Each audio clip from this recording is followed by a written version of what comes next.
people can watch it anymore. Like, you're going to have to go back to reading books, and hopefully you teach your kids to read some books, and your kids will all grow up liberal. They didn't. That's right. Well, you saved it there. I was like, they don't read books. That's mean. Of course they do. I'm sorry.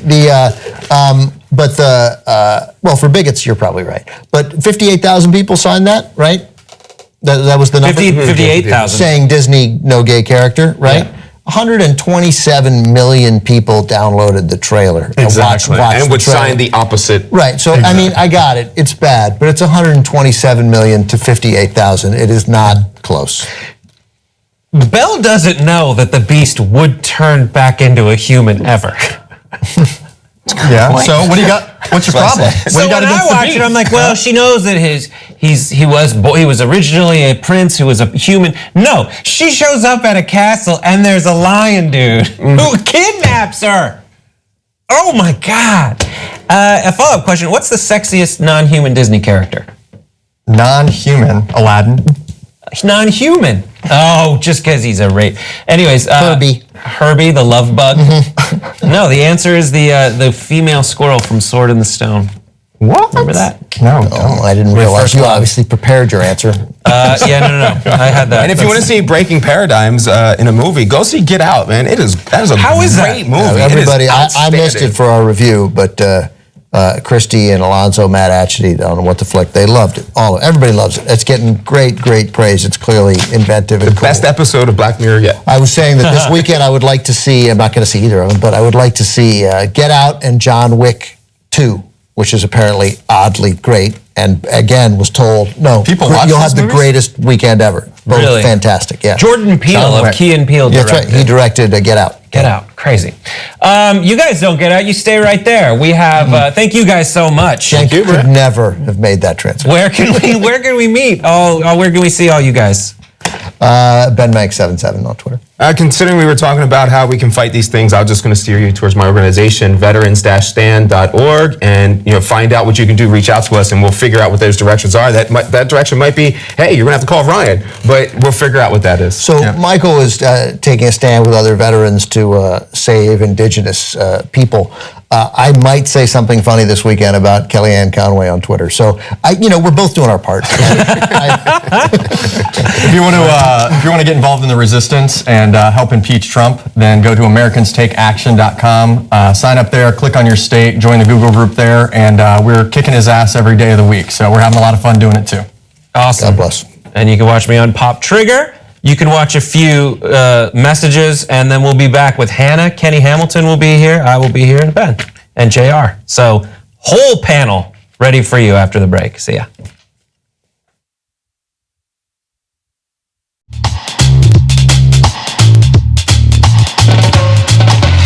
Back on the Young Turks, Hannah Cranston here with Kenny Hamilton, Brett Ehrlich, and Ben Minkowitz. So good. Yeah, this is a good crew. I'm really happy about this crew today. I'm going to be honest.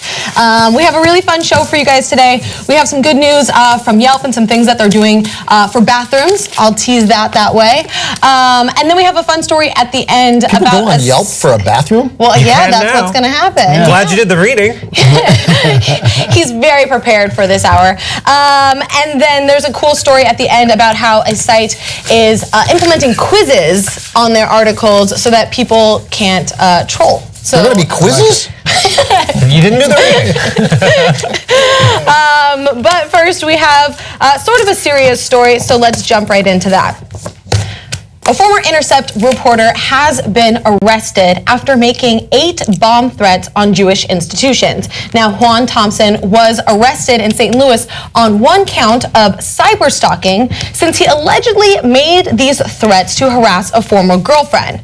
Now, Thompson's first alleged threat came just 9 days after the first wave of bomb threats hit JCCs, which are Jewish community centers across the country.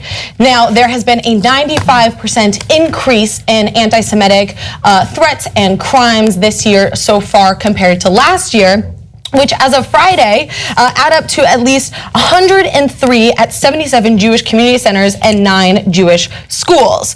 Now, as I mentioned at the beginning, Juan made these threats allegedly to harass his former ex-girlfriend, and he started harassing her back in July when she ended the relationship. Now, on July 27th, Thompson allegedly sent an email to the victim's employer at a social service organization in the greater New York area, claiming that she'd been pulled over for drunk driving and was being sued for spreading sexually transmitted diseases.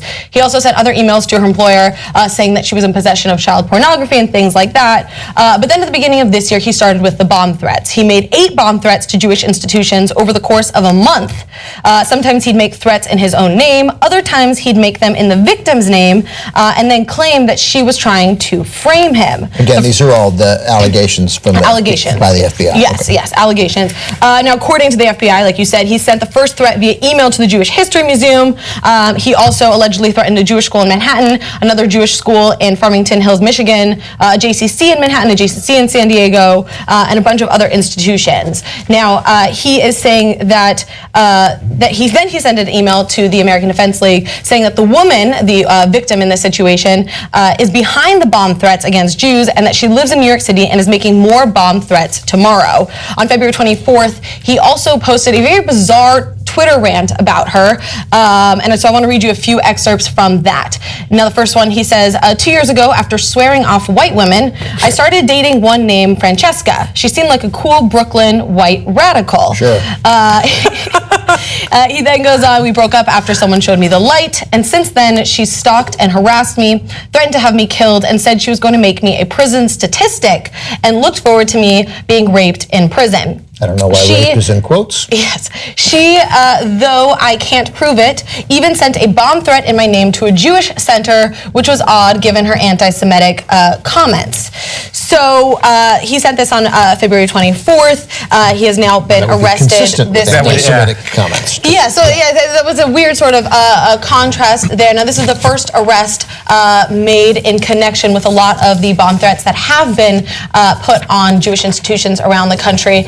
And frankly, I think this is an unfortunate first arrest because they are able to sort of deflect it on his harassment of his ex-girlfriend when there are some real anti-Semitic notions going around the country. When you're in a fight with your girlfriend, leave the Jews out of it. You got enough That's to what's deal with. amazing about anti-Semitism, and in America, there are people suffering worse in America than the Jews, right? No question. Yeah.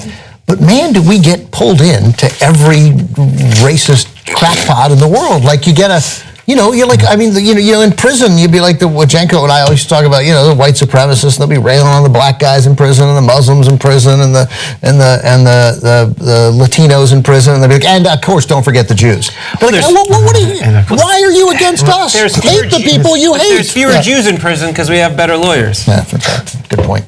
Okay, that's one way of looking at it. Well, here's one of the things. First of all, 3 Jews on this pack. He's like, I don't know how much. Can I laugh? We got you. We got you. You guys, I consider my friends. I have a lot of other friends of the faith, as I say, and I always say that blacks and Jews are closer because we've both been oppressed. That's right. And we have a lot of the same similarities in our lives as we go through it.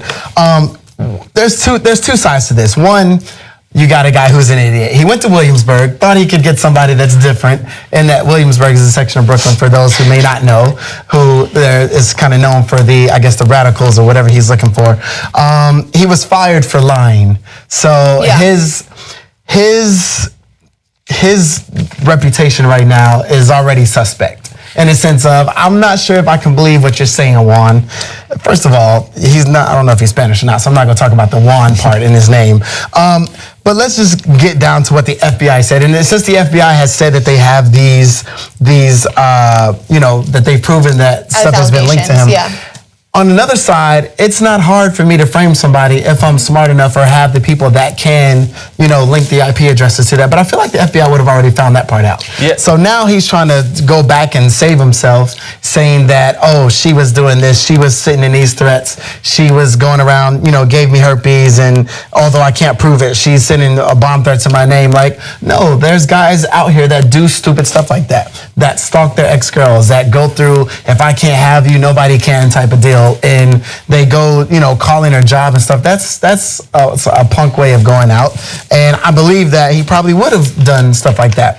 And now at this point where he's trying to frame her for doing all these other, sending all these bomb threats and things like that. I mean, at this point, if I was Judge Joseph Wapner, rest in peace, I'm siding with the defense. I'm siding with the plaintiff. I want to expand on something you said real quick, just to clarify. Now, you mentioned that he has been caught lying before. He was a reporter for The Intercept, and he was fired. He was let go after he quoted a Scott Roof in respect to the Dylan Roof case, who just didn't exist. So he already has sort of a history of lying and sort of trying to get attention. He started a Facebook post 2 years ago after swearing off white women. I'm good. He did it. Sounds like stupid. It was an old phrase in hip hop. It was like, we don't believe you. You need more people. Yeah. Right now, like you have no weight in anything you're saying right now. But to Hannah's point is the bigger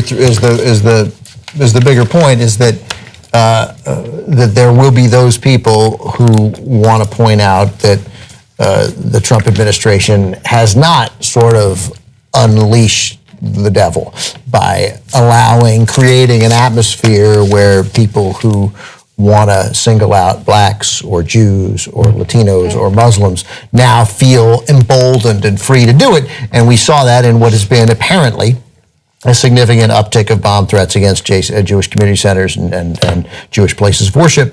I believe we call those temples. And I'd have to check. I'm not a good Jew. I call them temples. And so, and there'll be an aha moment, like, no, look, it's just essentially a kid. I mean, he's not a kid, but I just mean it might as well be when the argument was, hey, somebody sent me on Twitter when the Jewish cemetery was vandalized, the first one in St. Louis, that, hey, how do we know it wasn't just drunk kids? This is the grown-up version of drunk kids, meaning it's nothing to do with Trump. It's just the kind of. I definitely don't think it had anything to do with that. I think this is just one of those isolated incidents.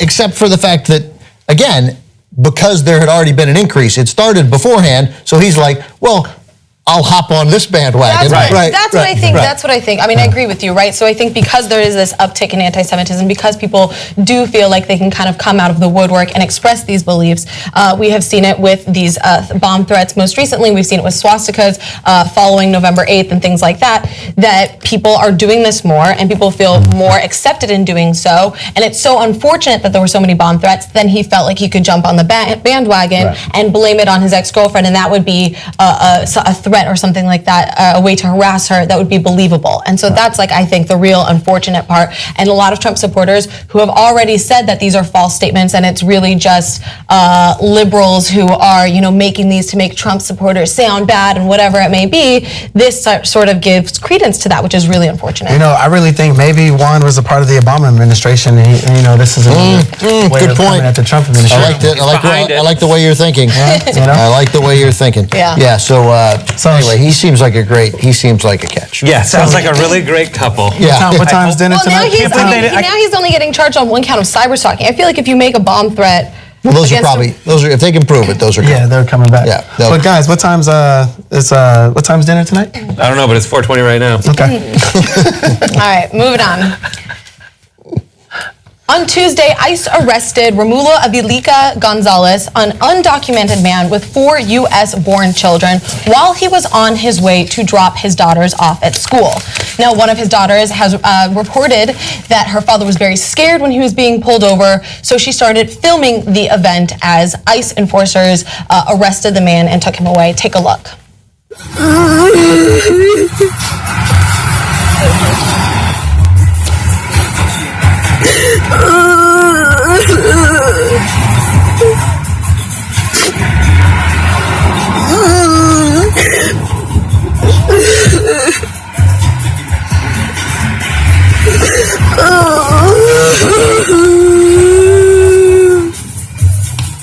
Mama, cierra la puerta.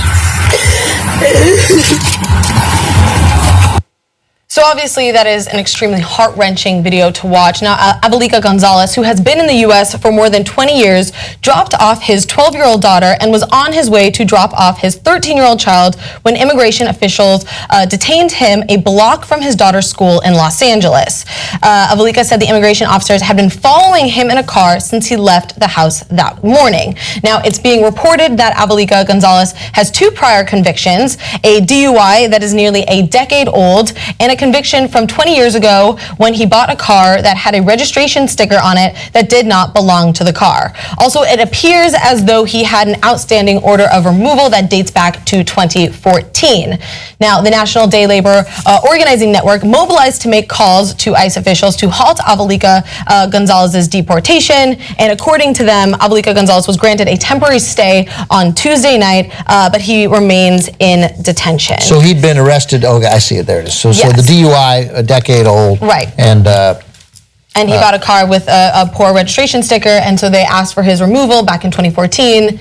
And now he is the victim of targeted enforcement by ICE officials. Bad dude. And Now- ICE was so the ICE can wear. They're allowed to wear LAPD Yes. uniforms. So they are allowed to wear uniforms that say police on it, right? Now that's technically legal, although Garcetti asked that they not do that, so not to increase the tensions between police and immigrants in the city. Yeah, I was going to say it's a Yeah. horrendously It's a bad idea bad to idea, wear police exactly. uniforms when you're not a police officer. It is, of course. I guess they are law enforcement officers, but Right. again, you know, it's of course a crime for the rest of us to intimidate, to impersonate a police Right. officer. I've never intimidated a police officer. Except on Halloween. And so, but then you're wearing a costume. You're not really impersonating. Like these guys are going through the actions. They're pulling somebody Right. over. Yeah. So obviously, everyone is incredibly naive who pretends that this isn't a dramatic increase in what Right. we've seen since November 9th, and really, of course, since January 20th. Let's get the violent criminal.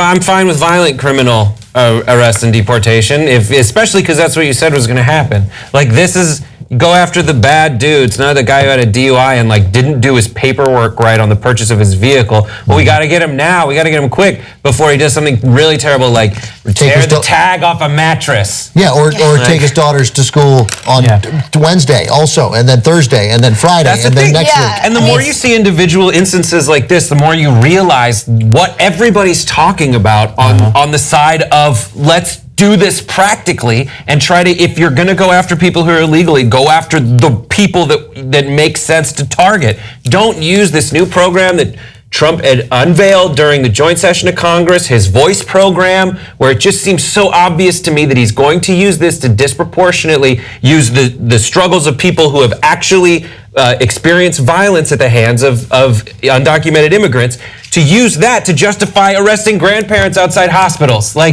Or dads with their kids on the way to work. That's not what we're doing. That's not what you said you were going to do, but it seems like that's what you've already started doing. Yeah, I mean, since he made his immigration amendments, basically he's saying that they can go after anybody who has any sort of criminal record. It doesn't matter if it's a violence offense like it was under the Obama administration.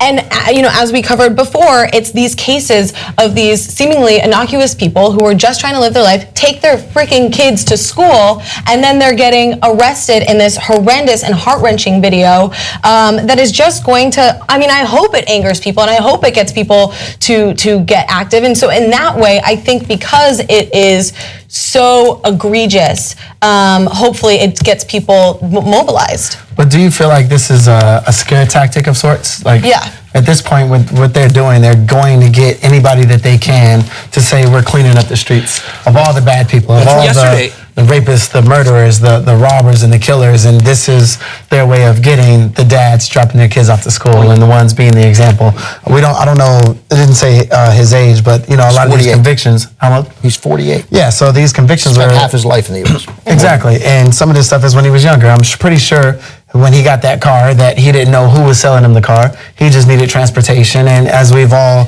had these situations happen where something may not have been right, but we didn't know. And a DUI, I haven't had a DUI, and I'm not going to say everyone has, and that's okay.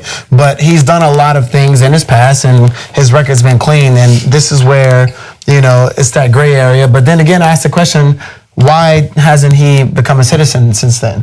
Why hasn't he become? And I'm just being devil's advocate, not saying that, I agree with what happened, but this long, why do you think the process hasn't gone on for him to get the proper paperwork that he needs? There's no clear pathway. There's also, along the way, if they've discovered you've made even a part of a misstep, and sometimes that's just failing to file the renewal of your DACA paperwork on time if you miss it. Like yesterday we covered the story of a girl who is being deported because for various reasons you can, smell out. But essentially the one that they're citing is that she didn't file the money to renew her paperwork because she was still saving for it. So they dock it and they say, you're dog-eared if you made one mistake along the way. Not that you committed a violent crime, but if you just didn't get your paperwork in on time, it can be that small to stop you from getting it. It's about what kind of tone we're setting, and that's why paying attention to how Trump talks is so important. It's not just, we're not just pointlessly covering stories like, oh, there goes Trump again. I mean, that speech, which he got praised for by Gayle King and Van Jones and a bunch of other people on network television and the cable networks, and I like Van Jones a lot. I just think he lost it for a night. You don't praise this guy, and you don't praise him particularly as becoming president on a speech where he says, I'm going to set up a special office that's just going to be about pointing out crimes committed by outsiders against white people. I know he didn't say white people, but that's the message that I heard. Right, that's what that is the message that he's sending, and that's hideous and awful and terrible. And the result is that guys like this are going to get arrested.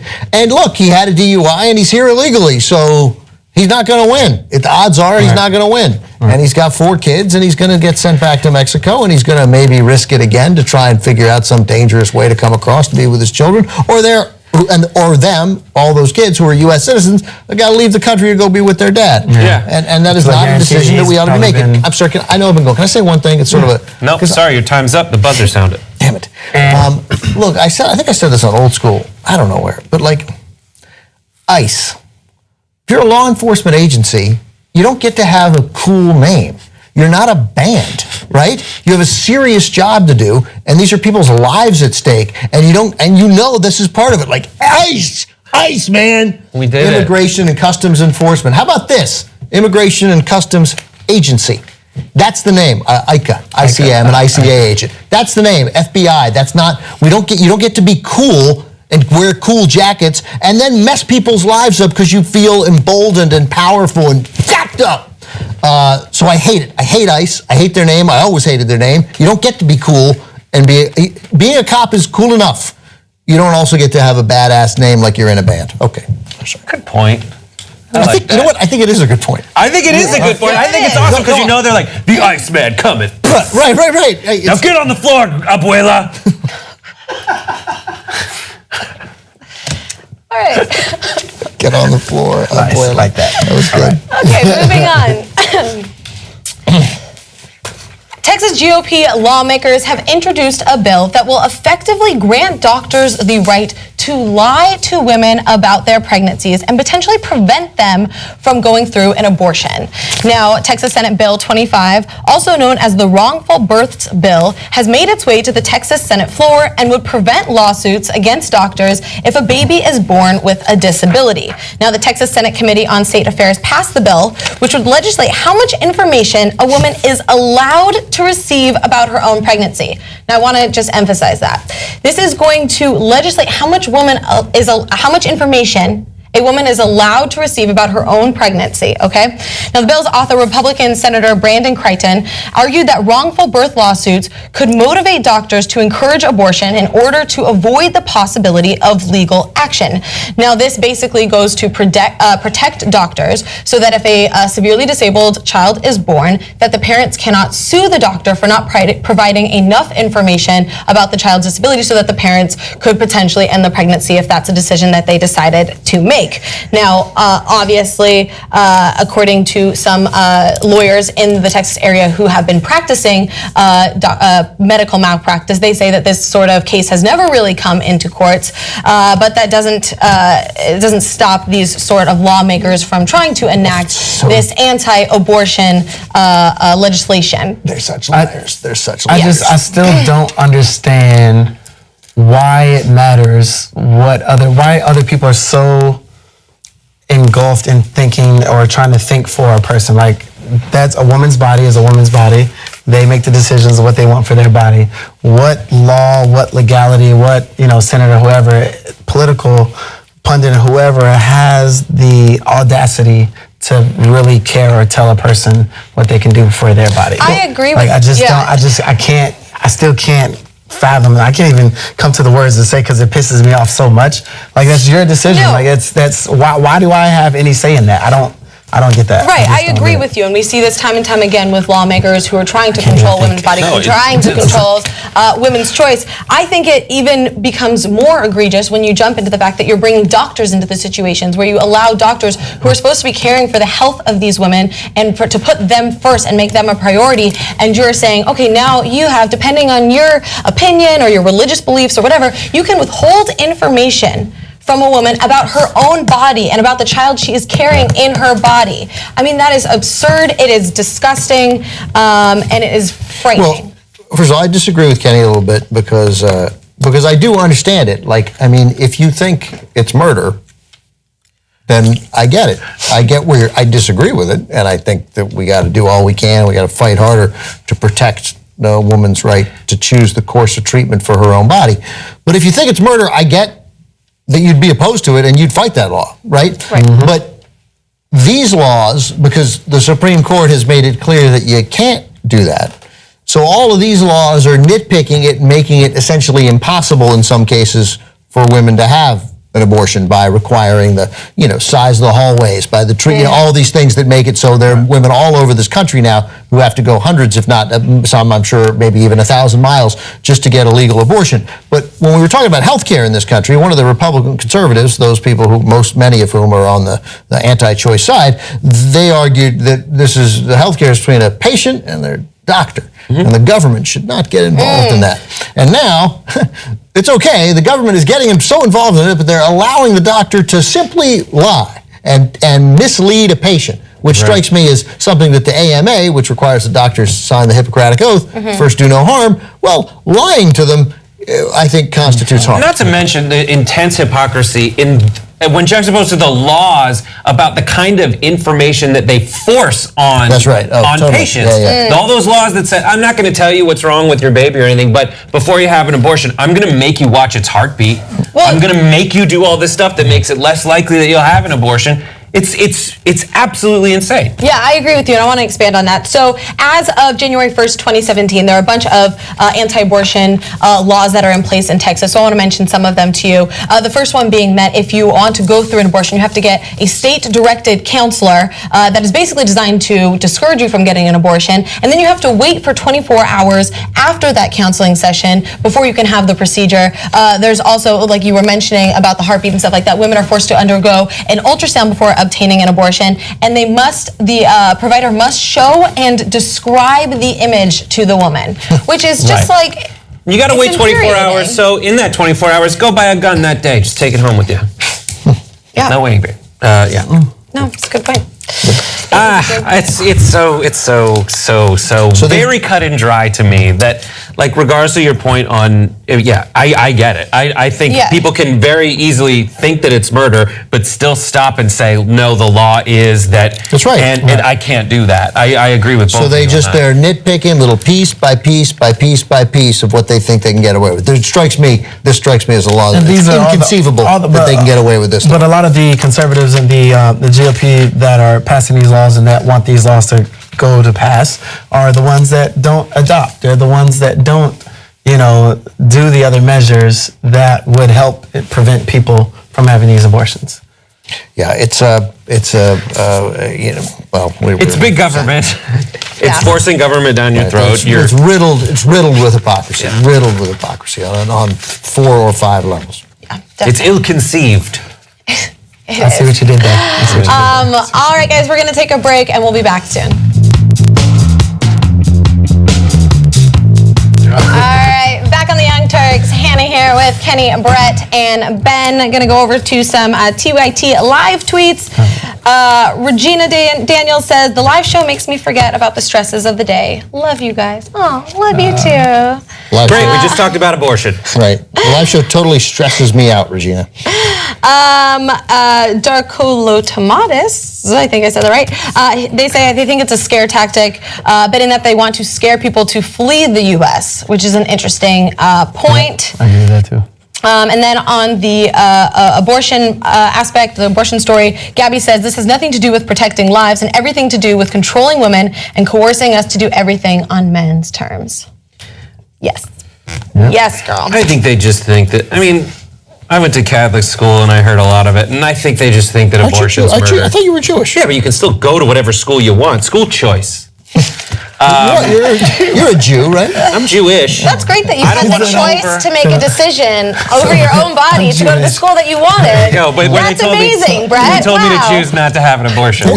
Jewish parents sends their kid to Catholic school. We're not that Did you not go to Jewish. summer camp? I wasn't that Jewish either. You I went wouldn't to catch summer me camp, at a though. freaking Catholic school. It was where I went. There was not a lot of good options. I went to summer camp. Just kidding. Yeah? Yeah. You went to Jewish summer Did you go camp? to Jewish? No, I just went to summer camp. I did what? A Jewish thing. I mean, I went to YMCA summer camp.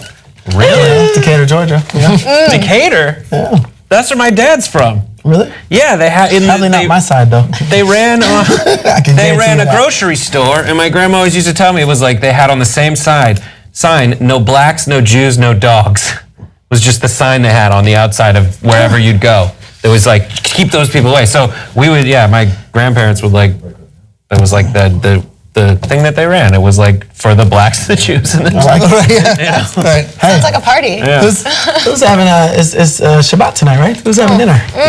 No, I'm gonna have. Okay. Serious. All right, let's jump in the story before we Nate, talk now about I've dinner plans. I've been eating Whopper candy.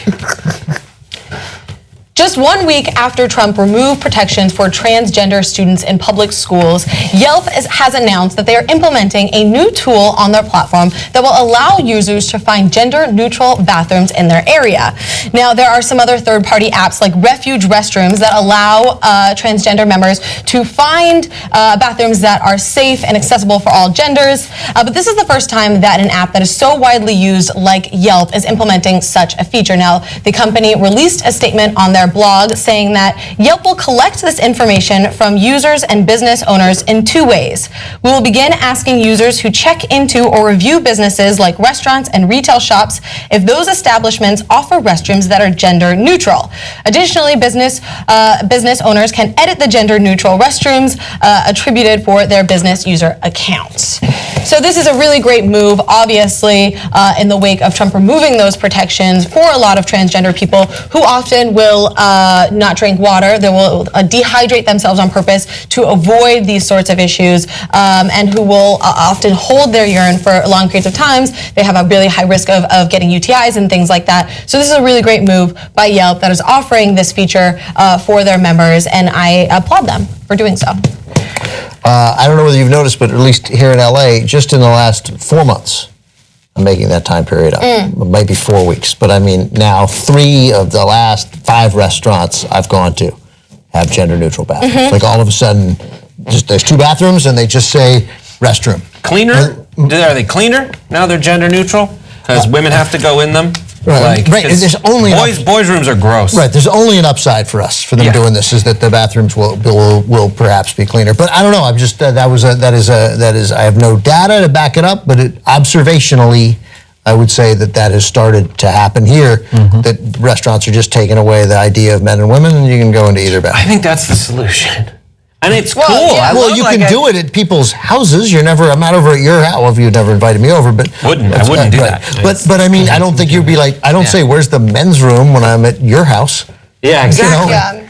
That is a construct we've created. That's right. The iconography on them was created. It wasn't like when at the dawn of man there was a dress thing and a pants thing. Right. Right. But you have to think of Middle America, the South, other places that aren't as liberal as the great state of California. And the problem is you're going to have, I think this is a great idea from Yelp, and kudos to Yelp for coming up with this idea. Yeah, you're going to have the trolls and the guys who, maliciously look to sort out and mess with these type of installations and saying, oh, it's gender friendly just to get you to go there and harass you, things like that. At the most extreme, that may happen, but hopefully you'll have a larger percentage of people that just, help others to feel comfortable in where they're going. Yeah. Restrooms, regardless of if they're gender neutral or not, like if someone that you identify as a pervy trans person walks into the bathroom, like it's still illegal for them to grope you. It's still, there's so many things that even if they're allowed to use the same bathroom as you, they're not allowed to do. So everything that you're complaining about that you think is enabled by trans, by allowing trans people to use that bathroom, all the things you're afraid of are still illegal if they do them.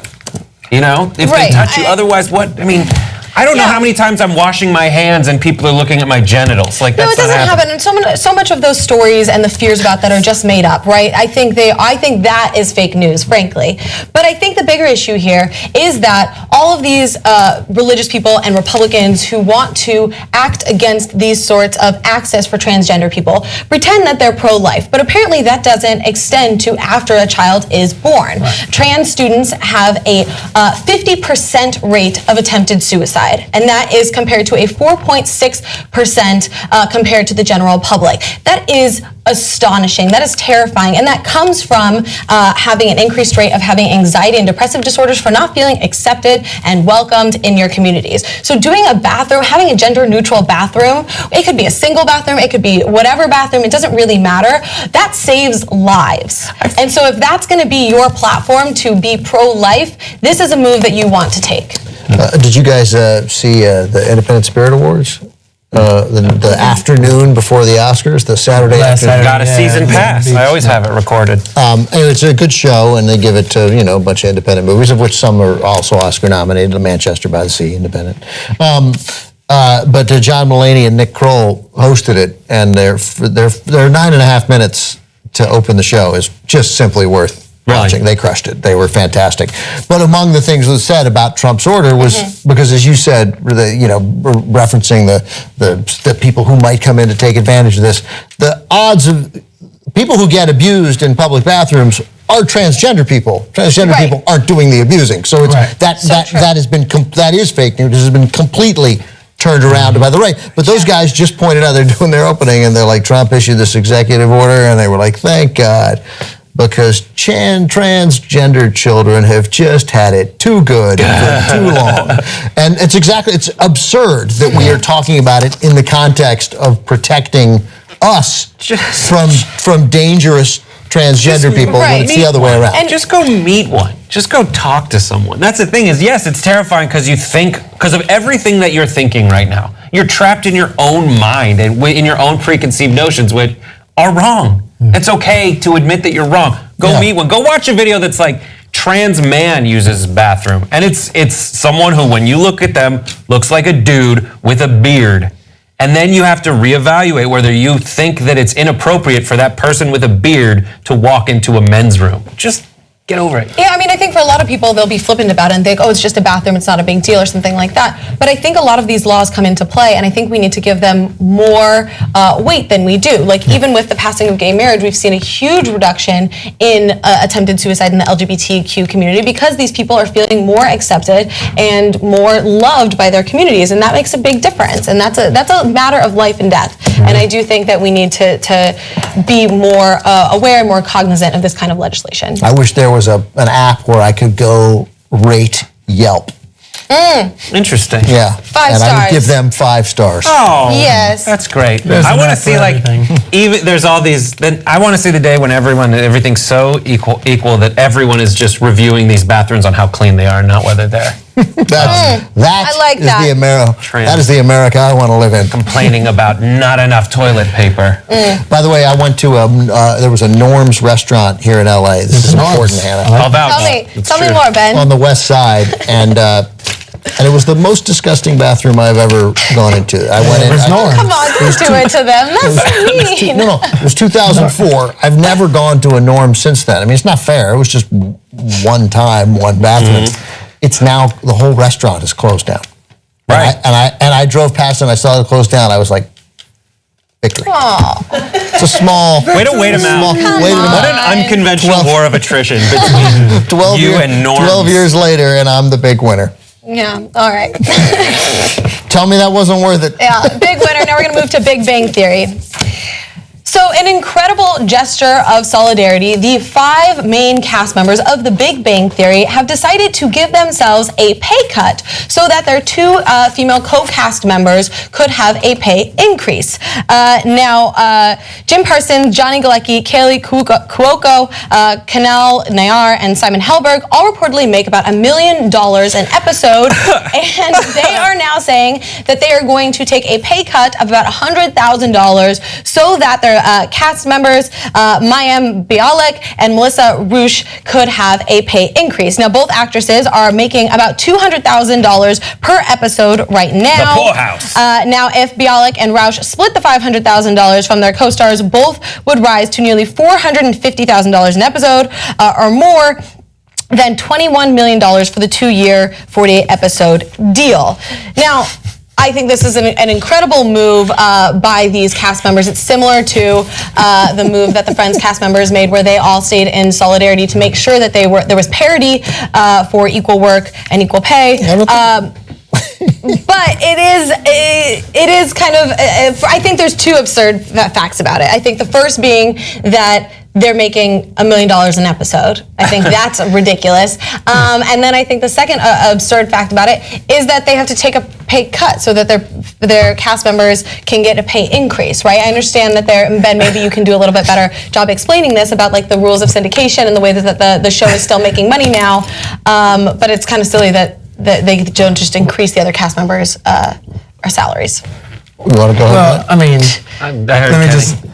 I don't think it's absurd because this is one of the biggest shows on TV, a la Friends. Friends was like that first, and correct me if I'm wrong, but Friends was that first cast that was making about $1 million an episode. Right. All the main characters. Yeah, 6 people. Yeah, but it was the syndication varies in different countries, different territories. There are different deals that are cut, and each one is this station, this network buying the episodes, so they're getting money from each deal, and it could be different based off the countries and wherever they are.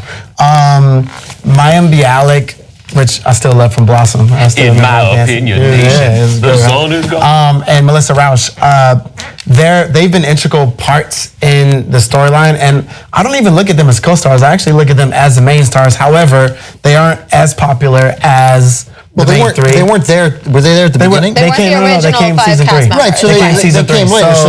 But we're on season 11 right now. So at some point they should be well over 200,000. Yeah, which that's what they should have at least been at 500 to 700. They do 20. They just 200,000 an episode. They do 24 episodes a year. That's it's $4.8 million. I don't care. It's a lot of money, undoubtedly, but I don't think that like just because it's a lot of money, you get to say that they get to make that much smaller than the rest of the cast members. I don't think they need to make the same amount because those are the original cast members and those are the main. You all love it. They built the show to what it is. They built the show to what it is, and the co-stars are coming in and to help elevate it. As long as Johnny Galecki is set financially. My indifference to this is overwhelming. One, because I'm baffled by the show's success, but more power to them. No. It's an amazing people show. with It is not. Asperger's. I think it's amazing. I even think it's amazing. This is actually not a matter of opinion. You were mistaken. Because what they do is because they have autism, they can't take things figuratively, and then they interpret them literally, and it's hilarious. Don't you see? Don't you see? That's the, I don't know. It's every joke. So that said, the reason they don't give the other people more money is because at some point you can't simply pay the cast that much money. I mean, there are 5 stars making $1 million. You want to have it 7. That's $7 million an episode. Right. 24 episodes a year. That's a lot of money. And but I mean, and they're making it. So I got it. They're making it, but there is not a limitless amount of money. I want the writers to get paid, right? I want They do. Right. I'm sure you deliver an episode of whatever, there's a union fee that you get when you deliver your episode. You're paid per week that you're there as part of the writing staff. Right, but it's not as much as you're not getting $200,000 an episode. When I was in 2006, it was $36,000 for writing your episode. That was the union minimum for writing your episode. So what happens is they all brainstorm, everyone's there, they get a weekly salary, and then, of the writing staff, you'll write 3 episodes of the 22. Right. For each one of those, you get 26, and it might, depending on your contract, you get additional for every rewrite. So it's a nice gesture, but we are talking about a gesture of millionaires transferring some of the money to other millionaires. The billionaires giving it to the billionaires. But it's for a show that is So wildly bad. overrated. But but I got you. It's good for them. It's a beautiful gesture It is, from it's great. It's a nice gesture, these totally. cast members. It's important that they're recognizing this,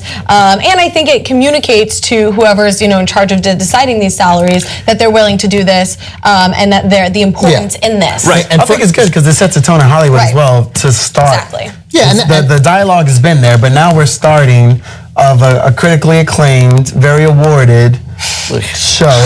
I would say the following. The person who should make the most money is Parsons. first Jim Parsons. Number one. Who should make 4 times what every other person Yes. works. Mhm. That show is gets because of him. because he is the best person on that show.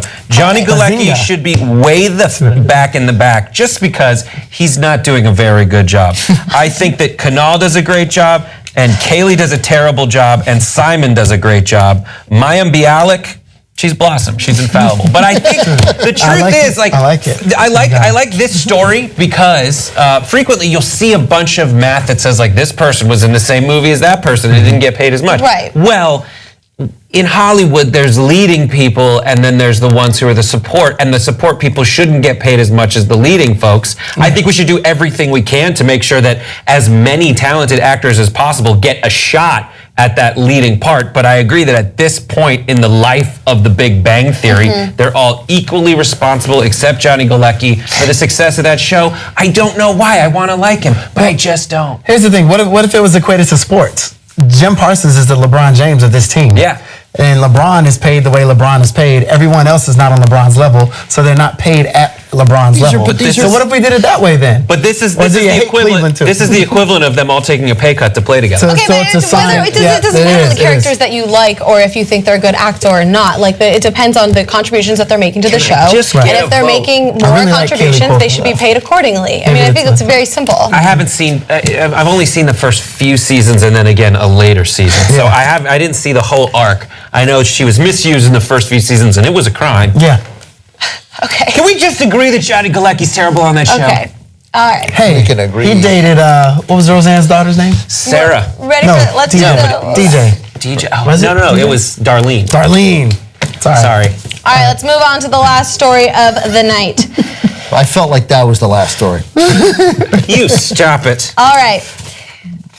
A Norwegian tech site called NRK Beta has implemented quizzes as a way to test potential commenters on their knowledge of the article before commenting. Now, this is coming in an effort to reduce trolls and reduce rants in the comment sections that are ill-informed. Now, on some stories, potential commenters are now required to answer 3 basic multiple-choice questions about the article before they're allowed to post a comment. Now, NRK Beta editor Marius Arneson says that we're trying to establish a common ground for the debate. If you're going to debate something, it's important to know what's in the article and what's not in the article. Otherwise, people just rant. He says that if you spend 15 seconds on it, those are maybe 15 seconds that take the edge off the rant mode when people are commenting. So I have a lot of thoughts about this because I think that we should implement this on YouTube. Because I think when people see a title, and sometimes maybe it's a clickbait title or something like that, it doesn't really matter if the commenters watch the entire video, because sometimes you'll clarify your points in a video, but they don't like to listen to that. Sometimes they will just go into the comments, depending on the title or depending on the thumbnail, or just because it's your face in the video, and write the most ill-informed, vitriolic comments just because they feel like it. And I often think when I'm reading these comments that somebody sat there and like literally typed that, maybe hit backspace once or twice, was thinking about the words, maybe they used a thesaurus, I don't know, and then they sent that without really listening to the content of the video. So I love this move. I want us to expand this to other platforms and go NRK Beta, which is like a very techie sort of news site in Norway. So good. It seems like, I think it should be, I don't think 3 questions is enough, and I think there should be an essay. Just a nice. yeah. All right, we've seen. And that No, would that's be a a well-developed argument. Go Yeah, ahead. yeah, you Go ahead. Write. permitted to comment. Go ahead. You can now write first. Yeah, that's right. First of all, stop reading the YouTube comments. Just cut it out. Cut it out. I mean, look, every YouTube comment doesn't matter. It could be Kyrie Irving going behind the back to James, who then goes to Love for a 3 in the corner, right? He watched Sports Center this Yeah. He answered the, It could be, the 3 questions. Or it could be a video of the latest fighting in Ukraine. And no matter what, by the third comment, somebody will say about me or Hannah or Brett or Kenny, that guy seems like a dumb Jew. Like that just doesn't matter what the video is. You used to do a countdown to racism. Yeah, I think it's to me. I do the countdown to anti-Semitism. To me, anti-Semitism. There's more anti-Semitism on YouTube than racism. It's one of the few places. I feel like as a percentage of the population, it's disproportionately represented. Yeah. Like there's only 2% of people in America who are Jewish, but that's right. But it's like 31% of YouTube comments. No, but like literally the second they find out you're a Jew, that's the only comment that they have. That's it. You're done. Figures. Yeah, you would talk about Kevin Love with that hook nose. Speaking of Kareem Abdul-Jabbar's sky hook. But the thing about some of this with these comments is that you can equate it to a few different things. Like when people snap, you'd be like, oh man, I've never seen that side of him before. And it's certain triggers that just make people snap. It's like that thing in Criminal Minds when they would always try to find the trigger. You watch a lot of mainstream network television, my friend. I do. It's because I also create stuff too. You gotta watch cable, man. Oh, I do watch a lot of cable. But so the thing is, what if you have some of these people who are calm-minded people until they see that one word or hear that one comment, and then they go off and say, "Oh, they start ranting." Then there's no way to really hone in on those type of people. Those aren't the people that are commenting, though. Because the dumb ones, do you know what I mean? Like the intellectual people who want to have a constructive conversation are not the people who are going in and ranting on you. Exactly. That's what it is. It's the ones that So let me give you an example. I wrote an article yesterday on the Huffington Post, and it was about feminism. Okay. Huffington Post. Thank you. What'd they pay you? I wrote an article on the Huffington Post, and I put it on Twitter and things like that, and I got multiple tweets saying, I didn't read this article, but I know it sucks. Yeah. Like, we get that on YouTube videos all the time. I didn't read this, but I already know that I hate it. Like, how? And it's how worse because you're like, shit, I just read their comment. I didn't read my article, but I read it, and I am feeling terrible. I didn't even put that much work into it. Yeah, definitely guidelines for reading comments are like, if it's too long, it's not about me. There should be a Google Translate that like just translate us. You click it, and it's like, instead of like, this terrible diatribe, it just goes like, hates his own dad. Like upset about the weather today. That's actually the sad part Thai food. About it's feeling a little weird here. That is the sad part about a lot of these commenters is because they're leaving these rants and they're leaving these trolly comments. They really just want attention, and so I do feel bad. I do feel bad for them, and now I feel bad that they might have to go through quizzes. It's just going to add to their tough life. Don't give it to them. Yeah, I love it. I love it. The problem with the internet was when they opened it up for everyone. Here's what I think also is the real solution is to have the quiz, but always tell them they got too many answers wrong. Oh, totally, yeah. Just sorry, you can't leave a comment now. But at least this is some sort of solution to turning off comments, which pisses a lot of people off, and free speech and all that stuff. So this is a nice little solution to that. It's like in the you don't have a right to comment on a video, or you don't. No, you don't. That's not a right. No, you don't. You just where's that right? You can then call a friend. You don't have a right to that. Hannah, pick up. I think this person's a real Jew. Hey, read this Jew. I'm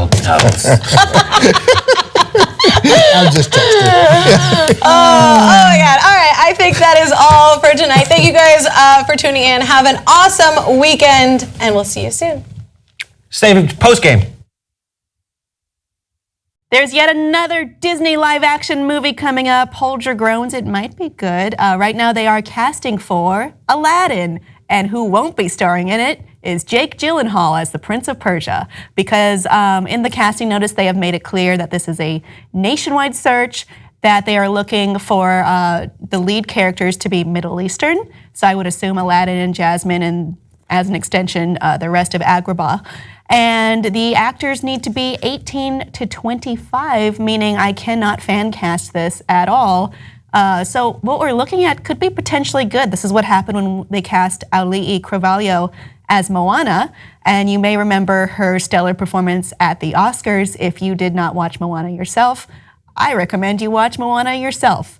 What I can fan cast, though, I think would be the genie. The genie is originally played by Robin Williams in a stellar performance, one of the most memorable of his career, but that's coming from someone who watched Aladdin as a kid, so maybe holds it on a higher pedestal than everyone else. Honest Trailers joked about, can Seth Rogen do it? How about Jack Black? Can Jim Carrey pull this off without his mask? Rob Schneider. I would say any of those guys could probably do it, but my choice again is going to be Dwayne "The Rock" Johnson. I think the best way to do the genie is to not try and replicate Robin Williams' performance. I think the best tribute you could do to him as someone who touched people's lives through this role is to have someone who can give this role their all, put all of themselves in it, someone who's very charismatic and bold. If you've seen The Rock in anything, I think it's clear that he is capable of this. And being that the genie is more of a mystical being, I think if anyone's not going to be Middle Eastern in this movie, it will probably be the genie.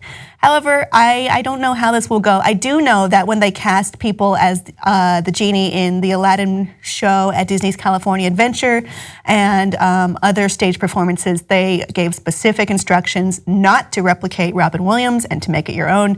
And that far and away made that role the standout of the entire play. So I think that's the best step. It would be pretty ghoulish to use Robin Williams' extra recordings because it has been said that there's enough recordings of him to make a whole other movie. I also think he may have the rights to that, so they couldn't if they wanted to overall. But this looks really good. I hope to discover new talent through this, and I think it's awesome that they're doing this. They are looking for actors who can sing and ideally dance, and it looks like rehearsals for this will start in April. Principal photography taking place sometime between July and January of 2018. So if you think this is you need to go check into that now. I think auditions are ongoing or very much about to start. Dust off those singing bars. I'm not a singer. I don't know what it's called. And yeah, this looks great. Would you be interested in seeing Aladdin, the live action Disney movie?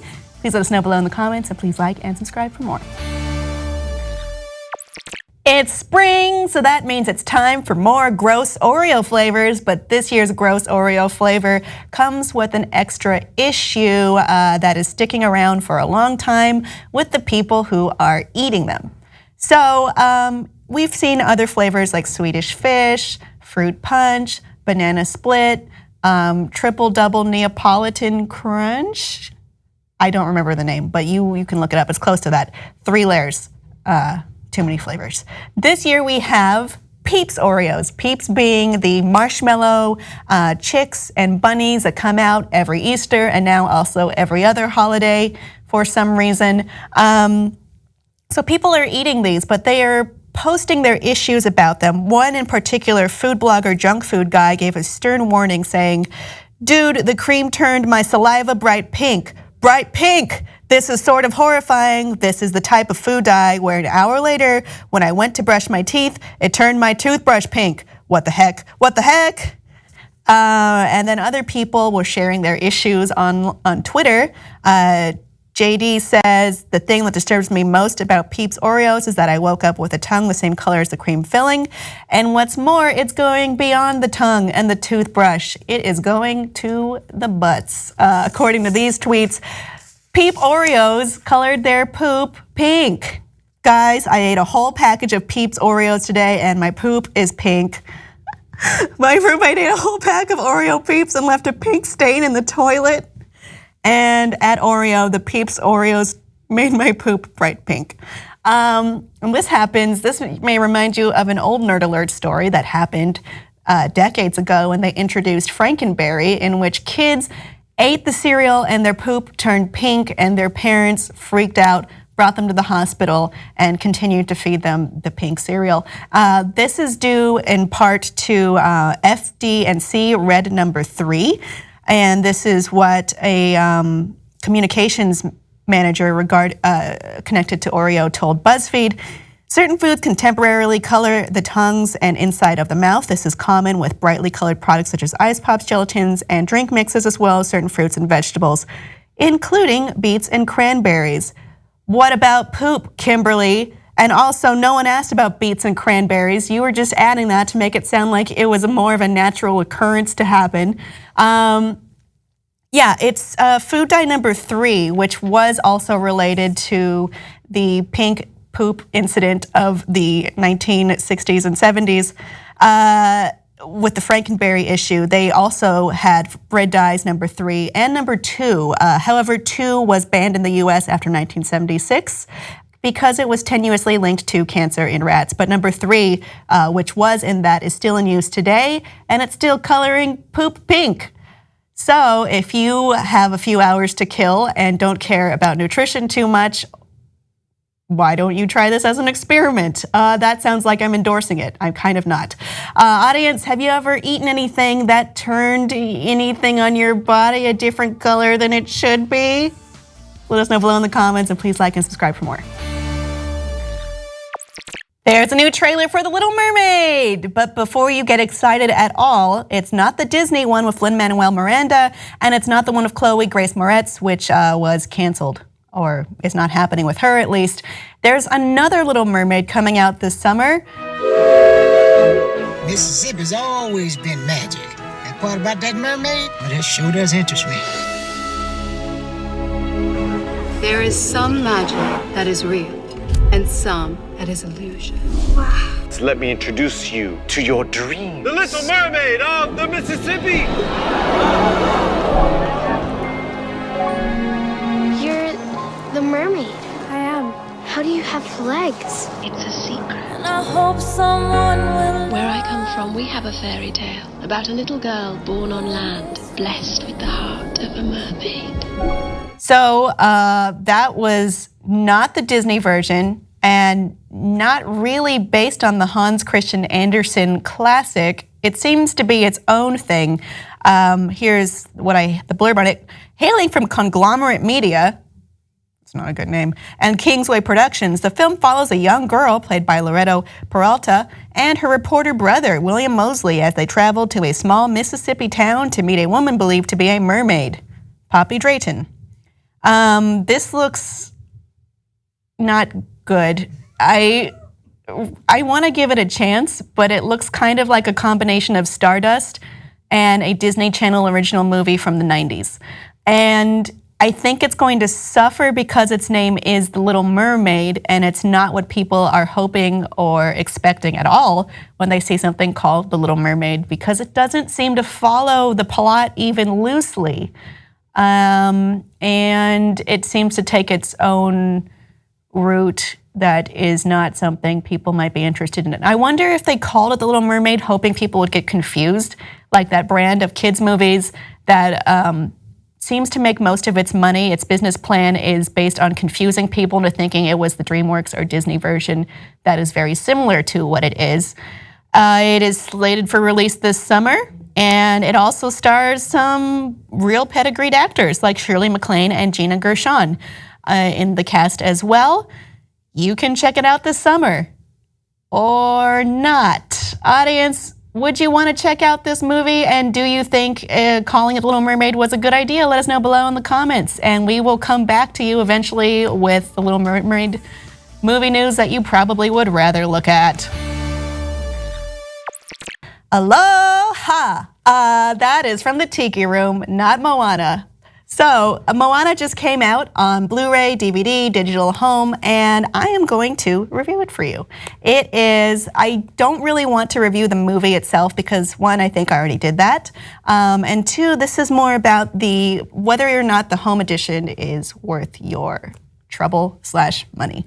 I think about the movie itself, I love it. I love that it's a smart, self-possessed heroine who discovers the strength inside herself and others. I don't think that spoiled it at all. And it has a few good songs in it, written by Lin-Manuel Miranda, which you may remember from the Oscars. Just one song, sung by Ali'i Cravalho, Actual Teenager. And it's a great movie. On its base alone, I would probably recommend it. But there are lots of deleted scenes. There's an entire video in here about Easter eggs you might find, including hidden Mickeys.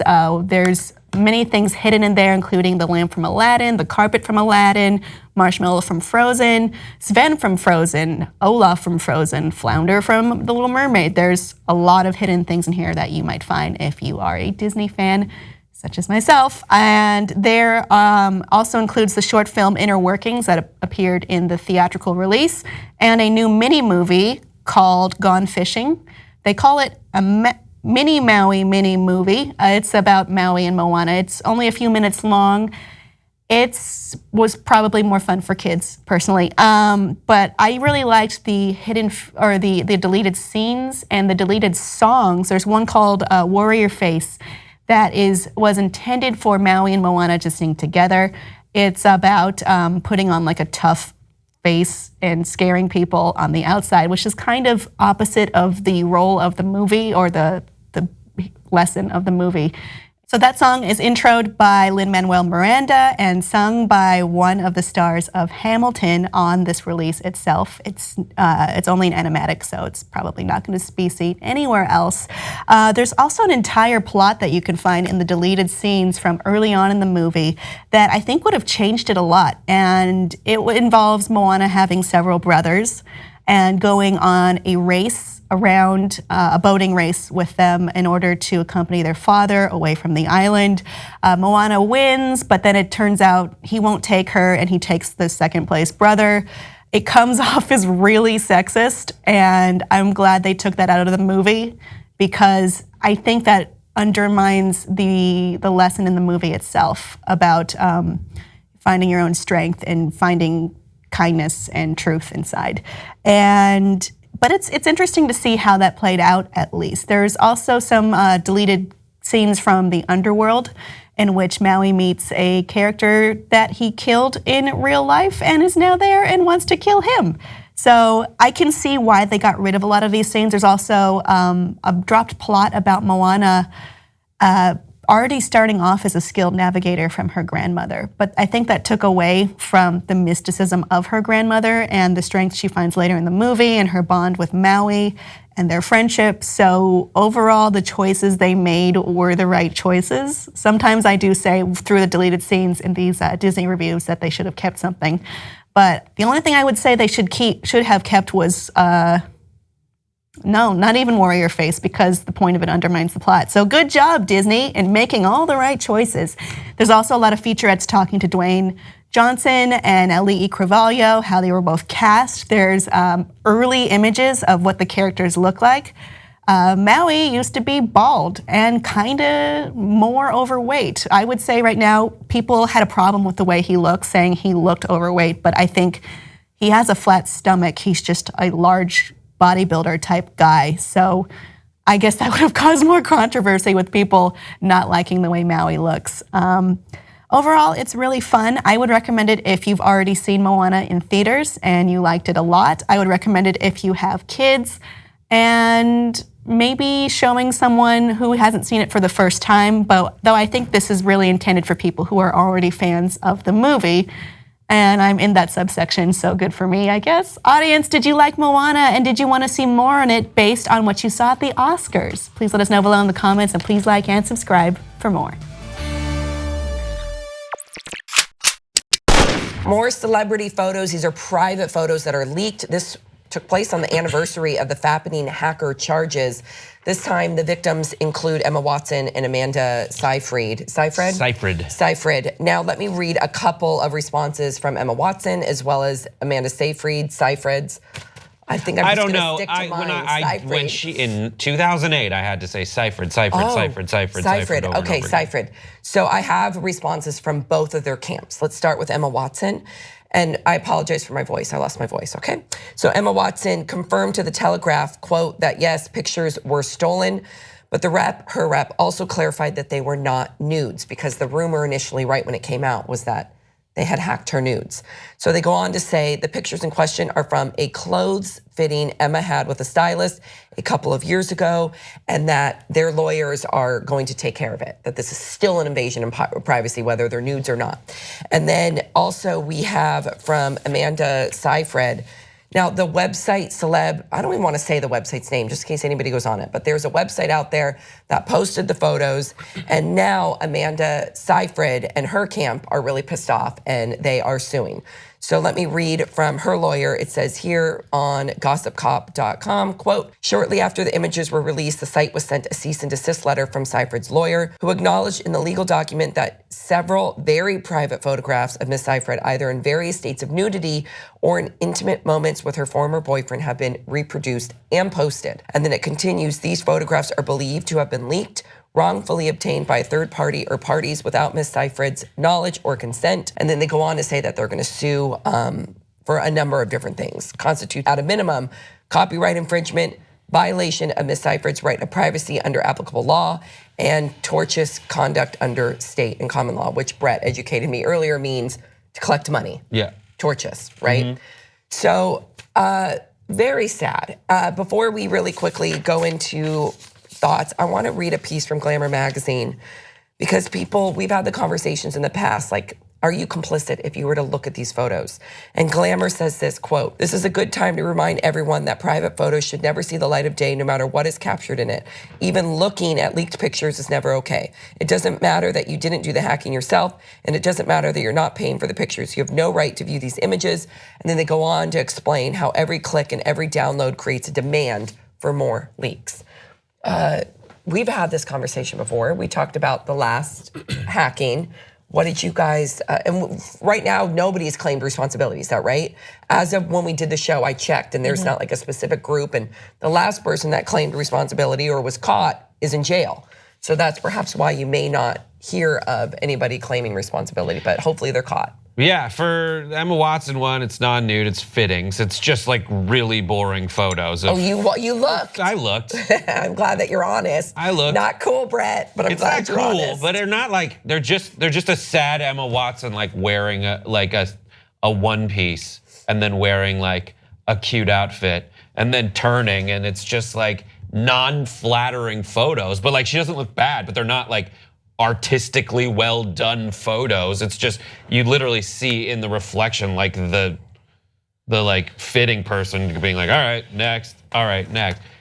So it's like lucky for her they're not like terribly compromising photos like the ones that Amanda Seyfried had revealed. Right. So it's, you're right. It's right. It's not okay to look at them. I shouldn't have looked at them. It's not good that they're leaked. Don't you guys think it's a little bit interesting that Emma Watson was targeted in this most recent leak? Because last time, outspoken. If you recall, she was so outspoken. Right. It was after the He for She campaign had gone up. And then remember, there was this fake website that popped up that said it was counting down to release Emma Watson's nudes, and then which ended up being a total hoax. But still, you're right. She was kind of a target. She was definitely a target. Being she received the brunt. Like, I can't wait until like Emma Watson's photos come out, and all for, I believe it was when she spoke out at the UN for the He for She campaign, imploring men to join the feminist movement as well. She got so much hate for that. So I think it's interesting that while, fortunately, I haven't seen the photos, but it sounds like they're of no like great substance, or there's just no like all the room. juicy stuff that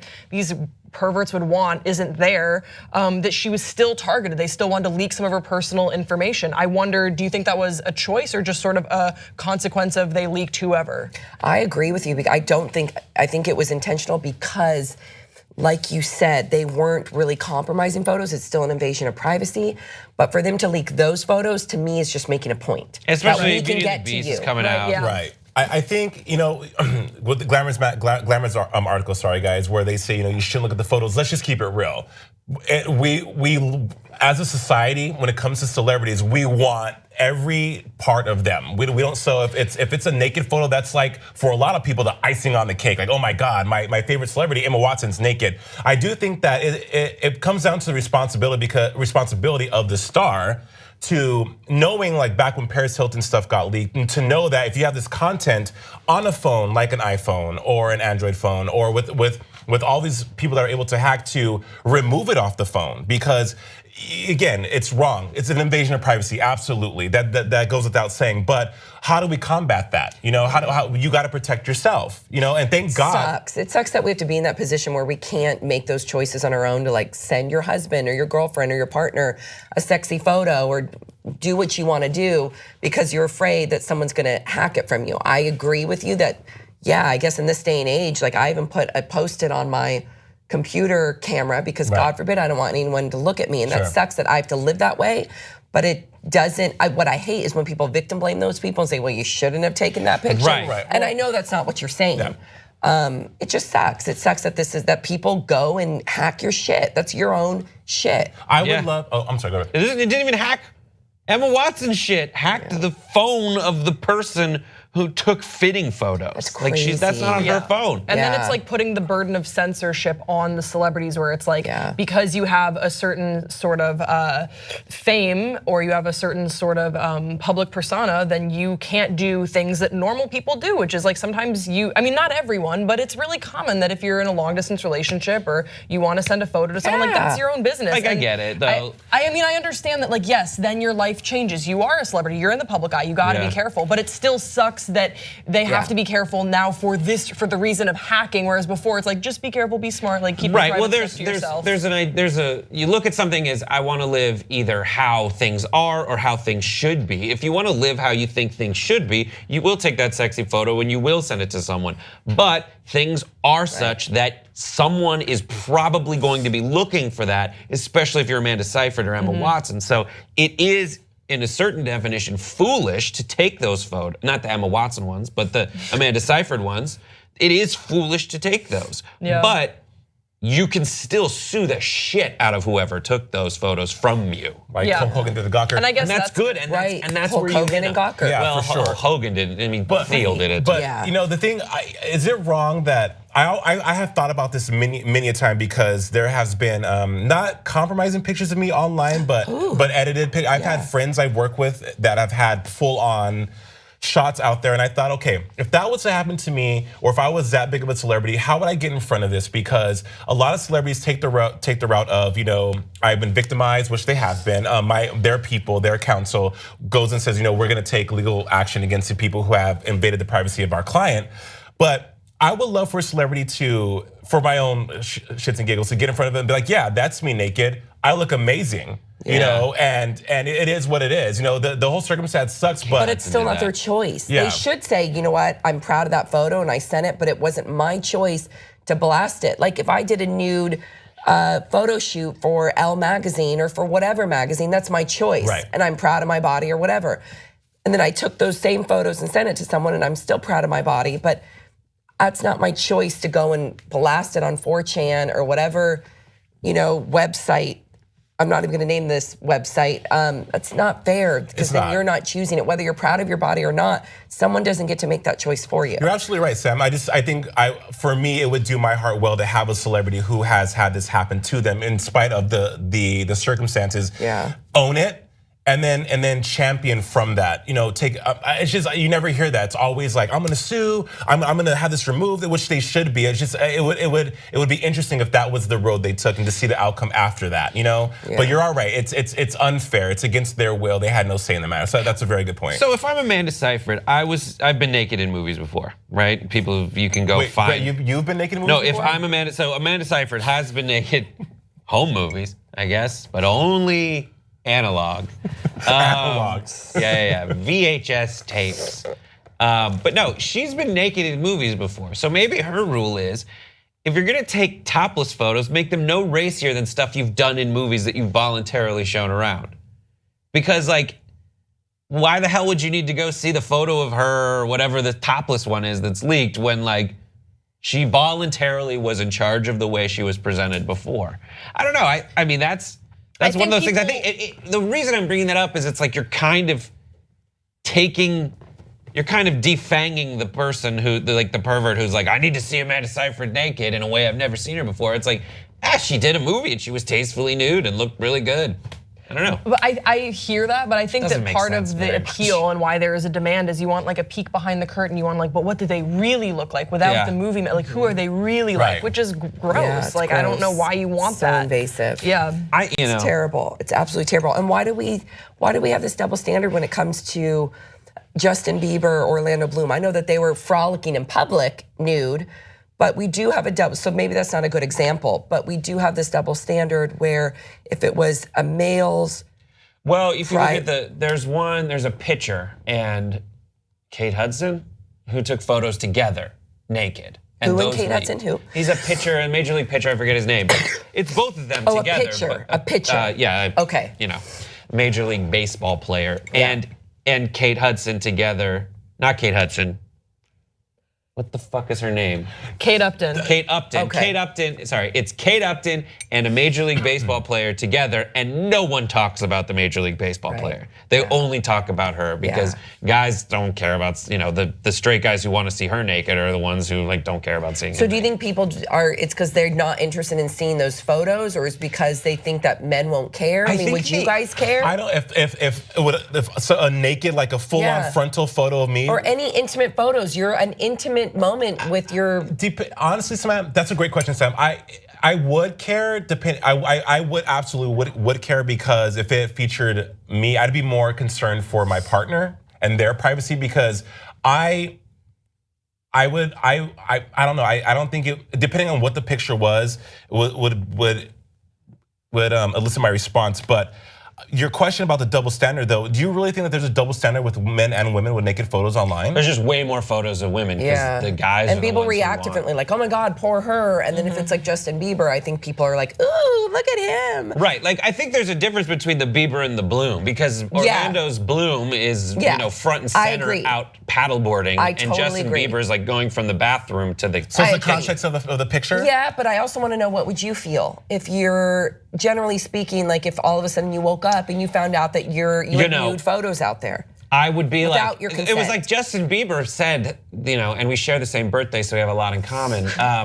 He said that he first heard that it was a naked photo of him, and he was like, oh shit. But then he saw the state of his member in that photo and how it looked, and he was like, all right, that's fine. Because it fluctuates throughout the day. So would you be okay if you looked good? Or would you still be upset? I don't know. I'm down on the side of I think the way I look naked is hilarious, not sexy. And I'm not trying to make it look sexy every time. There's times and throughout my career, done naked stuff with a guitar over my junk, because it's not a sexy body to look at. It's silly. Also, I'm naked, almost naked on TV as it is. You know what I mean? So for someone to actually see me fully naked, or if it ever happened, wouldn't be that much more of a stretch from the role I play on my current job now. So so I guess I'm used to having it all out there, I guess. Yeah. You know? But again, that's your choice. Would it irritate you that somebody went into your iCloud, hacked your photos without your consent? Right. I think that's what, at the end of the day, it's it's about consent. You know? Absolutely. Yeah. So, Grace, hold on. Yeah, Grace. Yeah. Well, I lobbed Grace into I would think that you would be upset if someone hacked your. Me too. Yeah. Okay. I mean, I also don't have a huge penis to show off, so no, it's big enough. It's small fine. Penis, so I'd be really, really upset. It's a choke. Do you know female hyena clitorises are longer than male penises in hyena? All right, Sam, take us out. Sorry. All right. On that note, thank you for that little tidbit. Big tidbit, Brett. Please share your thoughts in the comment section below. We'll see you next time on Pop Trigger. Cal Penn revealed on Twitter the racist roles Hollywood wanted him to play. So this was when he was an up-and-coming actor. So a number of the examples he gave on Twitter were sides, and sides are little parts of a script where you go and you audition that piece of the script. And then some of it, I believe he was cast in, right? So we have a few different examples. Let me read you one. So first, Cal Penn tweets, found a bunch of old scripts from some of my first years trying to be an actor. And first he shows the different roles. So we have Gandhi lookalike, snake charmers, fire eaters, the list goes on and on. Then he has a script. He says here, geez, I remember this one, they were awful. Quote, can you make his accent a little more authentic? That usually meant they wanted Apu from The Simpsons. So then he has a few highlights in the script of what he was supposed to say. But again, his accent wasn't tokenism enough, right? It wasn't exactly what they were looking for. Read yours and then we'll go around the horn. Okay, so this is for a character named Parmesh in his early 20s. Some of this is cut off, so I'm just gonna do my best. He is Winston's quirky Indian lab buddy. Parmesh is can't read the rest. He has a crush on Carly. His language is peppered with Indian cultural references. And while cut off. Idiomatic conversation is hit and miss. Likable and well-meaning, strives to be cut off, engaging. He's a series regular though. Please, Eastern and Asian actors only.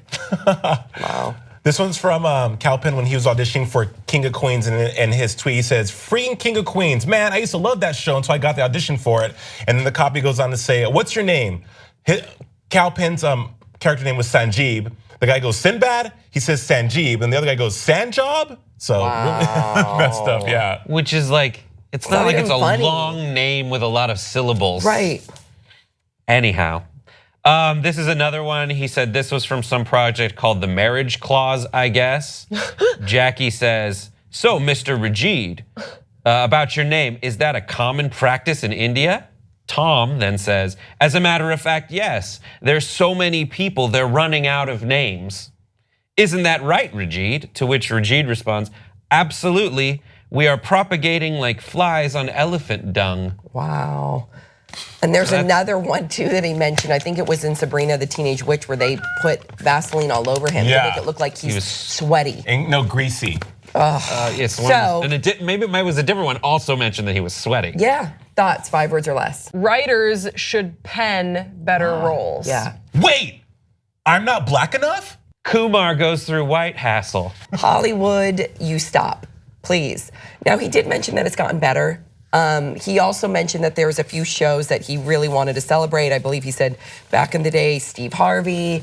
There was a number of other TV shows that he said that their writing was so well done that they didn't have to resort to that stereotype and the tokenism, that it was just funny the way it was. Right. And that he also mentioned, was it him that did the article that mentioned that, you know, why can't there just be 2 Indian or Middle Eastern or Asian men like in a TV That's show? That's the thing throughout. Right. It's like you can have like 3 white dudes, but as soon as you have like 2 black dudes, it's a black show. Right. Like, yeah, I remember at an agency I had to go through and highlight anything that could be an urban project before I knew that meant black. I was like, so that's in Chicago, that's in San Francisco, that's in Los Angeles. Yeah, I think writers latch on to stereotypes because it's a quick and easy way to establish a character and give an identity to a character without having to do like a backstory on them, you know, because I am a huge fan of Grey's Anatomy. I think Shonda Rhimes did a fantastic job throughout the course of all her shows of highlighting different characters that, like Christina Yang, played by Sandra Oh, was a Jewish Asian woman. You know, so there's all these different ways she used her television to show people that stereotypes can be broken down. But we have to stop and realize though, because we can't sit here and act like stereotypes we haven't laughed at them though, because they're very relatable. Stereotypes exist for a reason. You know, I grew up. Just has to be done right. Exactly, like in Living Color, Martin. How many of us love Shanae? You know, love Shanae. Or I don't. I find it very offensive. No, you don't. Or white chicks. No, I went to an audition a couple months ago, and for a very, very well-known black network, and the casting director was a white woman, and I read, and she was like, Can you be more of a what's the word, Ashley? A brother, or like more? And so I was just like, are you kidding me? Because she thought that black men, and people still have this misconception that black men are supposed to be like, excuse my words, yo, what's up, my nigga? Like, yeah, we bout that. And because I have elocution, and I wasn't.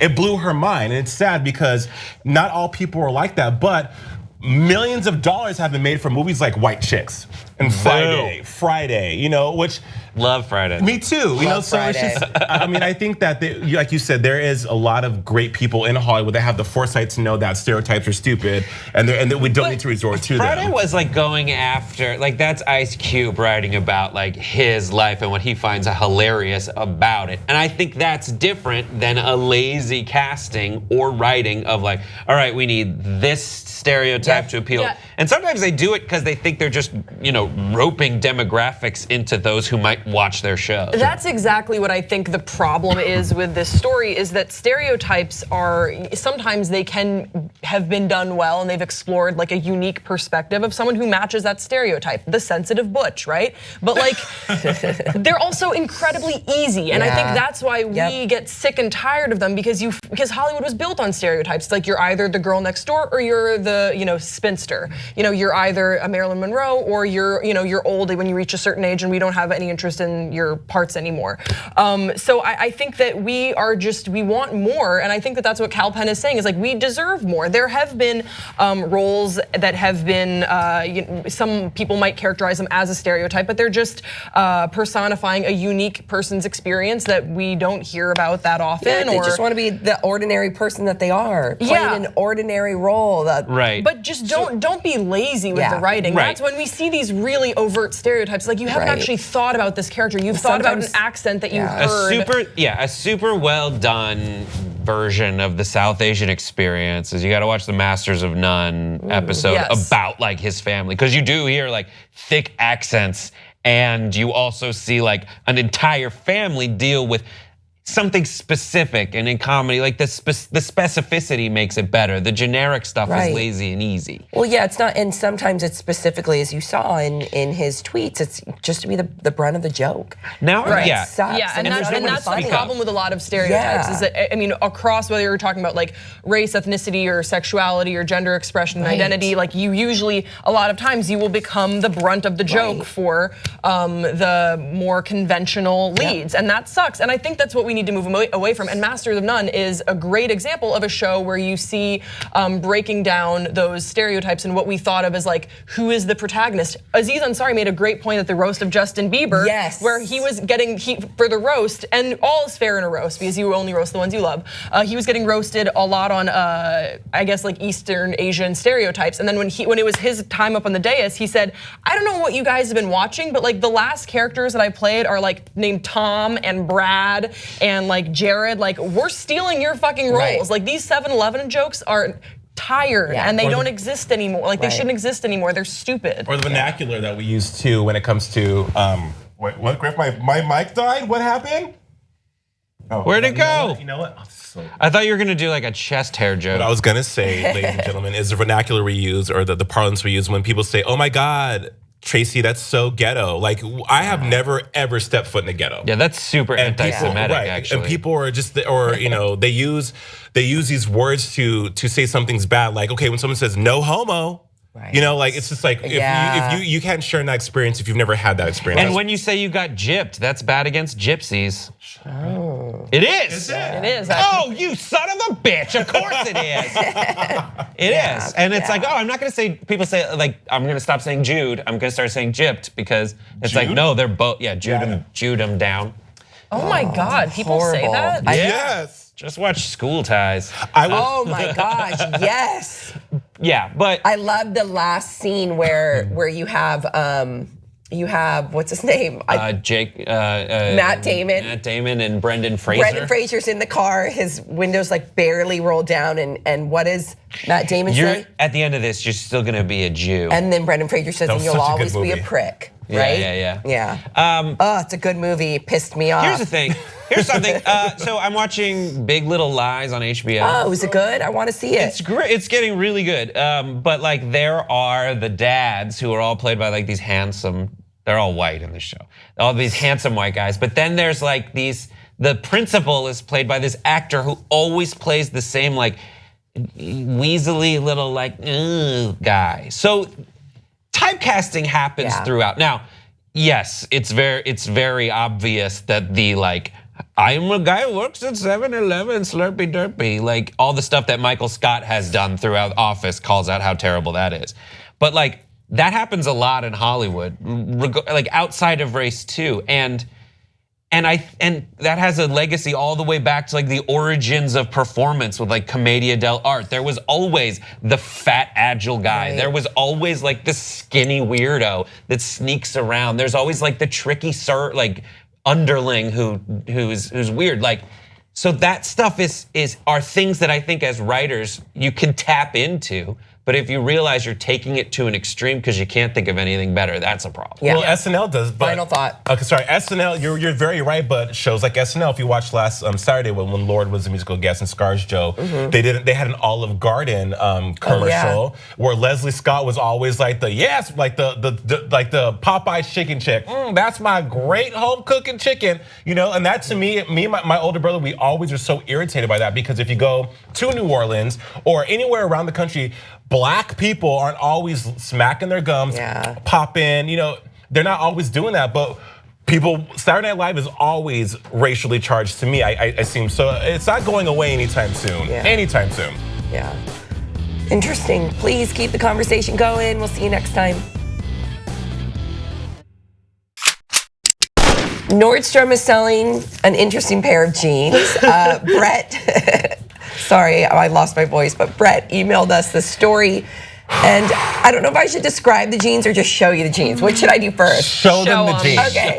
And then they won't believe their eyes, so then you gotta break it down. Okay, so look at the jeans. So they're just like mom jeans, which are popular now. A lot of people see them as in fashion. A lot of mothers. No, that's not true. Like 5 years ago, mom jeans would have been seen as mom jeans, but now we see a lot of people who are trendy wearing mom jeans. But these mom jeans have cutouts at the knee. Faded. Mothers can't be trendy. Grace is killing me right now. I'm trying to get through this. Grace. So the knees are cut out, and then there's like clear knee, like clear knees. It's like a pencil case material, but it's clear. You know what I mean? It's like the sort of thing for like a clear pencil case. That's funny. The way they describe it, according to Nordstrom, okay, quote, slick plastic panels bare your knees for a futuristic feel in tapered and cropped high-waist jeans. It's your knees in space.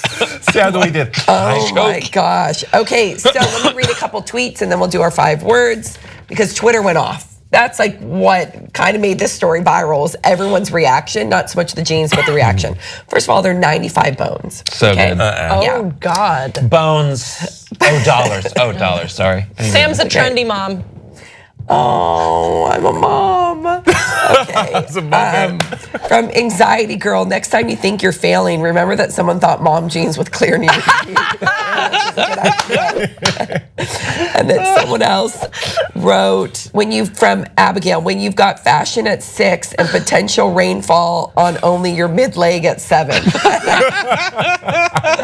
Okay, thoughts, 5 words or less. Do we need this? They dropped Ivanka for that? Jeans menines. More like Den, nah. Beast. These jeans guaranteed somewhere across America and probably in like some like cave in like Joplin, Missouri. Just kidding. Thinks those jeans are the height of fashion. I mean, it's amazing. Just imagine how sweaty your knees have to get and rubbing all day up against that plastic window. And no one ever said, God, those are some sexy knees. You know, like, well, like I got the shocker today. I mean, if they were playing it right, they would have had the panels. Still, the panels, I agree, are not going to be, you're going to be sweaty. But you're right. But have the panels here on the upper thigh. That's the look. That's why like people like it's very into like slash your jeans to pieces, and the girls like to have them, you know, with the slashes on the knees, but then also up here showing a little bit of thigh. I have gathered from my eyesight. So I would like to see. This is poor placement. It would be fun if I love the moving it up. We're fixing this. We're triaging. We're doing emergency sewing and tailoring. Fashion police. Move it up on the knees. On the thigh, but I want like things peeking out, like the minions. I want the minions, like or like little fish, like the fake fish, or like an otter in there, like an aquarium, like a little sloth. Oh my God! Any place you can put a little. I wonder if Haas would wear these. Well, you know, here's the male thing, version. Someone could probably make these jeans trendy though, but how ageist is it that when mom jeans first came out, I thought that's.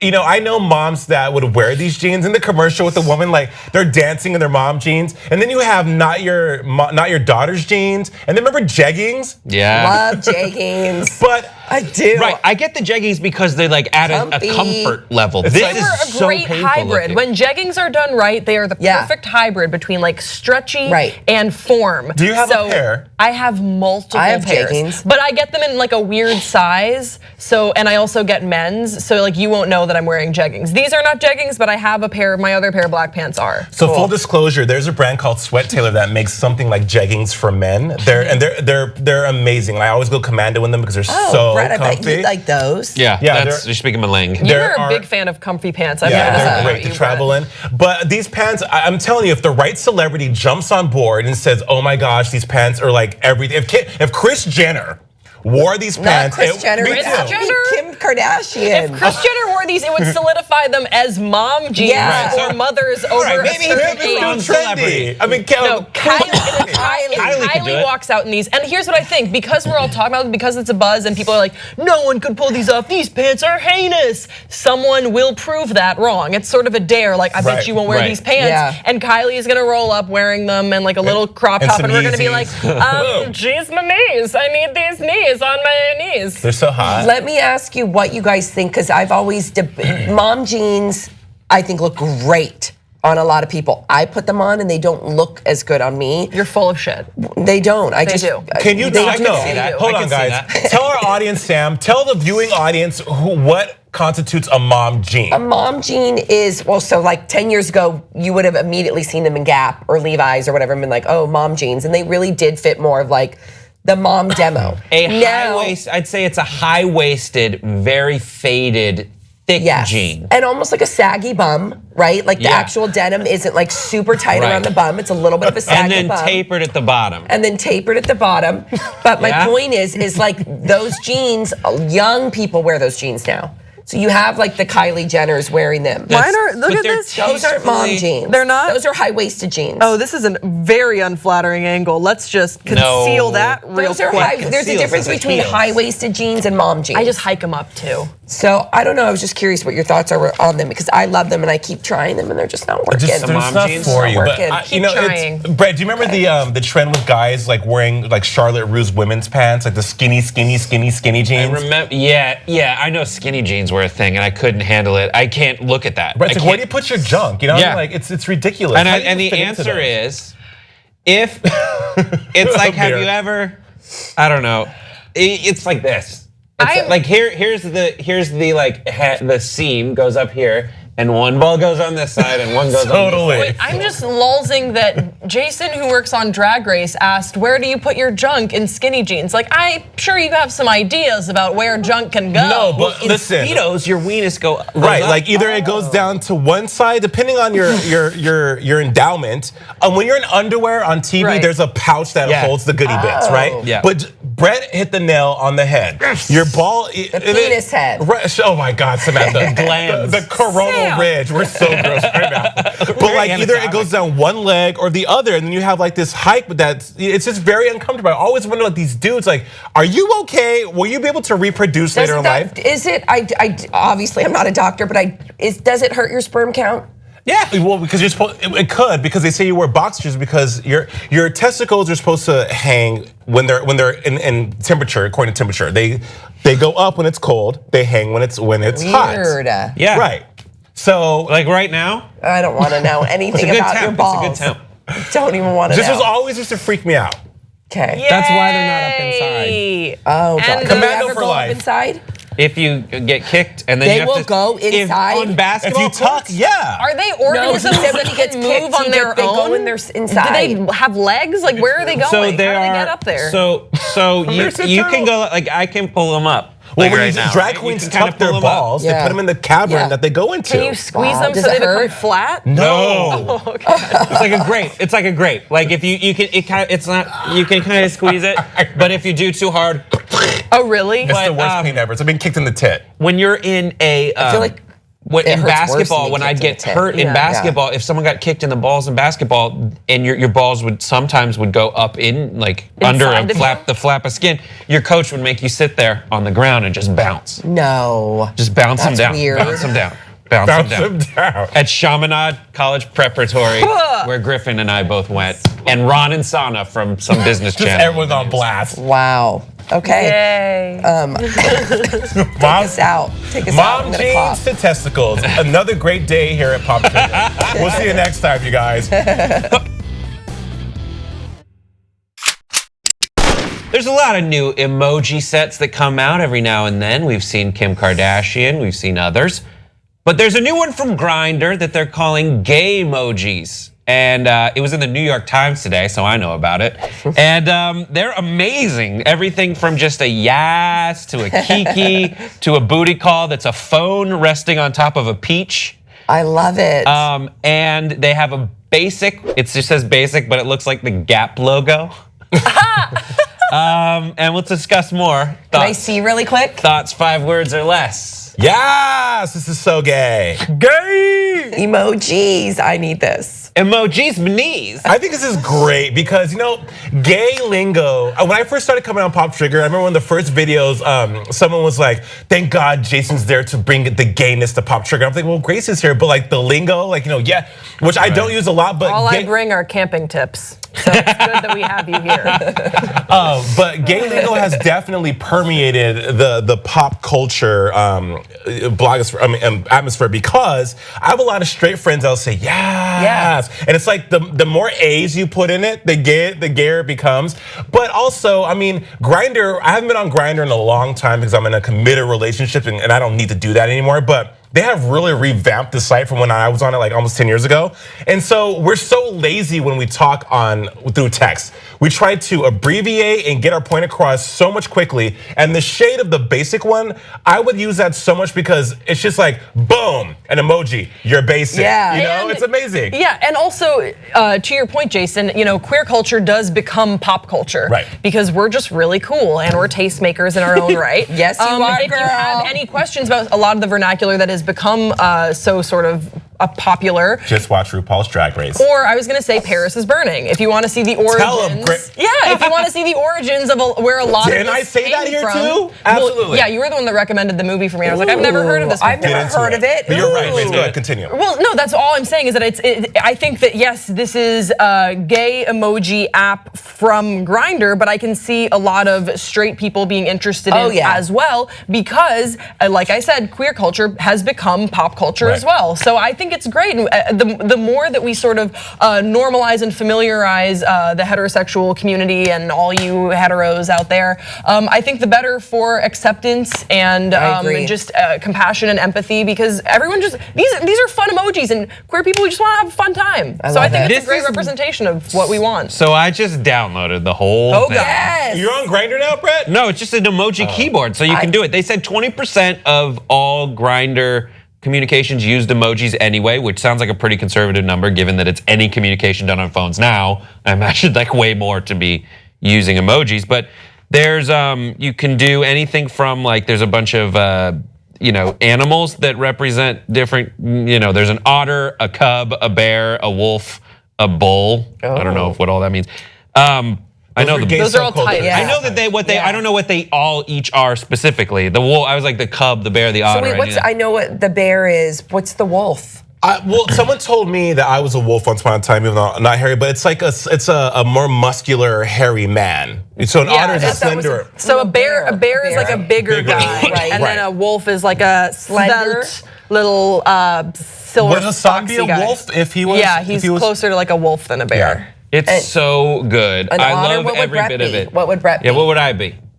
You could be. Brett would for sure be an otter. I think You otters wouldn't are be awesome. a twink though. No. Wait a second, Brett. You said you didn't like otters last time. Remember? I probably was just trying to piss you off. Oh. But I love otters. They're like this. They're kind of jerks.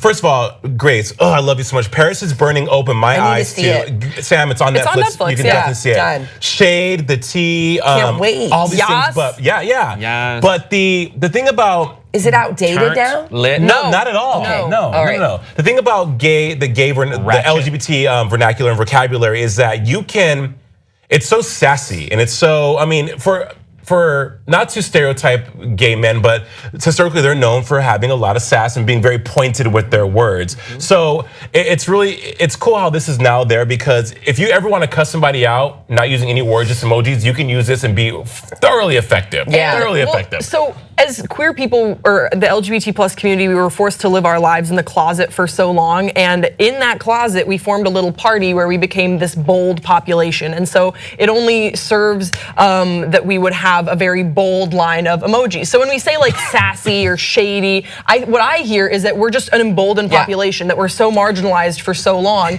that when we got into our little community, we were like, we're gonna be fucking fierce. Great point. Like I'm sick of being in a closet when we're together, when we're in this community. we are going to be ourselves. And now, fortunately, we can live out loud and share our That's some psychology behind it. That's really interesting. Well, I don't know if I'm right. There's a whole line of eggplant emojis. Of course. Including one with a ruler under it, one where it's on a photo, and there's also a peach on a photo. There's also a pierced eggplant and an eggplant with a ring around it, and an eggplant on a plate with a fork and a knife. Wow. Here's the thing, though. I will say, let's not forget where condom sizes. That's it. Your turn. Where this comes from, because one thing that makes me mad is when things become that are like, okay, hip hop music, people take over and claim ownership over these certain things. Let's not forget where these fierce, amazing, sickening, ferocious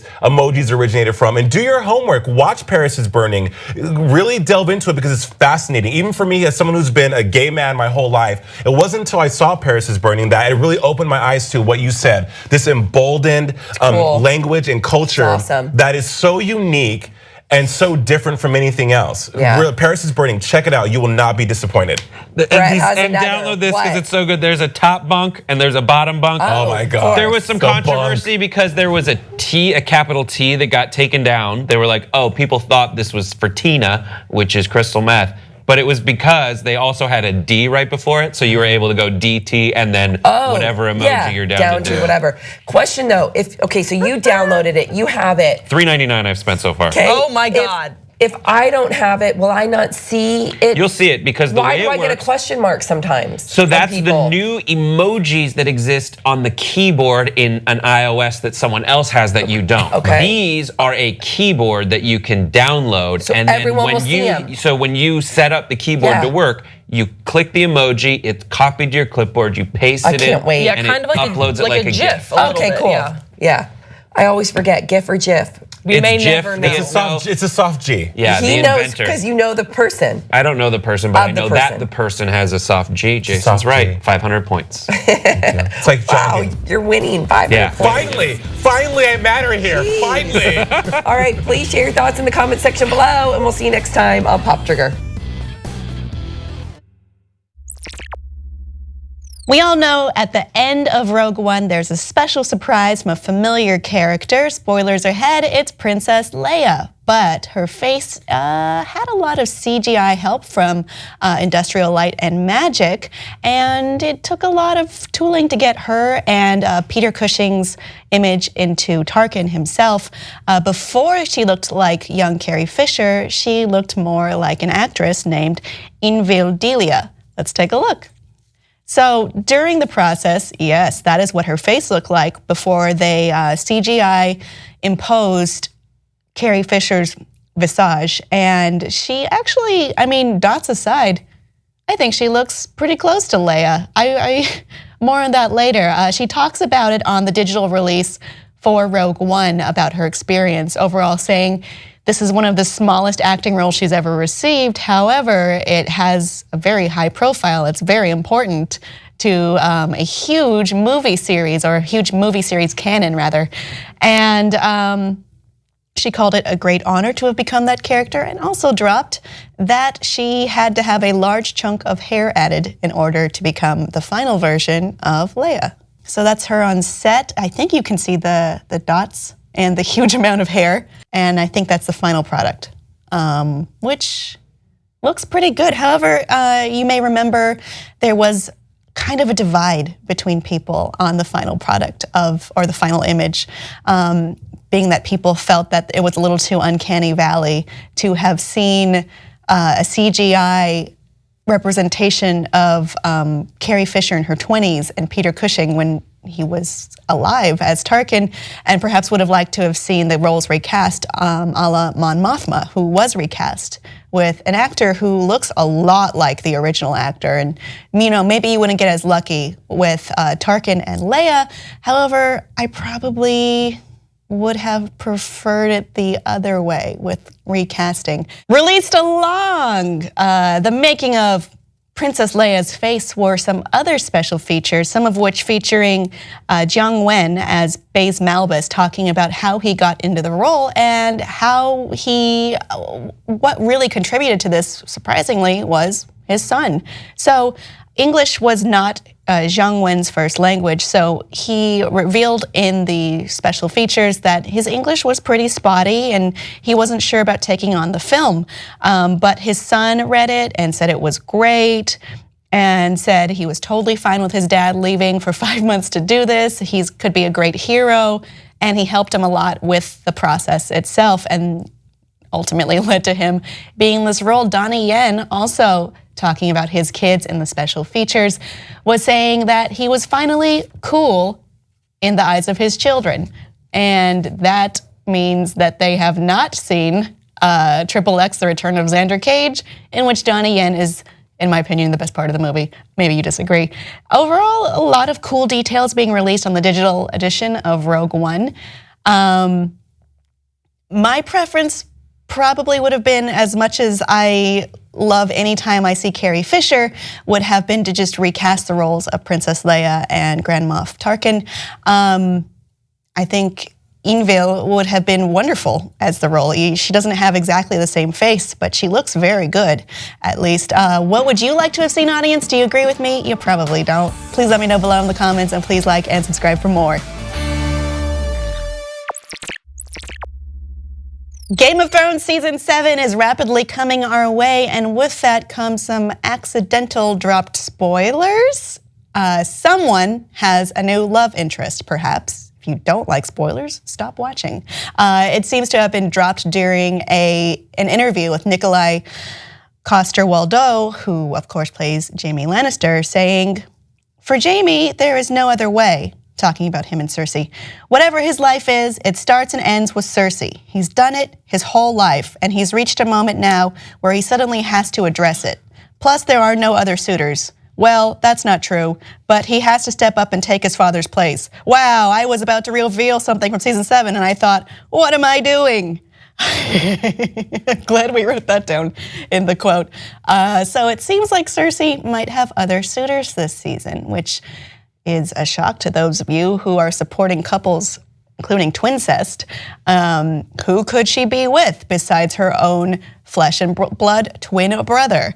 Well, there are some ideas floating along, one of which could be Euron Greyjoy. Of course, he said that he was going to vie for Daenerys to partner with him so that he could take over and be a jerk.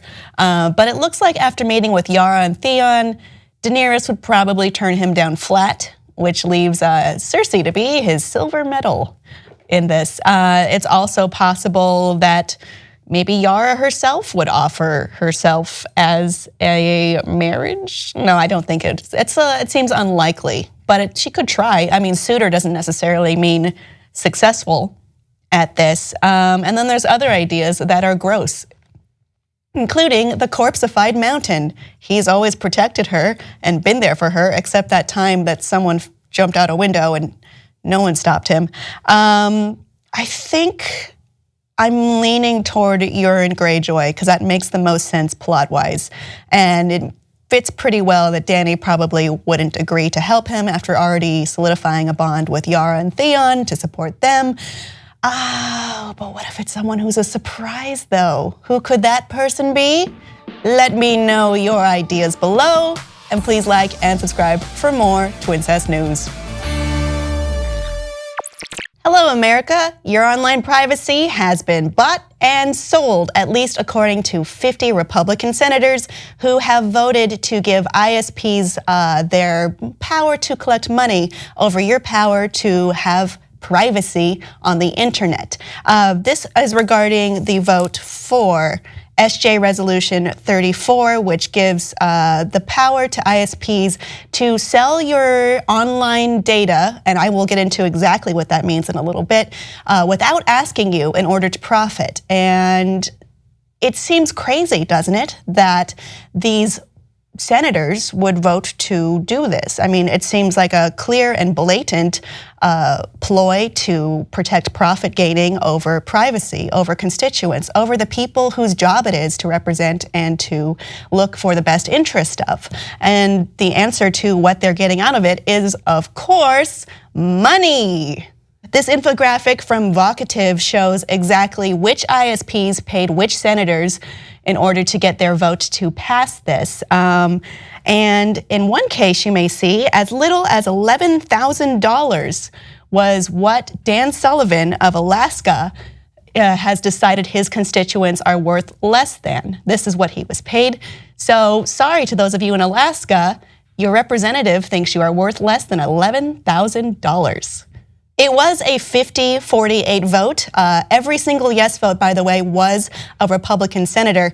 And it needs to move over to Congress before it reaches Trump for signature approval. However, I would say it's very unlikely that your representatives, your House of Reps, is going to vote the other way. There are some who say that they're scared of the fury of the internet, and you know what? They should be. If you have a representative that is voting in this, which is all of them, who has said that they're on the line or opposed to protecting your privacy, I would certainly let them know that you will vote them out if they vote to progress this forward to Trump. We are in a time where we have an FCC chairman, appointed by Trump, by the way, who has made it clear he wants to disassemble net neutrality entirely. It is 100% a ploy for ISP money and profiteering and gaining. This is not for the American people who have made it very clear they want their privacy protected. And by the way, it's not just your internet search history or your browsing history. According to the Fight for the Future website, it's geolocation data, financial info, passwords, health info, even your social security number. Anything you do, any data you enter, any online video you watch, any email you write, your ISP could store it all and sell it all for profit if Congress throws out the FCC rulings. This effectively undoes the protections put up under President Obama, and again, protections that the American people have made it very clear that they want. This is a blatant grab for money and influence and power, and we're not at a point where we can trust our elected officials to act in our behalf instead of grabbing for more money and power in a very selfish and very transparent way. It's messed up. We have to get the power of money out of politics, as Cenk says, every day of his life, because we cannot trust people to act in a way that would constitute their damn job, apparently. So all 50 of these senators, if they represent you, you should make it clear that you are going to vote them out of office, because they have proven they do not care about you. They only care about lining their own pockets and the already deep pockets of ISPs that have pretty much unfettered control over our data, what we're paying, how fast we're getting it. We live in a crazy society where not just corporations, ISPs, or not just ISPs, corporations have their control and hold over what we do and how we consume. We are screwed in a lot of ways. Audience, please tell me what you think of this below and what can be done to fix the problem, and please like and subscribe for more.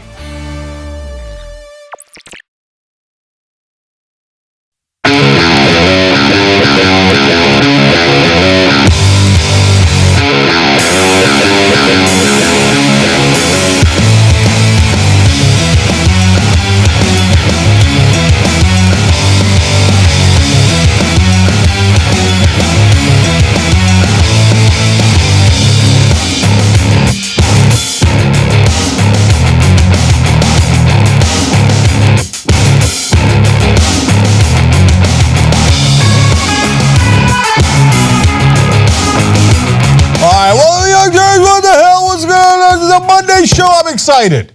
Okay, we've got a ton of amazing stories for you guys a little bit later in the program.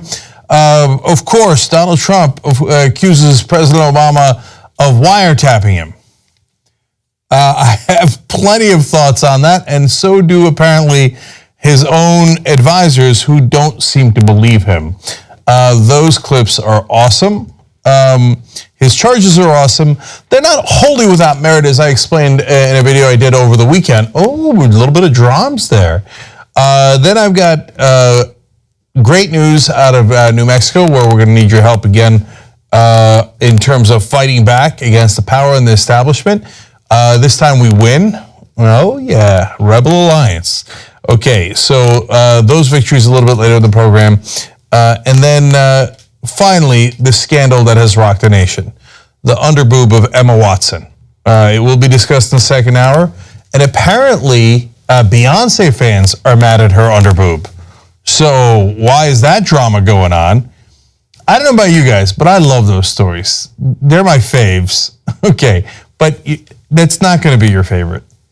Your favorite is going to be at the very end of the show, at the end of hour 2, when you see Sean Spicer dressed as the Easter Bunny. Hold for it. Trust me. Watch the whole show. You're going to love it. Oh, convenient way of watching the whole show, by the way. 2 things. Number 1, become a member. Hello, tytnetwork.com/join. You get the whole show anytime you want. Second of all, we're on Pluto TV, Washington. Okay, live right now. Hey, Pluto, how you doing? 6 to 8 p.m. Eastern, of course, is when we do the show. It's on Pluto TV. Those graphics look nice. It's on channel 116. So if you're on Pluto TV, check us out. If you're not, hello. What are you on, a different planet? Okay. Anyways, go get Pluto TV and watch us live there every day. Okay. So let's get started because I got a lot for you guys, including a new travel ban. Let's start right there. Okay. So Donald Trump thwarted in his last attempt to get a travel ban, was in fact, of course, a Muslim ban. So he's come up with a new and improved travel ban. Let me tell you all about it. First, we go to the New York Times. They explain President Trump on Monday, that's today, signed a revised version of his executive order that would, for the first time, rewrite American immigration policy to bar migrants from predominantly Muslim nations, removing citizens of Iraq from the original travel embargo, and scrapping a provision that explicitly protected religious minorities. So I'm going to give you all the details of who's banned now and who's not banned, and they did fix a lot of things. I guess I'll give them credit for that. Most importantly was that when they said we will favor Christians and disfavor Muslims, that was wildly unconstitutional, wildly un-American, a huge problem for this ban, which was, of course, in reality, a Muslim ban. They have now taken that part away, which is going to make it much more likely that this time around this will stick. Now, if you're wondering if it was ever a Muslim ban, remember what Trump promised on the campaign trail. Is calling for a total and complete shutdown of Muslims entering the United States until our country's representatives can figure out what the hell is going on. We have no choice. We have no choice. Apparently they have a slight choice now. Before it was a complete and total shutdown of Muslims. Then it was, okay, only the Muslim countries I don't have business dealings in. Now, okay, fine, Iraq turns out a big ally because we did that whole war thing. Okay, fine, they're off. And it turns out I can't just say complete and total shutdown of Muslims. So fine, we're not going to favor one religion over another anymore. The funny thing is, Trump couldn't figure out what the hell is going on. This is why it's Muslim ban 2.0. So let's tell you details of what's in it. Citizens of Iran, Somalia, Sudan, Yemen, Syria, and Libya will face a 90-day suspension of visa processing as the administration continues to analyze how to enhance vetting procedures, according to a Homeland Security summary of the order. So 6 out of the 7 countries remain, as you see there, but only until they figure out what the hell is going on. You know, Trump, you're president now. It's your job to figure out what's going on. So, okay. So, New York Times further explains, the removal of Iraq from the list came after talks with security officials in Baghdad at the urging of State and Defense Department officials who felt the ban would undermine the stability of the United States allied government. I love that sentence because basically the adults at the State Department and Defense Department were like, hey, Donnie, now remember we did that whole war to liberate Iraq, and hence they are our ally, and to say, hey, we won't allow any of you guys in anymore because we think you're dangerous, sets a very bad tone. And remember, Donnie, we're still fighting ISIS over there in Iraq, and the guys who are actually doing the fighting are mainly Iraqi army, and we need the Iraqi government on our side to fight ISIS. Remember that, Donnie? Oh, well, I guess we got to take them off the list until we figure out what the hell is going on. Okay, they further explained the indefinite ban on refugees from Syria also has been reduced to a 120-day ban requiring review and renewal the new order retains a temporary ban on all refugees. So this is another thing that the lawyers told him, hey, listen, you can't do an indefinite ban. If you make it 120 days and then you have to extend it, that'll be okay, but it's not going to pass scrutiny if you make it indefinite. So they're softening it in a lot of significant ways here. Another way that they've softened it, and this is very important, it will not affect, the new ban will not affect people who had previously been issued visas. So part of the problem was somebody gets a visa, they've gone through the entire legal process, and then Trump comes in and goes, I don't know what the hell's going on. I'm going to block your previous visas. Why? Because he didn't check. He didn't check with the lawyers. He didn't check with state or defense. He didn't check with anybody. He just blundered out there like the fool that he is. So now, here's a chart from the New York Times explaining what's permitted and not now. New immigrants are barred from those 6 countries. Green card holders are exempted. That's very important. That was another huge problem with the very first version of the ban. They said even if you're a green card holder, which should guarantee you almost every right in America other than voting, they said, no, I don't care. We're just scrapping all those rights. They couldn't possibly do that. Even in the first version, they had to backpedal out of that. Again, it's because they're unprepared. They don't know what the hell is going on. They're the ones who are wildly irresponsible. Okay, diplomats now allowed. Of course, you have to allow diplomats, you schmuck. Okay, all refugees are barred for the moment being, as I explained with the time restrictions. Dual nationals and Iraqi nationals are now allowed. Dual nationals also very important because in the first ban, you could have been a British citizen and an Iraqi citizen, and they're like, no, you're an Iraqi citizen, and hence you're banned. And Great Britain was like, no, wait, that's my citizen. You can't ban my citizen. That's crazy. Then I'll have to ban your citizens. And he immediately backpedaled out of that, as he did with the green card holders. Like, oh, no, the UK, I mean, your dual citizens are okay. And then the French are like, what the hell? What's wrong with our citizens? And the Germans, and on it went. So finally, the knuckleheads in the Trump White House realized, oh, yeah, we should allow the dual nationals as long as they have citizenship with the other countries that are not listed, okay? So now, again, another sentence that I love. They explain that the new order was delayed for about a week as the White House sought to better coordinate its activities with federal agencies and to maximize its public relations impact, according to 3 administration officials. In other words, this time around, they're like, oh, right, we got to check with people. Forgot we have a State Department and a Defense Department. Okay, this time let's take a week and pass it around. Go, hey, guys, is this okay? Is this okay? And let's show it to a lawyer. Whereas like, yeah, okay, this is how it's going to pass constitutional and legal muster. So the good news for them is that probably this time around it'll stick, because I think that this is largely within the purview of the president's powers, and I think the courts will probably agree with that. Is it a good idea? No. It's a terrible idea. It's very un-American. And is it in fact a Muslim ban? Of course! That's what he's wanted to do all along. He wasn't unclear about it. He told you right from day one. And he tried a deeper Muslim ban that clearly explained that Christians would be prioritized. So even as president, he made his intention very clear. But at the end of the day, this is for demagoguery. And so he now has watered it down in a lot of different ways, but it doesn't matter because his knucklehead supporters are like, oh, we're still better than Muslims. Oh, Donald came out with a new one. Yeah, oh, that's great, man. Yeah, go get him, Donnie. And in reality, now it doesn't do that as much. And of course, the most important thing is it is totally useless.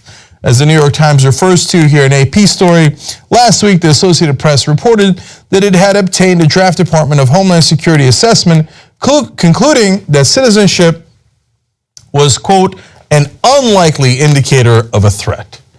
In other words, if you're profiling based on citizenship of Muslim-dominated countries, it is a very poor indicator if someone's actually a threat. In fact, these 6 countries, none of their citizens have committed a deadly attack inside the United States for 40 years. So if you're looking to profile people, you would have been hard-pressed to find 6 worse countries, less effective countries to profile, since these guys have not led to any terrorist attacks. By the way, I got a note for you on what would have been a very effective country to profile, and that's Saudi Arabia.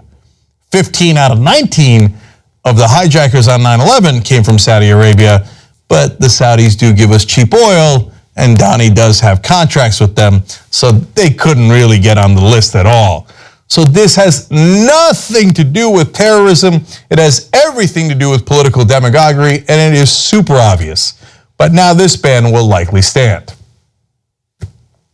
It is what it is. All right, hold. By the way, we had a lot more band puns from where that came from, including, and the band played on. Come on. Don't make me go to band camp. Unbearable. We move forward. Okay. Oh, this is my favorite story of the day, along with Sean Spicer as an Easter bunny. Okay. President Donald Trump was so psyched after last week's address to the joint session of Congress. He got really good reviews on television, and apparently he watches 6 hours of television a day. He's the president. Oh my God. Anyway, so he's like, yay, they like me. They really like me. And then, oops, on Wednesday, the Jeff Sessions story comes out about how he had Russian contacts and he had lied about it. And things go poorly. And then Trump does a self-inflicted wound when he starts talking about how Obama wiretapped him and no one believes him, and he gets more and more mad. This story is from many different sources. I'm going to quote you CNN and Washington Post here. Washington Post talked to not only former officials and former advisors, they talked to 17 people in the White House right now. It's amazing. So they're really well sourced. And it turns out Donnie's really, really mad. It didn't work out like he wanted to. Oh, you're going to love this story. President Donald Trump is extremely frustrated with his senior staff, according to CNN, and communications team for allowing the firestorm surrounding Attorney General Jeff Sessions to steal his thunder in the wake of his address to Congress, sources tell CNN. Okay. See, this is what that's about. You're stealing my thunder. You ruined it. Okay. White House source says, quote, nobody has seen him that upset. Washington Post now says Trump was mad, steaming, raging mad. I will add, like a child. Okay, a lot more where that came from in a second. Washington Post explains.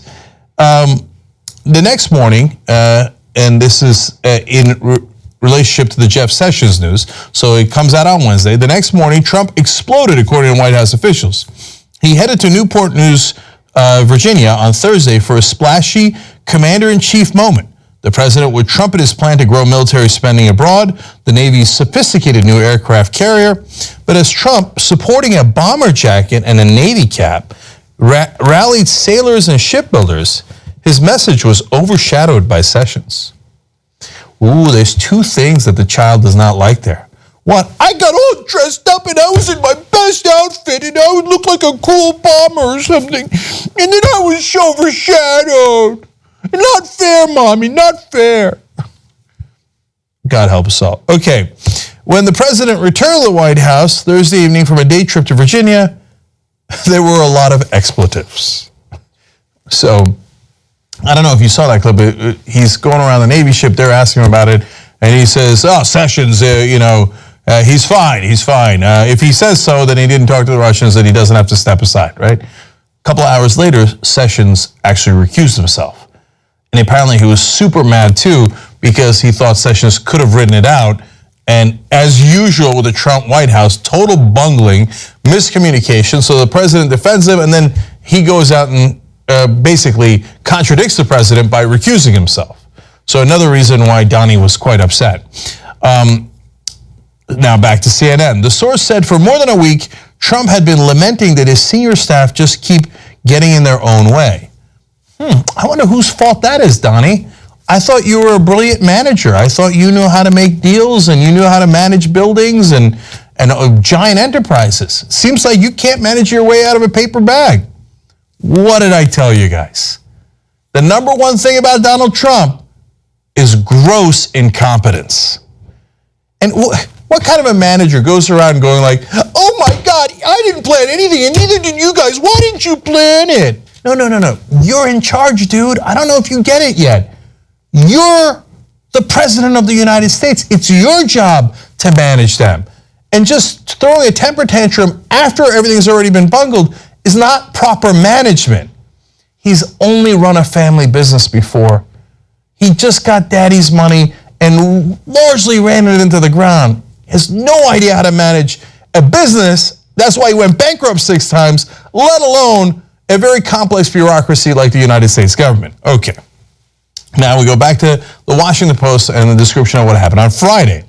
Back at the White House on Friday morning, Trump summoned his senior aides into the Oval Office, where he simmered with rage. According to several White House officials, he upbraided them over Sessions' decision to recuse himself, believing that Sessions had succumbed to the pressure from the media and other critics instead of fighting with the full defense of the White House. In a huff, I love this, Trump departed for Mar-a-Lago, taking with him from his inner circle only his daughter and Kushner, his son-in-law, who's a White House senior advisor. His top 2 aides, Chief of Staff Reince Priebus and Bannon, stayed behind in Washington. Another classic move of a child. Well, then I'm taking my ball and going home. I'm going to go to Mar-a-Lago and play golf. And you're not coming with me, Reince. I'm mad at you. Reince Priebus said, I was planning to go, and there was an RNC fundraiser that I obviously had a role in organizing, but a family situation came. No, he's mad at you, dude. We all know. Just calm down. Okay, don't bother lying. Steve Bannon also left behind originally, but then apparently Bannon being Bannon found a way to get down to Florida again anyway, because that's where all the decisions are being made. But we do have footage, and I'm not sure that I'm comfortable that they got this footage, but credit to CNN for getting it, I guess. And I want to show you what the people are talking about is a tirade inside the White House. Well, that's okay. That's animated. You could tell there. You can't see Trump. You can see Bannon there. By the way, if I'm the Secret Service, I also don't like this footage. Ivanka Trump is there. Jared Kushner is there. Reince Priebus is there.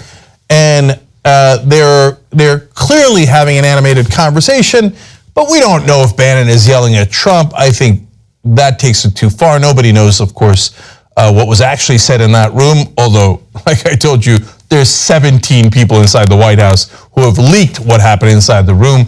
But that's some footage for you guys. Not clear if Bannon was yelling at Trump, but yelling nonetheless. So you see there's clearly discord there and clearly a mess. They're not winning over there. It's a mess. Back to the Washington Post. They say the administration finds itself beset yet again by disorder and suspicion. I told you, can't manage a damn thing. All right, back to CNN. Aides have been seen in tears in recent days at multiple meetings because the boss is mad and yelling at them. Well, they seem like special snowflakes. Man up. You're at the White House now. Okay, Washington Post.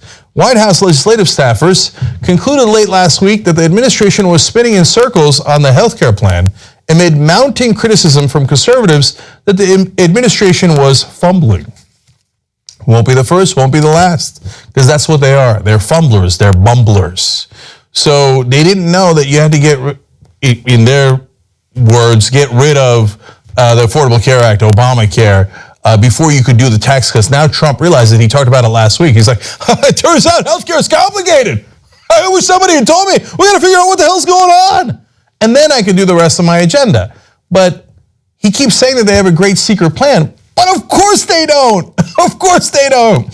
So Congress is not coming back to him. They're like, look, man, we're Republicans. We didn't actually plan on replacing it. We just wanted to shred it so that our donors could be back in charge. We don't have a replacement. Trump, you said you had a secret plan. What's your secret plan? Oh, fumbling, bumbling. Oh. All right. Then he does a self-inflicted wound in the middle of the night where he tweets out late Friday night, early Saturday morning that President Obama has wiretapped him. He found out. Okay, first of all, you're the president. If you think the former president wiretapped you, why don't you ask the FBI and the Justice Department and your intelligence agencies? You have them all at your disposal. You're the president. Instead of reading a story from Breitbart and InfoWars, which is apparently what happened, in the middle of the night, and going, oh my God, Alex Jones says I was wiretapped. You're the president. You could find that out. Ask somebody. So nonetheless, he's mad that people won't back him because he has no evidence. He runs into one of his best buddies, Christopher Ruddy, Newsmax CEO, on the golf course. And I forget who said this, but somebody online was saying, look, here's a 70-year-old man who watches 6 hours of television, spends most of his time in Florida golfing. That's a retiree, not a president. Okay, so he runs into Ruddy on the golf course because he's got nothing better to do. That's your problem. Manage the White House. Anyway, Ruddy says he was pissed. I haven't seen him this angry. And he apparently told Ruddy about the so-called wiretapping. This will be investigated. It will all come out. I will be proven right. But my God, man, why didn't you investigate it before you blurted it out on Twitter? He doesn't get it. He doesn't get that he's in charge. And that comes with a heavy, heavy responsibility. And it's not somebody else's fault. It's not somebody else's responsibility. As much as I dislike Bannon, Priebus, and all those guys, the buck doesn't stop there. Donnie, it stops with you. And the buck is not some sort of thing you play with. And if you get upset, you go, I'm taking the buck and I'm going to Florida. And I'm going to play with my buddy Ruddy and I'm going to golf. Okay. So nonetheless, they're down in Florida, and his advisors are going to try to make him happy. Because again, the child's tantrum is hurting everybody, so they're going to try to calm him down. Listen to how they do it. That night at Mar-a-Lago, Trump had dinner with Sessions, Bannon, Homeland Security Secretary John F. Kelly, and White House Senior Policy Advisor Stephen Miller, among others. They tried to put Trump in a better mood by going over their implementation plans for the travel ban, according to a White House official. That's another sentence I love. Okay, Donnie, now look, we got a great new toy for you. It's another Muslim ban. And apparently it worked. And he was like, okay, all right, good. I like this toy. Oh, I don't like the Muslims. We got to ban them until we figure out what the hell is going on. Who do you think should do that, Donald? Okay. So, Washington Post explains, Trump was brighter Sunday morning as he read several newspapers, pleased that his allegations against Obama were the dominant story, the official said. And then he, of course, turns on television. And after watching the Kardashians for a while, no, I don't know if he did that, but he probably did. Then he found reason to be mad again. Few Republicans were defending him on the Sunday political talk shows. And Donnie went back to being really, really upset. This child is the President of the United States. This child, unfortunately, is the most powerful man on earth. And this child has no idea that he actually shoulders that responsibility now. Donnie, your daddy isn't here to rescue you anymore. You have to make these decisions. You have to work hard to manage your staff so that you guys can manage the country. So no matter how angry you get and how many temper tantrums you throw, it doesn't change that fact. You've got to actually grow up, be an adult, and manage the country. The reality is, I know, and actually you know, that you're not capable of it. So you're not going to last that long. Because there's only so long we could have a child as the most powerful person on earth before things go horribly, horribly wrong. And we're not that far from it already. Okay, we'll be right back.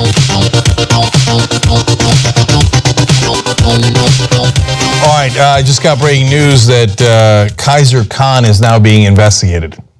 Unbelievable. I will share that with you in the next segment. And I'll tell you what we know so far. Of course, that's the dad that spoke out against Donald Trump, who lost his son in Iraq. Okay, Ruth Iverson writes in, we are more likely to be killed by a right-wing U.S. citizen. Are we going to ban ourselves? Well, Ruth's tweet is literally true. The 6 Muslim countries that have been banned have had no deadly attacks inside the United States for 40 years, whereas there's been dozens and dozens of right-wing attacks that have led to fatalities. But you wouldn't want to investigate things that are actual problems. Okay, Jessica Allison says, another reason for Trump's outrage, his cover man has stepped aside, leaving him unprotected from investigation. That's a great point by Jessica. He might be super mad because now his flank is left uncovered. Because he might know something that others don't know, which is that he did potentially do a deal with the Russians, in which case he would really, really need Jeff Sessions in that role. And if he doesn't have Sessions in that role, that might send him into a rage. As the Attorney General, of course. Null Cookie says, Trump's rage isn't strong or leadership. It's the natural, inevitable result of tremendous weakness and incompetence. Agreed. And Pixie Bauman writes in, I thought I had already finished the terrible twos, considering my son is 11. Now we have to deal with it from POTUS. Pretty much true there as well. All right, checking in on our tytnetwork.com/go. That's our journalism drive. $27 from Salona in California and $100 from Elizabeth from Delaware. So thank you guys. We appreciate it. And let's keep it going now. Now let's go to those infamous tweets from in the middle of the night from Trump. Okay.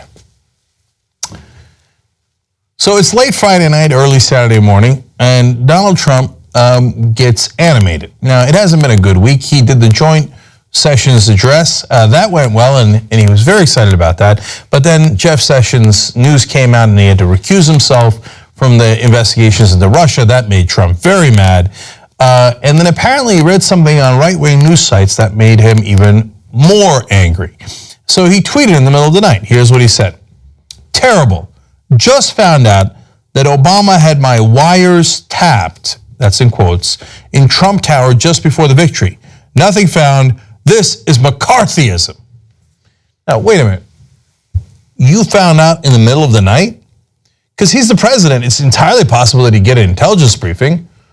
He shouldn't go really blabbing about that on Twitter, but okay, well, that would be very interesting. It's very credible that the president would know something we don't know. But really, somebody came and briefed you in the middle of the night in Florida? Less likely. Okay, let's keep going. His next tweet is it legal for a sitting president to be wiretapping a race for president prior to an election? Turned down by court earlier, a new low. Well, now he's on to something. So everybody's saying he's crazy, and that's relatively true. But there is one kernel of truth in here. According to The Guardian, and this story came out in January, the FBI asked the FISA court for a warrant to wiretap Trump Tower. Now, think about that for a second. That means the FBI thought that the evidence they had connecting Trump or his associates that are also in Trump Tower to Russia was so significant that they would go to a court in the middle of an election in October, right before the election, and ask for a warrant to wiretap a presidential candidate or his associates. If that's true, that's not good news for Donald Trump. That's terrible news for Donald Trump. Now, that's what The Guardian reported. Now, they were turned down. If that reporting is true, the FISA court said, no, you can't do that because, again, he's a presidential candidate in the middle of a run, and that would have been, they would have had to have overwhelming evidence in order to have that wiretap be accepted by the court. So Trump continues. He says, I'd bet a good lawyer could make a great case out of the fact that President Obama was tapping my phones in October, just prior to election. But you just said in the earlier tweet that he was turned down by the court, which means that he was not wiretapping you, besides which you have no evidence that it's President Obama that ordered that, and nor have you looked into any of the laws before, in the middle of a tirade in the middle of the night, you sent out all these tweets. Remember, I got to keep reminding Donald Trump of this. You're the president.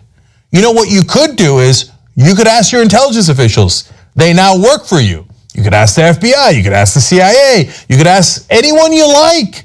You're the president, Donnie. You don't have to just get mad as if you're outside of power. Doesn't it sound like that? Just found out from Alex Jones that something bad is happening inside the government. Don, you're inside the government. It's like one of those movies where Jason Bourne is like, oh my God, he's calling from inside the building. Don, you're calling from inside the building. Just ask somebody if you think that they wiretapped you. You don't have to get conspiratorial. You can just find out. They have to give you what you want. You're the president. He sends one more tweet nonetheless. He says, how low has President Obama gone to tap my phones during the very sacred election process? This is Nixon/Watergate. Bad or sick guy. Okay. Yeah, of course, there's misspellings in there. Nobody's surprised by that. Okay. A lot of projection in talking about a sick guy. If Obama had called Bush, who went before him, a sick guy, the press would have exploded. How dare he? Angry, the right wing would have ended, black man. Okay, but the rest of the press would have been like, that's an angry thing to do. It's unacceptable. It breaks decorum. And it's not like the press isn't on Trump. But my point is that this is unprecedented. No president has ever said about a former president, sick, that guy's sick. And of course, the childish, bad guy. Because he doesn't possess a vocabulary past third grade. So someone is either bad or good. They're either fine or sick. So a bad or sick guy like Nixon, Watergate. To charge that in the middle of the night without doing your research is unbelievable. But now with Trump, everything's believable. So then they go and ask the people who are in charge in the government, did you actually do that? James Clapper, former National Intelligence Director, says there was no such wiretap activity mounted against the president-elect at the time as a candidate or against his campaign.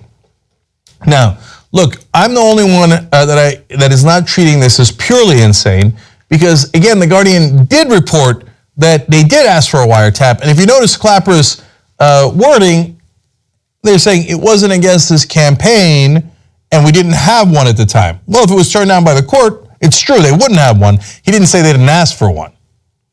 Okay? And then Raw's story explains, former Obama administration officials pointed out on Saturday and Sunday that no president has the power to unilaterally authorize wiretaps or surveillance of any kind. Requests for surveillance require a warrant that must be approved by a federal judge. Now, that's reported by everybody. That's absolutely true. So President Obama wouldn't have gone in the middle of the night as Trump does and go, okay, somebody get me a wiretap on this Trump guy. I don't like this guy, right? That's not how it works. Again, though, let's be clear, that doesn't mean that someone didn't ask for a wiretap. That would come out of the FBI or the Department of Justice in some other way, but it wouldn't come from the president. The fact that it wouldn't come from the president is sad that Trump doesn't know that, didn't bother to investigate, doesn't care about the facts. But also doesn't mean that they didn't ask for a warrant. So a lot of people are hiding behind that like, well, Obama couldn't have ordered it, so it's not true. No, Obama couldn't have ordered it, but somebody else could have. So let's keep it real. Now, Kevin Lewis, former spokesperson for Obama says, or current spokesperson for Obama says, neither President Obama nor any White House official ever orders surveillance on any U.S. citizen. There's a lot I could disagree with there. But as it regards Trump, again, he's saying Obama and White House officials didn't do it. It doesn't mean that other people within the government didn't ask for that warrant. So let's be clear about what happened and didn't happen here, okay? So how did Trump get this in his head? And again, we go to Raw's story here, but this is reported by many outlets as well. They say at this juncture, it appears most likely that President Trump got the idea that Obama wiretapped Trump Towers from right-wing news sites Breitbart.com and InfoWars. Jesus. Which both, along with conservative radio shouter Mark Levin, ran with a wiretap story on Thursday and Friday in spite of a lack of evidence supporting the charges. See, this is what drives me crazy. Donald, if you heard some idiot, two-bit conservative talk show host on the radio earlier in the day, or you saw Breitbart, which is written, the guy who's your chief advisor theoretically stepped down from Breitbart, but obviously still gives orders to what they're going to write about. He's playing you. Steve Bannon used to run Breitbart. Now he no longer is associated with it because he's the chief advisor to the president. Just calls anyone at Breitbart and goes, hey, run the story. They run the story, then he prints it out. This is from another article we know from inside White House officials. And they put it in Trump's desk. And then Trump reads it, because he doesn't know how to work a computer other than Twitter. And he's like, oh my God, look at what Breitbart's saying. See, at that point, Donnie, you go ask people, because you're the president. You don't just go on Twitter and go, can you believe what Alex Jones said or Steve Bannon said, and then put it on my desk in order to manipulate me. God, you are such a fool. Okay. On Sunday, FBI Director James Comey urged the Justice Department to speak out against the president's calls for investigations into wiretaps he has yet to prove exist. Again, I'm a little mixed on that one. Comey, who's the head of the FBI, says, hey, don't do any investigations. He's shown no proof. Okay, but you didn't say that you didn't ask for the warrant. So let's just be clear on what is and is not true here. Trump does not have evidence of it. InfoWars is not evidence. If you think so, then aliens are about to attack us, and watch out for the lizard people controlled by Satan. Okay, that is not real evidence. On the other hand, the denials here are very carefully worded. And again, if you believe The Guardian, which is a real news source, they did ask for a warrant. So this is a very interesting story, but Trump should be a little bit careful what he asks for. If you ask for an investigation into why they wanted a warrant, then you might accidentally release the evidence that they had on you. Oops. We'll get to that in a minute. Now, Sarah Huckabee Sanders, White House Deputy Press Secretary, says that, of course, she has no idea if there's actual evidence. She says, quote, I do know that we take this very seriously, and we think it should be thoroughly reviewed and investigated, and we're asking Congress to do their job and to do just that.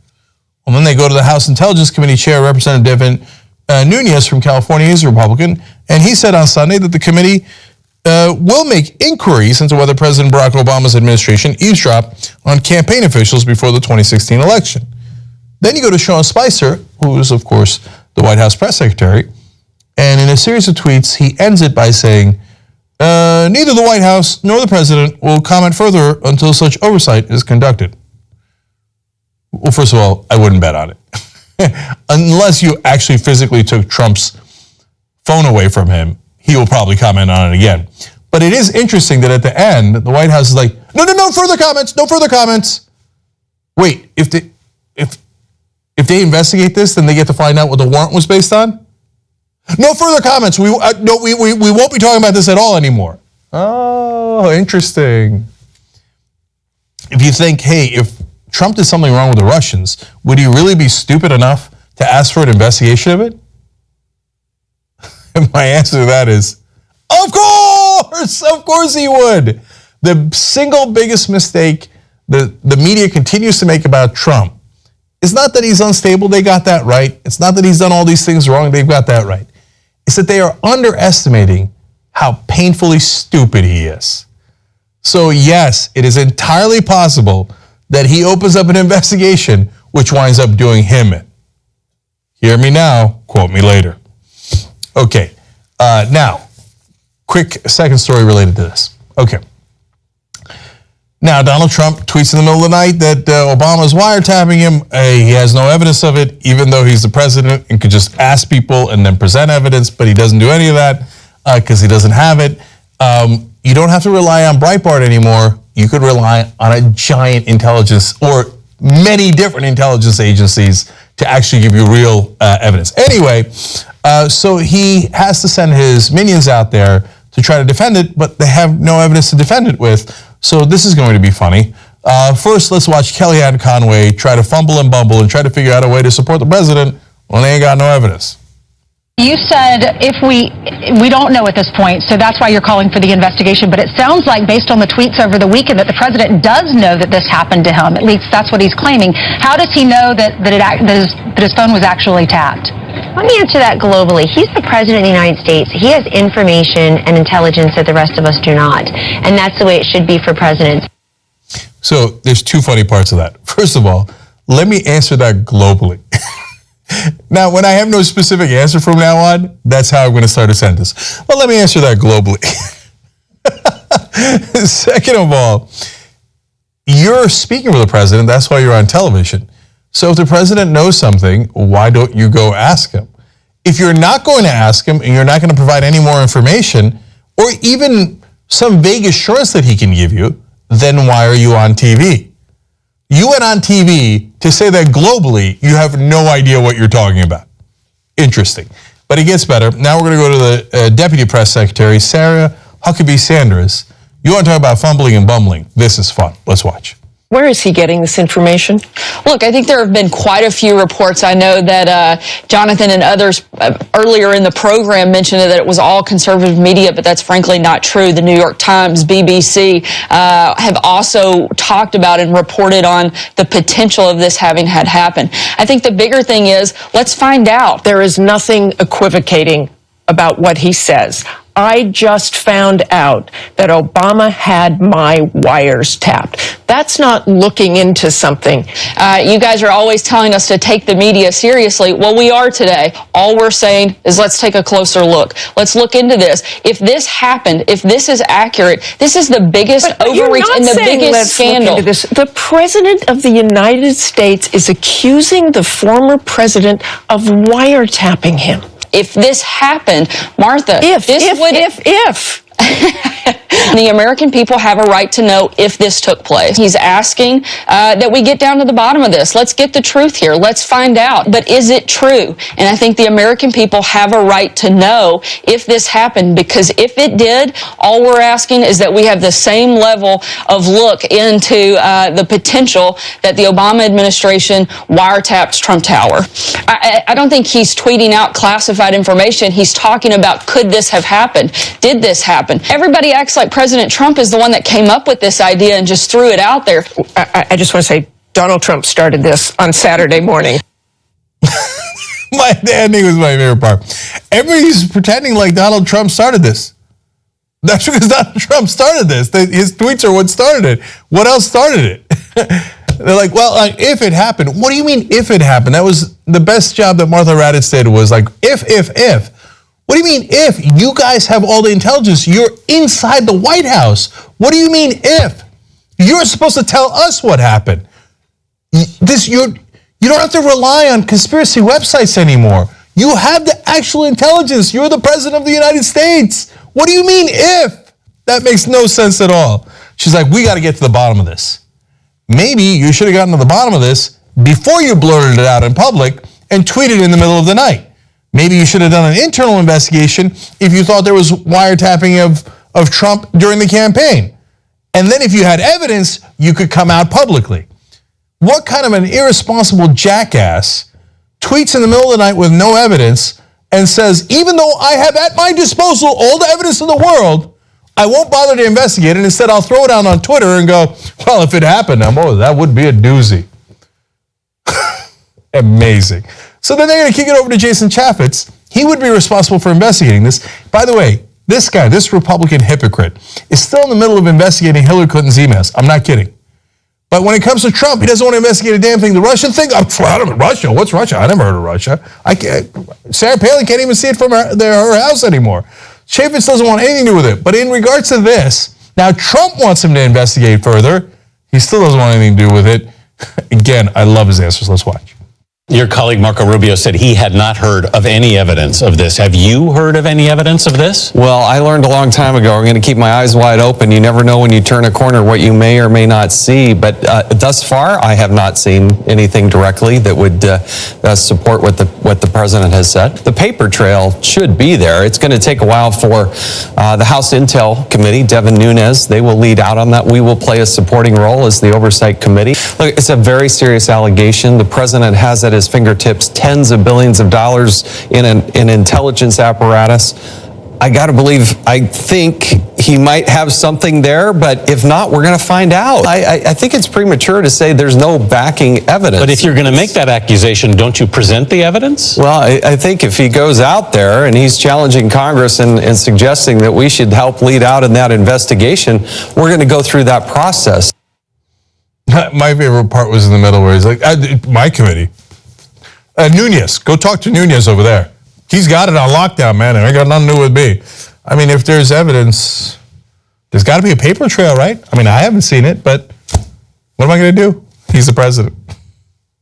Indeed, Chaffetz, that's what the entire country is saying. What are we going to do? He's the president. But this bumbling fool has no idea how to be president. If you think that something is wrong, it is actually your responsibility to investigate it and to do it behind closed doors first. And then when you have evidence, present that evidence to the American people and take action on it. Because you're not just a conspiracy theorist anymore. you're the president. Okay. Now, we go to good news. Okay. So Wolfpack is a nonpartisan group, as you all know, that is fighting to get free and fair elections. So from time to time when I tell you about their resolution in different states, now we go to New Mexico. Well, they had sponsors introduce SJR 12, Senate Joint Resolution 12. And these are great sponsors. I'm going to tell you about them in a second. And I don't want you to lose faith in politics. I don't want you to lose faith in politicians, because at the local level, there's some wonderful politicians who I think could be our new founding fathers. They could bring democracy back.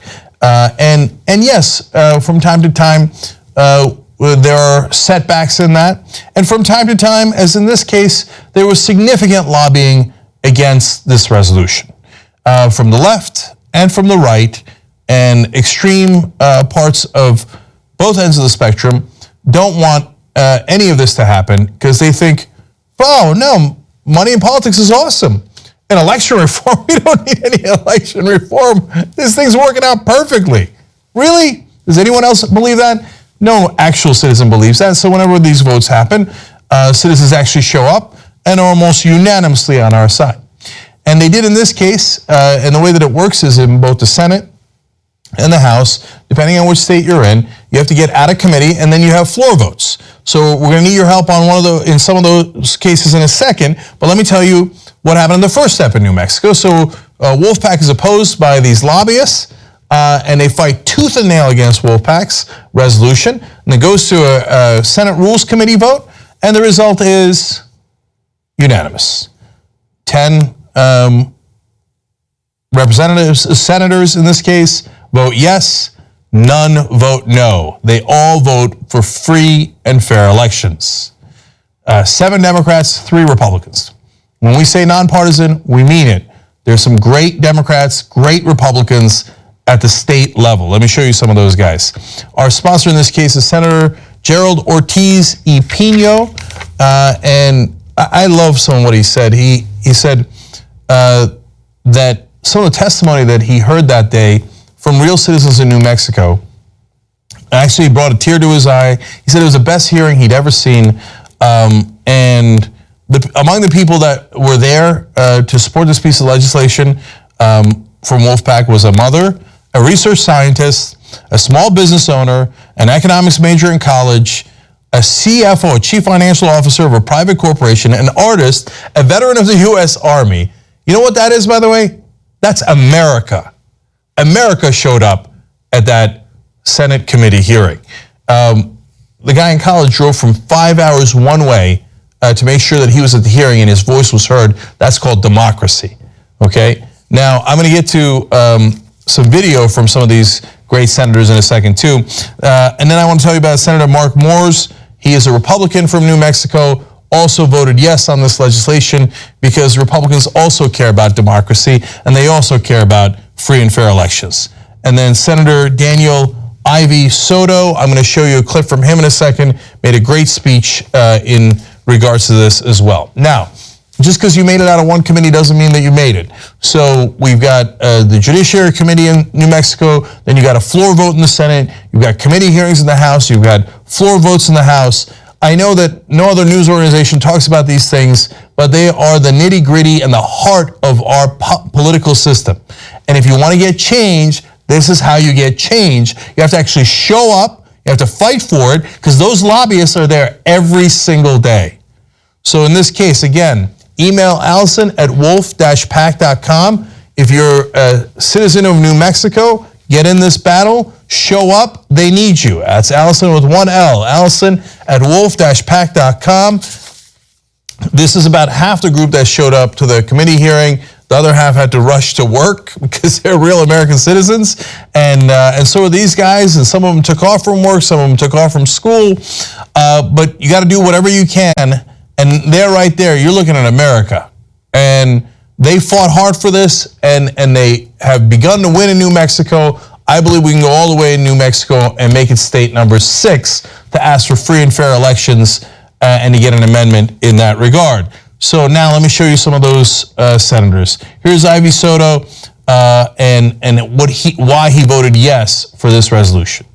My devotion to policy, my devotion to having been the state election director, my devotion to making sure we get things right is based on my appreciation of the fact that we live in a society where we're not only permitted, but to some degree we should all be encouraged to challenge our government.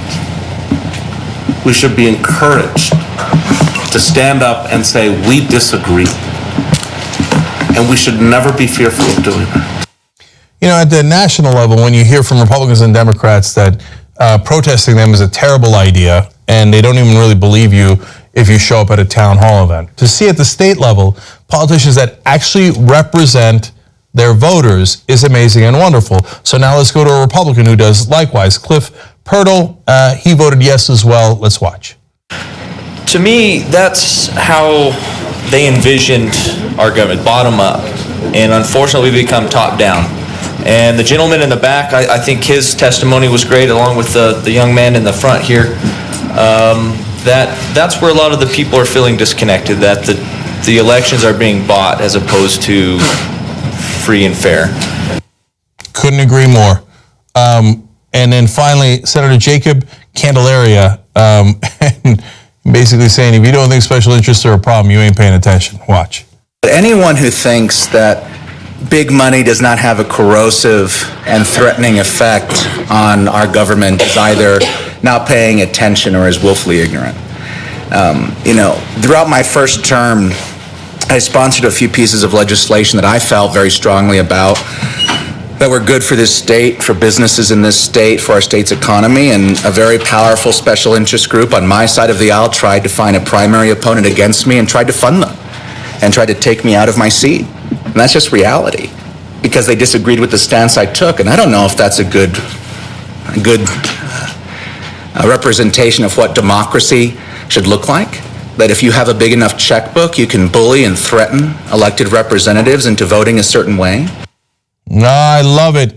Real representatives of the people, and it doesn't matter what party they're from. Linda Lopez was another great senator who spoke out and who voted for free and fair elections. So, but don't be under the illusion that this is easy just because this vote was unanimous. There's still a long way to go in New Mexico, and the lobbyists will now redouble their efforts. So I need you to redouble your efforts. So if you're in New Mexico, Allison at wolf-pack.com. Get in the fight right now. This is going to get decided in the next 2 weeks. I'm telling you this now because we don't have a long timeline here. We got to get all those votes done in 2 weeks. Now, if anybody can do that, it's Wolfpack. And they did it before. They've done it in 5 other states before. You join them, they show you how to get in the fight and how you can make the difference. Let's go do it together. Do it right now. Okay, we got to take a quick break here. I'm not quite done yet. I've got to tell you about what happened to Kaiser Khan. This appears to be a government out of control at the national level. I'll tell you all about it when we come back. All right, Adrian Gins writes in, what a day when baby Trump gets you down, but Wolfpack keeps you going. Thank you, and keep going. We need you. Thank you, guys.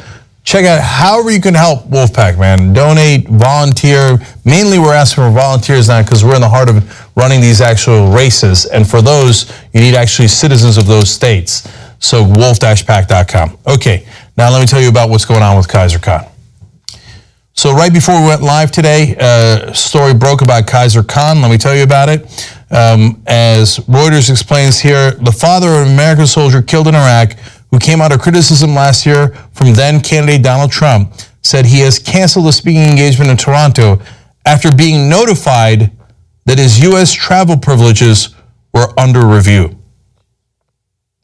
Now, hard to tell exactly what happened here, and this story is very fresh right now. But if the U.S. government actually reached out to Kaiser Khan and told him that his travel arrangements were under review, that is unconscionable. Let me explain. First of all, he's been a citizen of the United States of America for 30 years. Second of all, he lost a kid fighting for America. Now, I know that the Trump administration doesn't like that, because he brought that up during the DNC, and he told Trump to read the Constitution. So they're not fans of Kaiser Khan. But his family has given everything for this country. Gave his only son for this country. Now we're going to investigate him? Now, if you're wondering if he's from the 6 countries that are under the new travel ban, first of all, he's not from any of those countries. He's from here. He's an American citizen. He's been an American citizen for 30 years. Second of all, originally where he's from is also not one of those 6 countries. He's from Pakistan. They're not on the list. So there is no reason whatsoever to ever look into Kaiser Khan and where he's traveling or where he's coming to. Because if you do that, then American citizenship doesn't mean anything. Then they can investigate any of you. Okay. Now, Reuters explains further, Khan, in an accompanying statement, said he had not been given a reason as to why his travel privileges were being reviewed and apologized to ticket holders for the cancellation.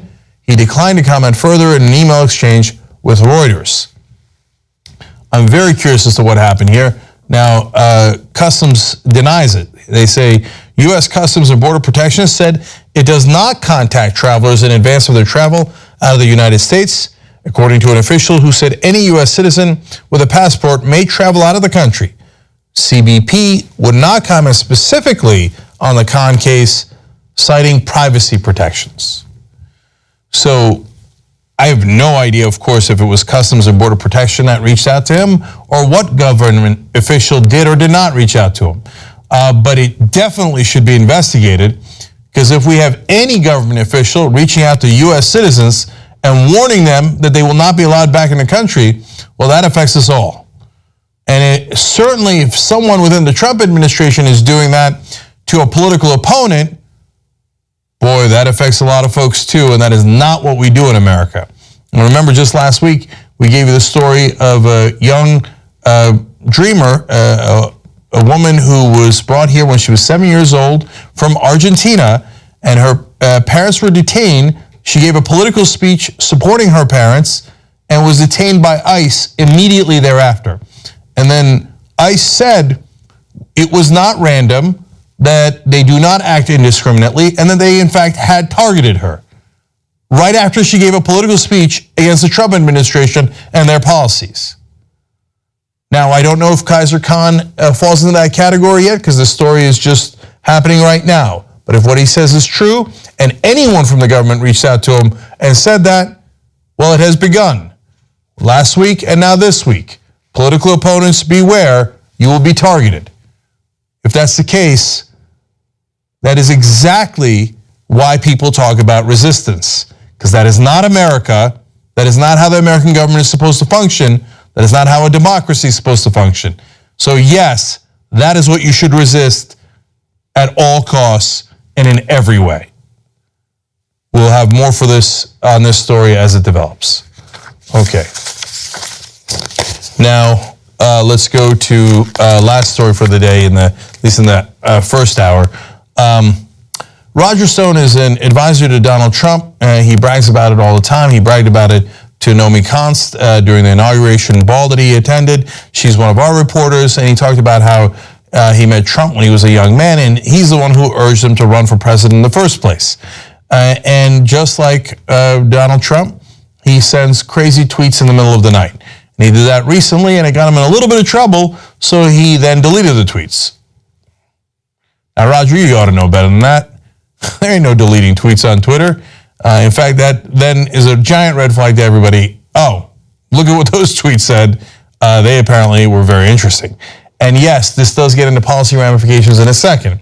But first, let's have fun and tell you the insane tweets that he had. Starts out nice and mild, normal, right-wing nut job. He says, the buck stops here. Obama, responsible for illegal surveillance of Donald Trump, must be charged, convicted, and jailed. Now, look, in the old days, that would not be normal at all. For someone close to the president to suggest that the former president should be jailed would have been an extreme statement, but everything about Roger Stone and everything about Donald Trump is extreme anyway, so that doesn't really raise too many eyebrows these days. Then he attacks J.K. Rowling because, of course, she needed to be attacked. What did Harry Potter do? Okay. Apparently he heard on Prison Planet that she's a hypocrite. Really, let's find out why. Hey, J.K. Rowling, how come you haven't taken Cernovich or Prison Planet up on offer to house refugees / migrants, #hypocrite. I don't see what that has to do with anything. Just because you say, hey, I think that we should be humane towards refugees doesn't mean that you need to house them yourself. But that is a minor point. If all you done was attack J.K. Rowling out of nowhere based on insane conspiracies at Prison Planet, okay, no big deal. Wait, it gets worse. So now we go to the next tweet here, and he's attacking a woman who is apparently a feminist, RVA Monk, who had tweeted back to him. So he then replies to her, "Bring it. Would enjoy crush you in court and forcing you to eat shit, you stupid, ignorant, ugly bitch." This is the top advisor to the President of the United States. Oh, Jesus Christ, what have we done? Okay, we're not anywhere near done yet, and we haven't even gotten to policy yet. Then he attacks Ana Navarro. She's well-known in the media, and he decides he's going to get even uglier. He says, really? Ana Navarro is fat, stupid, and fucking, well, I have no idea if she's actually having sex with anyone, is dating, married to, I don't know. Okay, and then he lists a name. But the relevance of that is what? No one knows, except he likes to smear people. Now, is he high? Is he drunk? I have no idea. Or maybe this is just the real Roger Stone, that he's stone cold sober. Didn't mean that pun. But this is the ugliness that is Roger Stone. Then he does something he really shouldn't have done. I mean, the personal insults for a top advisor to the president have become par for the course, I guess. Then he mentions again, hey, let's put this up, his connection to WikiLeaks. He says to, again, RVA Monk, you stupid bitch, never denied perfectly legal back channel to Assange, who indeed had the goods on crooked Hillary. Oops. Now, look, there's investigations into whether Russia interfered in our elections, and one of the charges is that they gave the information that they hacked to WikiLeaks. Now, that requires an investigation. I don't blame WikiLeaks for publishing that information. That's a wholly separate matter. And in fact, Stone had admitted that earlier and gave very good evidence, whether it was on purpose or accidentally, that he was communicating with WikiLeaks. Now, today, he says that this investigation into Russian interference with elections is, quote, a witch hunt? Really? Because back during the campaign, he'd said, I do have back channel communication with Assange because we have a good mutual friend. That friend travels back and forth from the United States to London, and we talk. I had dinner with him last Monday. And it's not normal braggadocio for Roger Stone, which he does plenty of. He had said at the time in August of last year, now this is very important, before the John Podesta emails were leaked by WikiLeaks, he had tweeted out, trust me, it will soon be Podesta's time in the barrel. So he knew the Podesta emails were coming out before they came out. Now, that doesn't mean that the Russians gave it to WikiLeaks. It does mean that Roger Stone, who said, Russia, I don't know anything about Russia, Trump, Russia, absolutely not, at least has a connection to WikiLeaks. That's all we know for so far. The second thing we know is that Roger Stone realizes he shouldn't have admitted that, hence the deleted tweets. Yeah, I mean, you think he deletes every time he calls someone a bitch? I mean, that's Roger Stone on a daily basis. That wasn't the issue. The issue was, oops, I shouldn't have reiterated that I am connected to WikiLeaks, because if they can connect WikiLeaks to the Russian leaks, does that implicate me and Trump? Turns out tweeting in the middle of the night, not a great idea if you're Trump or an advisor. After deleting the tweets and getting caught, he then goes out and says, no big deal anyway. He tweets, just nothing better than calling out liberal jerk-offs on Twitter. We won, you lost, you're done. Putting on a brave face. Okay, I hear you. And then he says, misogyny is in the eye of the beholder. Stupid libelous tweets will be responded to regardless of the gender of the moron tweeting. I mean, just take one of those tweets, and if a top Obama advisor, the guy who encouraged and got Obama to run for office, had tweeted that stuff, imagine the storm that would arise. My last one is maybe my favorite, and when he's trying to cover his ass. Meltdown? No, just a typical Saturday night kicking liberal ass in the Stone Zone. Child, loser, sad, baby, and possibly implicated. Young Turks.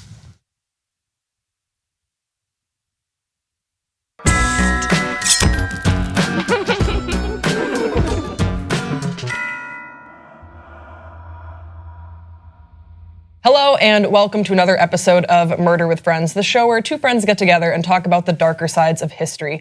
I'm your host, Grace Baldridge, and joining me today is an improbable and yet a lovable guest, my friend, Will Neff. Will, welcome to Murder with Friends. So wonderful to be here. So real quick, we could get into the details of it, but we used to live together. Yes. And then we didn't, and we were friends, and then we weren't, and now we're friends again. Yes. And there's a larger story about reconciliation and the resilience of friendship, but basically, we're here. That's right. We made it. Yes. And where might... That's the most loaded intro. I took Grace's gold star, actually. That, if you're wondering, yes, we had a sexual relationship. Sexual and violent. No. We are friends. Yeah. So Good friends. how might our viewers recognize you? Because you are on a couple things that are not just this show. Yes.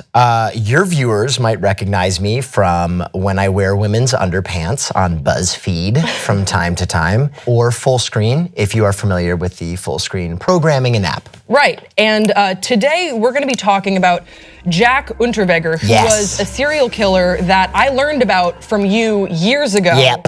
And I want to know how you heard about this guy. Okay, so here's how I came to learn about Jack Unterweger. I was a film major in college, and part of that is you get to take, very silly electives.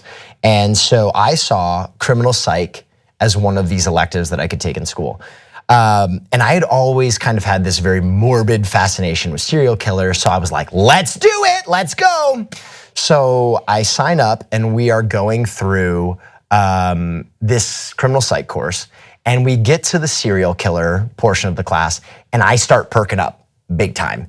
And especially they get to this part where from this one documentary series called Most Evil, they have an evil scale 1 to 23. They rate all the violent murderers of all time on like worst to like, oh, I killed this guy in self-defense 3 times in a row or something like that. And so when this came up, I was like, tell me about the 23s. Tell me about the worst people. And my teacher kind of realized how like overly enthusiastic I was. So he came up to me after class and he's like, hey, so you dig serial killers, huh? I was like, yeah. He's like, okay. You gotta check out this guy, Jack Unterweger. And I was like, oh yeah, what about him? He's like, he's the best. And I was like, really? And he's like, go check him out.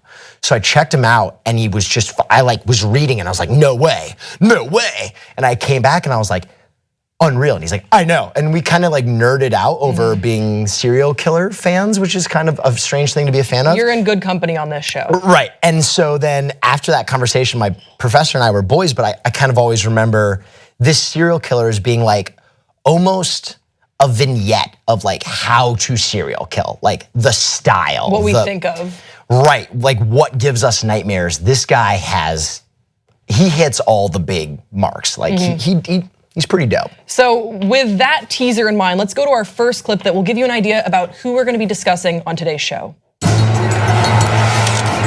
He was a celebrated author and cold-blooded killer. How could a guy who had such a winning, seductive ability at the same time be so inhuman? He was extremely sadistic.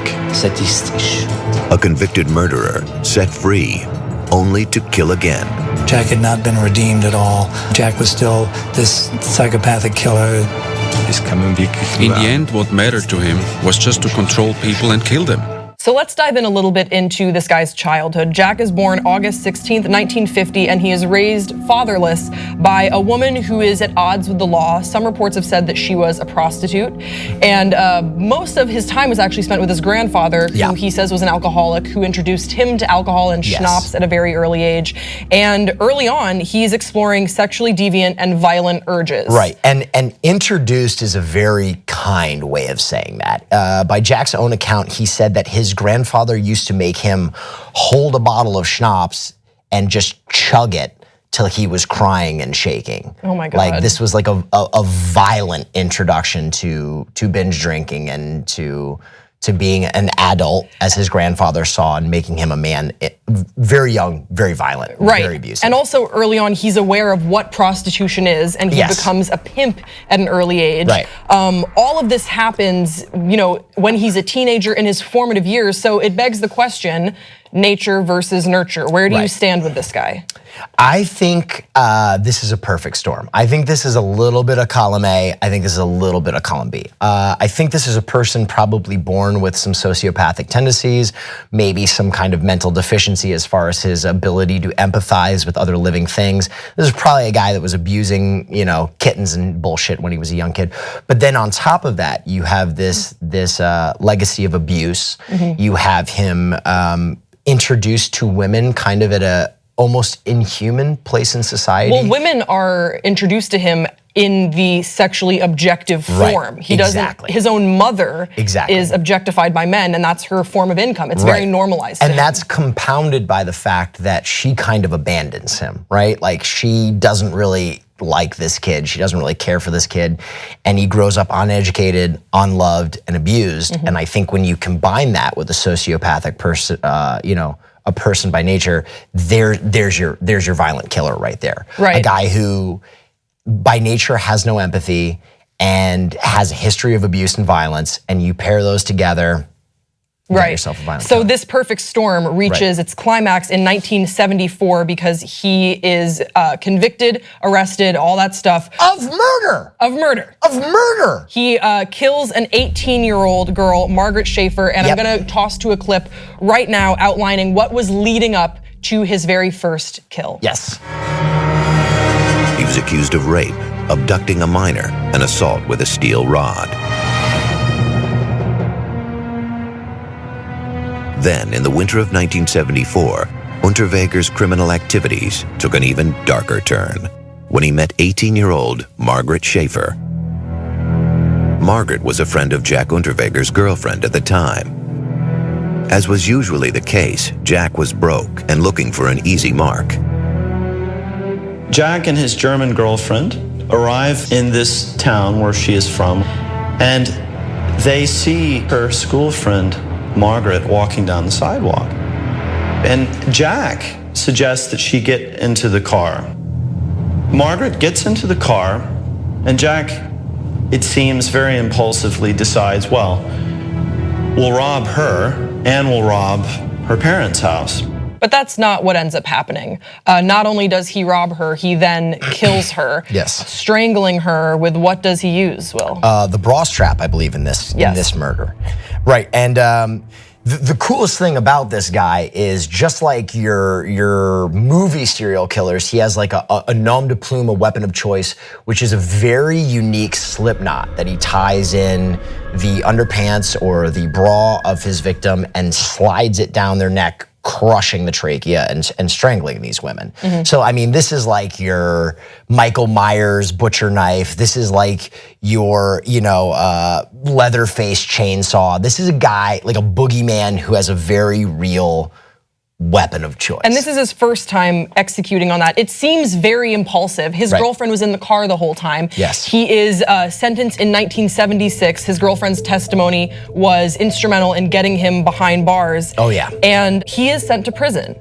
Big time. He's sent to prison For life. For life. Life sentence. But what does he do behind bars? Is he acting up? Like, is he? No, he is a ideal prisoner. He gets put in this Austrian rehabilitation program and immediately immerses himself in learning to read and to write at a professional level. Because he was basically illiterate at the time when he was sentenced. Right. And so he begins publishing his own works. He starts writing children's stories. And because of his model behavior and his progress writing children's stories and his own autobiography. His autobiography, just to cut you off really quickly, is called Purgatory, or The Trip to Jail, Report of a Guilty Man. Yes. And it becomes a bestseller, Yes. captivates the nation. In Austria. And so I guess the penal board looks at this guy and they go, this is a poster child for Austrian rehabilitation. Like, if we need evidence that what we're doing in our penal system is working, Jack Unterweger is going to be our poster boy. And they do end up releasing him in 1990, but after 15 years, the absolute minimum for that type of crime.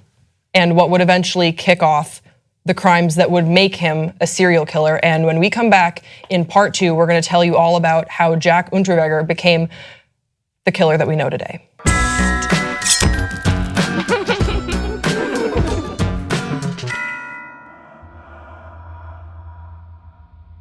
Welcome back to Murder with Friends. Today we're talking about Jack Unterweger, and in this part 2, we're picking up where Jack has been released from jail after 15 years, where he was convicted and sentenced for killing an 18-year-old girl. Now, Will Neff is joining me today, and Will, Jack was released May 23rd, 1990, and how was he received into the Austrian public? Amazingly positive reception. He's already a best-selling author. He's the poster boy for rehabilitation in the country, and they put him on a very prominent daytime talk show. And he's wearing this outfit that I'm wearing right now. Well, you couldn't have teased it better. Let's go to a clip of, this is Jack Unterweger 2 weeks after he was released on parole, talking about criminal rehabilitation on Austrian TV. It was 2 weeks after his parole, and he appeared on a nationally televised talk show called Club 2. The theme was penal reform. Leider Gottes, die Wahrheit ist, dass Ihre Situation. The truth is, with your situation, coming out of jail is completely unrepresentative of 99% of prisoners who are released. That's what I'm saying. I'm not talking about me. I'm talking on behalf of those 99%. I'm just one example. What happens to me happens to others, but they fail. They end up in homeless shelters, shelters for convicts, because they don't have the inner strength to fend for themselves. Austrians were captivated by the charismatic Unterweger and his insights on prison life. Despite his ability to charm the masses, they would soon discover that Unterweger had not been reformed at all. So here's the question, Will. Yes. He is received as a celebrity. His book is being taught in some schools. Yes. Is this a guy that's in control? Oh, abso-fucking-lutely. This is a very mindful killer. Okay. He's very understanding of his public persona. Him writing those books was very premeditated to get out of jail. This guy had an end to his vision, right? Like, he went about this very Machiavellian, where he's like, I need to get out of jail. I want to be this persona. And I mean, he's very much in control of his public persona. And so this is where I might disagree with you a little bit. Okay. I think that he was trying to be in control for those first months or two. Right. And then I think when we see him begin to kill again in September, so soon after his May release, is when, I don't know, it's sort of an odd, it's an odd marriage between being in control and also knowing that he has to fulfill these dark desires. If he was truly in control, I think he would have resisted, but I see what you're saying, where he is in control of how he will manifest these dark desires. I would say juxtapose the killings, right? His first killing is when he's out of control. Right. He kind of just headlong rushes into it, like had a witness with him in the car. Right, like a boy on prom nights, first time, having sex. They're just like, oh, let me get my penis in there. And he just kind of fucking stumbles into it. But his killings after he goes to jail, there's almost no evidence. It's very clean as far as serial killing goes. I mean, they talk about that his crime scenes were like, I mean, it was really tough to identify this guy. And the other crazy thing that's really cool is he killed prostitutes. Whether he knew this or not, physical evidence on a prostitute is super hard to get because they're just a wash of fucking cum and hair and whatever else they fucking roll around in. So to pull a specific person is very difficult. Well, that's an amazing point, and let's actually toss to another clip I have about his victimology and why it was so difficult to trace this guy. The women were prostitutes. Forensic scientist Manfred Hochmeister knew that meant finding the killer's DNA would be difficult. You might find many different samples which comes from different clients of these prostitutes, and it's not easy to say which sample came from the last client who murdered the prostitute. There was no useful DNA evidence on any of the bodies. So what does his victimology say about his own psychosis, Will, in your opinion? Oh, he's a classic self-loathing person. He resents his mother, he resents his upbringing, and this is obviously him lashing out at women that reminded him of his mother. So you think that it is more the emotional connection to his mother and his upbringing, more so than he knows he'll probably get away with it if he kills these vagrant prostitutes? I think it's a little bit of column A, a little bit of column B. Okay. I think he realizes that it makes it easier for him, but that's his fucking MO, right? He gets off every time he strangles someone who reminds him of his mom. Like, that is his sexual motivation. This is some deeply repressed Oedipal bullshit that's going on. Every prostitute that he murders, he does so by strangulation with an undergarment of theirs, whether it is underwear, I'm not gonna say the word panties, fuck, because I hate that word, or a bra. And what also makes him difficult to track is that he's killing across national borders. Yes. So he starts killing again in September. Remember, he was released in May, and he goes to Los Angeles for 5 weeks because he has become a well-known, a well-respected crime reporter. Yes. So he is able to, the access that he was able to get into the police investigations in Austria and also in Los Angeles for the 5 weeks that he's there is insane. He goes on a ride-along with LAPD to find out, you know, what is the prostitution like in Los Angeles? I'm here to report on it. And what they don't know is that they're just showing him where he can pick up his 3 victims that he kills while he's in LA, while he's staying at Hotel Cecil, the Cecil Hotel. And now, if you're someone who enjoys the mythos around serial killers, this is, I mean, this is prime rib right here.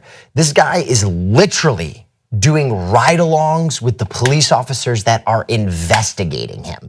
He is taunting them. He's in their face. He's essentially saying, I'm smarter than you. I'm going to get away with this. Go fuck yourself. And then he's even using these cops to show him where to more effectively murder these women. It is brilliant, it is sadistic, and it is terrible. Well, and on top of all that, he conducts interviews with prostitutes in Austria as the murders were taking place, asking, hey, what's the feeling like? How afraid are you guys? So how afraid of you are the Vienna Strangler on a scale of 1 to 10? He asks them this. Say it slowly so I can, you know, enjoy myself a little bit here. I mean, you're being a little goofy, but he does get off to this. Like, he absolutely gets off to this. So, well, it's very much in the habit of serial killers to revisit the scene of crimes, right? Because it's like a junkie. They're getting a little bit of that hit again. They're getting a little bit of that adrenaline rush. Unterberger takes it to its logical limit. He's literally interviewing women about the fear he's causing them. I mean, this is some fucking God complex, hyper murder level bullshit. This is pretty cool. And so he drops down in Los Angeles, kills 3 women, then goes back to Austria where they know that they have a murder on their hands, but it's hard for them to figure out how to tie these crimes together. He also killed a woman, a prostitute in Czechoslovakia. Right. So he's going on these work trips. Yeah, because he was such a high profile person, and he was high profile because of his murder in 1974. Police attention is turned on to Unterberger. Now there are a couple individuals who have come up from my research. There's Ernst Geiger, and then also a guy whose name I'm forgetting, that sort of said we should put Unterweger under surveillance because the crime scenes look awfully similar to what he was convicted of. And what they noticed pretty early on, which is odd for a guy that had these well thought out plans, he didn't really have an alibi ready. So his alibis turn up false pretty quickly when they question him. And there was also some crime scene evidence. Can you touch on the crime scene evidence that tied him to these crime scenes? Well, the crime scene evidence, obviously the knot being used in each one of these cases is like, it's glaring, right? It's like, oh, this is the same guy that's doing these things. And then the other thing is, there's a number of red fibers left on one of his victims. Bright red fibers. Bright red fibers, which eventually turn out to be from a very foppy cashmere scarf that apparently Unterweger wears during his murders, which is, I mean, that is awesome. I mean, you think of a murderer and they're like wearing a burlap fucking sack over their head, or they got like the overalls. Zodiac, who wore literally like a black potato sack to conceal his identity. Right. This fucking guy goes out like he's dressed for a GQ cover shoot. Red cashmere scarf, just dressed like a fucking French duke to get his strangle on. Yeah, and so they do tie him to the fibers because Australian police have enough, they say, to issue a warrant, and they search his apartment. They find it. They find the scarf, but what they don't find is Jack Unterweger, because he was tipped off that the police were onto him, and he hits the road. He's on the run, and we're gonna tell you all about the manhunt to catch him in part 3.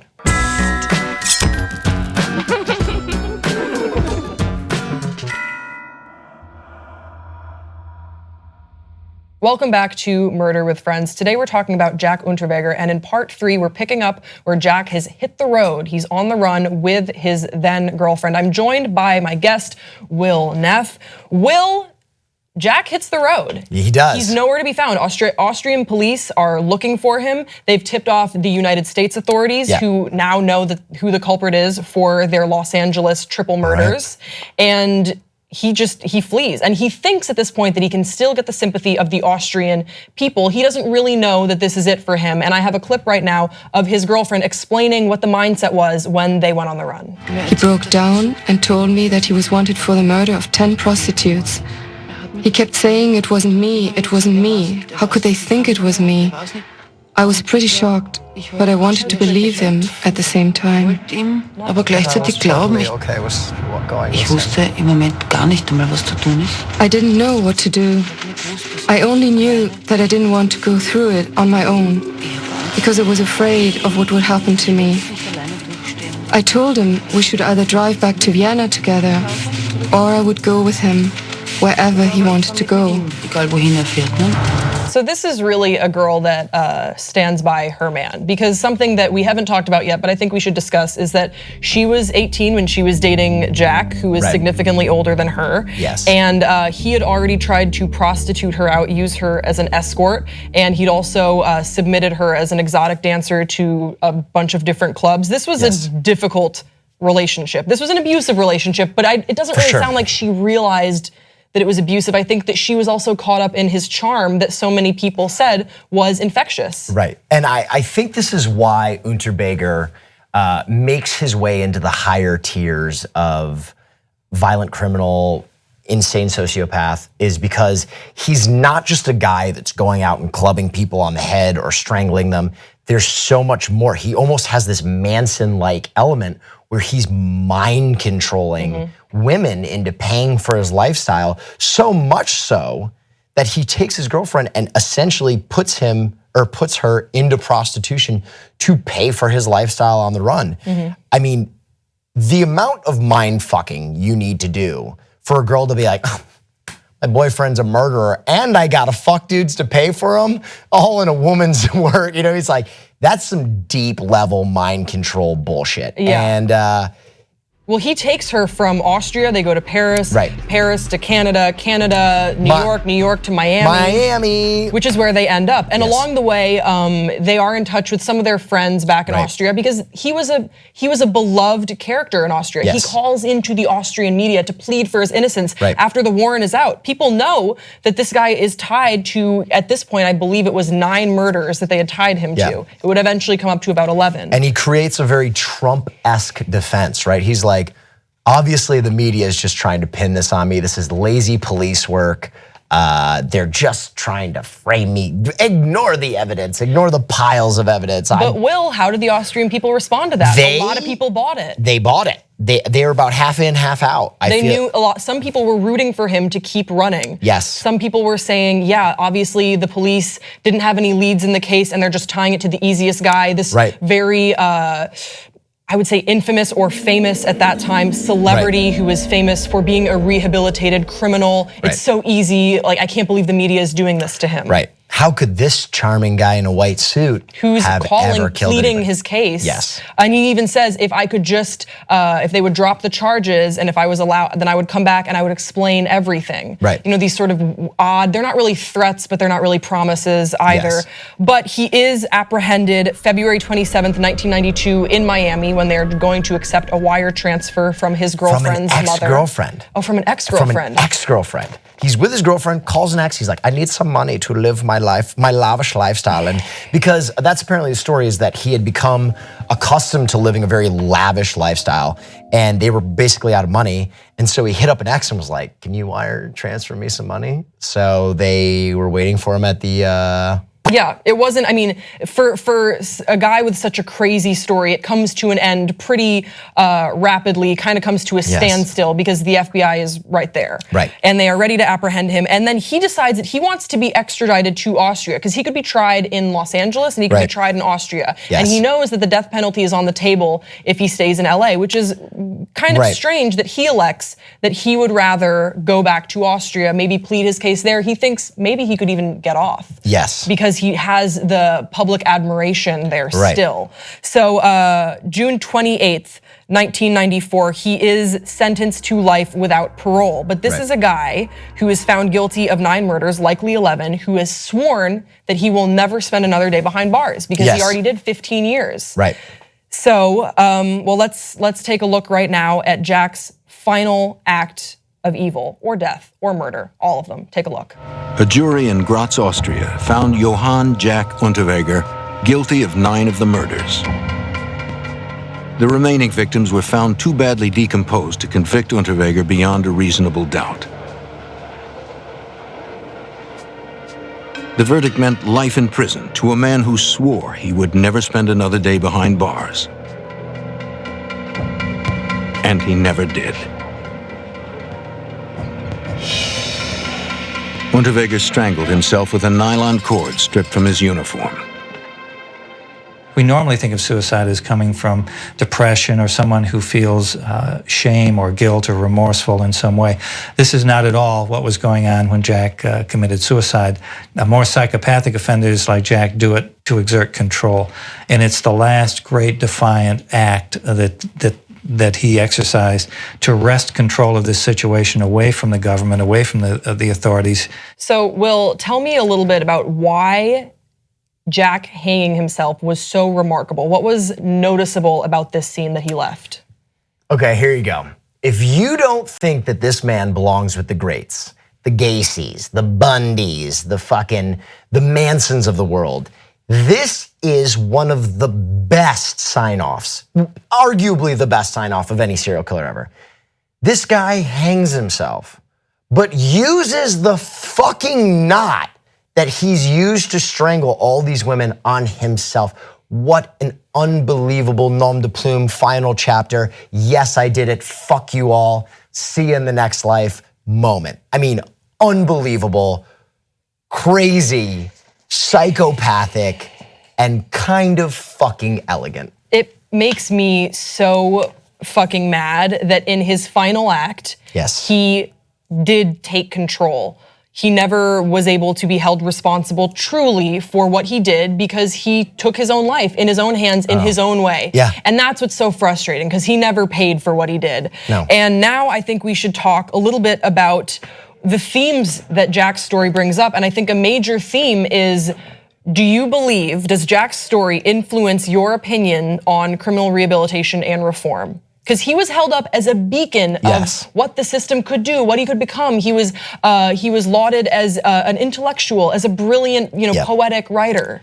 So I would say this does not dampen my hope for criminal rehabilitation whatsoever. Okay. I think that as we move into the future, more money, more time, more effort should be put into rehabilitation because so many people are in the American penal system, and I think we really can help them. Why is my spirit not dampened by Unterberger? Because Jack Unterberger was a fucking monster. He is not a human being as we know them. His human skin, his human visage just happens to be one of a human being. This man is genetically, mentally, spiritually different than you and I will ever be. I might shoplift some peanuts. Jack Unterberger will strangle you for those peanuts because he doesn't view human beings as human beings. And this is why it was so easy for him to appear reformed. He's the type of person who could look at, this is what they want from me, so I will be this person today. He is an American Psycho 7, like, horror movie level villain. Yeah, and what I would say to that effect as well is I remember very distinctly when you told me about this guy. Yes. And I think it was when I was discussing with you when we lived together early on, I have this idea for a show about murder. Maybe I could film it like a YouTube show. Right. And you were like, oh, you should really look into this guy's story. And I remember when you told me sort of the 3 or 4 sentences of his case that I didn't believe it. Because I thought that it sounded like a movie and maybe you were getting your information from a movie that you had thought to be based on a true story. And to find out that all of this down— Is weed bad for you? Depending on who you ask, weed is either a cancer-fighting wonder drug or the devil trying to corrupt us all. And since there's 22 states considering changing their marijuana laws, we wanted to get to the bottom of the question. Is weed really bad for you? Now, before we get started on the biological impacts of what happens when you get high, blaze, burn, light up, scroll, bake, scroll, really? All right, let's break the potential downsides to marijuana into 3 sections: the brain, the lungs, and cancer. So first off, the brain. So it's assumed that the use of marijuana by teenagers is harmful to brain development. The National Institute of Drug Abuse, or NIDA, warns teens in particular to avoid marijuana as their little brains are still developing. And weed's main psychoactive ingredient, THC, definitely does act on the brain. It mimics the brain's natural endocannabinoids, which regulate our physiological functions, such as appetite, pain, memory, and mood. Now, anything that affects the brain's chemistry should be used very carefully. Our brain is a well-regulated machine, and it's a bad idea to f with that system. So, for example, if you take away the brain's ability to regulate appetite, you can get the munchies, which is why there's a stereotype of the fat stoner. But is smoking weed actually damaging your brain? Well, your brain does adjust to anything you put into it, but to date, the studies that I've seen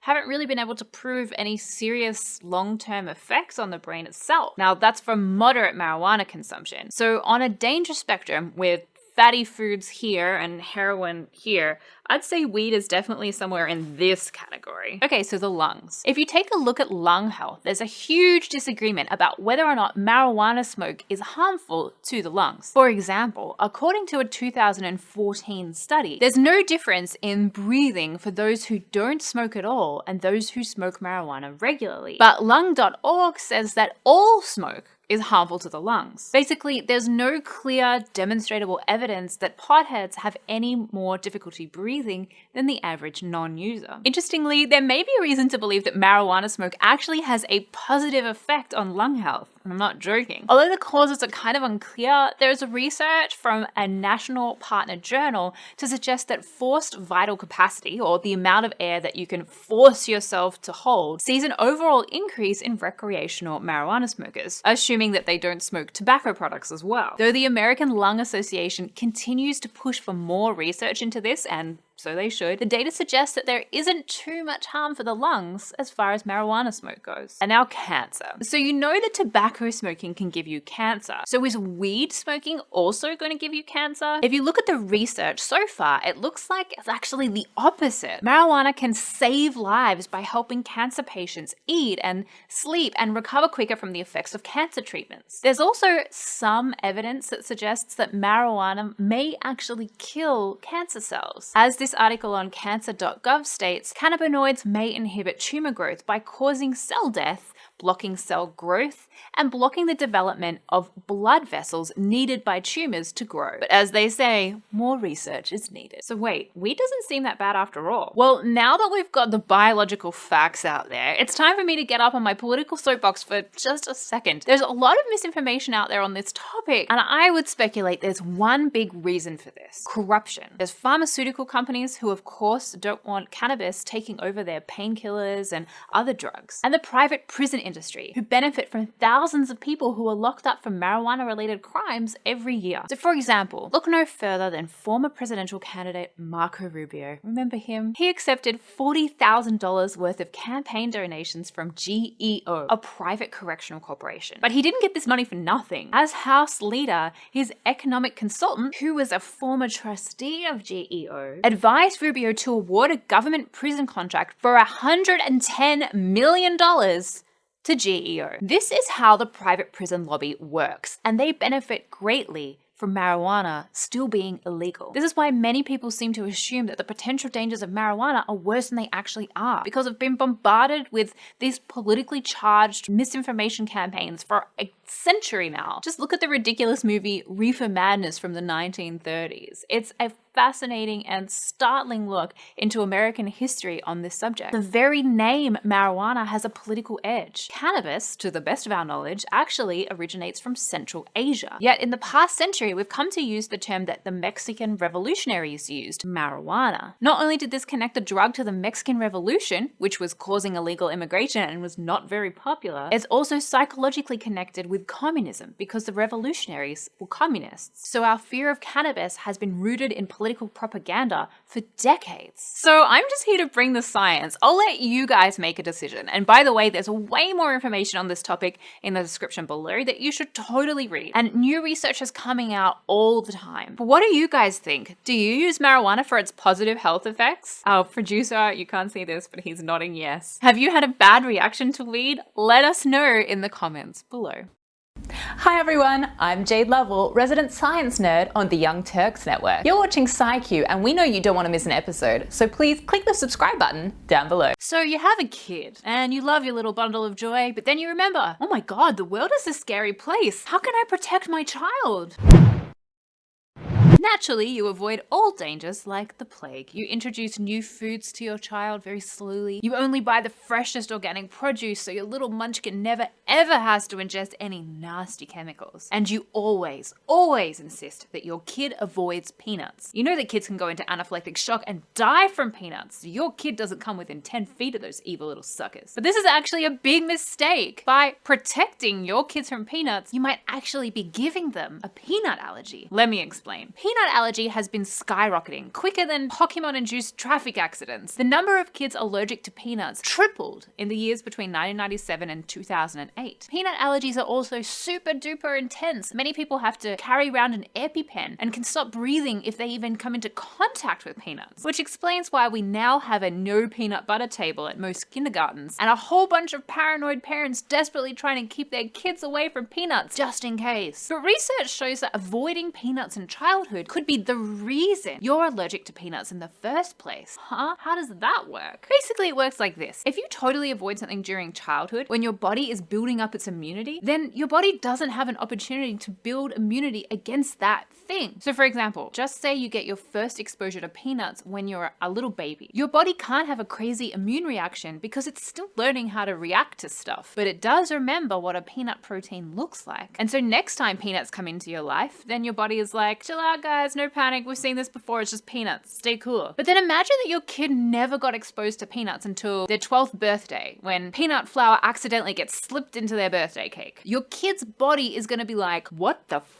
is this peanut stuff? I've never seen it before. Quick everyone, have a reaction. Oh my god, panic. To make potential peanut allergies less dangerous, it's important to promote a child's immunity at a young age by exposing them to things. That's the same reason why kids get their vaccinations when they're super little. A study by the NIAID study called Leap On found a bunch of kids whose parents and siblings had peanut allergies and then exposed those little kids to peanuts from the time they were babies until the age of 5. The study found that 81% of those at-risk children had reduced their chances of becoming allergic to peanuts themselves. The study then asked those 5-year-old kids to avoid peanuts for a year and then try peanuts again. And for almost all the kids, they were still totally cool with peanuts a year later. Basically, by eating peanuts for the first 5 years of their life, they'd avoided contracting a serious peanut allergy forever. So basically, by giving babies peanut butter, you may actually be saving them from a deadly peanut allergy later in life. Obviously, some peanut allergies are going to be totally deadly no matter what. That's why you should always talk to your doctor or pediatrician before you start kids on any specific diet. So what do you guys think? Were you one of those kids at the no peanut butter table at kindergarten? Let us know your thoughts on peanuts in the comments below. Hi everyone, I'm Jade Lovell, resident science nerd on the Young Turks network. You're watching SciQ and we know you don't want to miss an episode, so please click the subscribe button down below. Hey, want some slice of pizza? No thanks. I'm gluten-free. Okay, so you've all probably noticed how much gluten-free there is around these days. Gluten-free bread, gluten-free pasta, gluten-free stamped on friggin' everything. But is gluten something that we really need to be avoiding?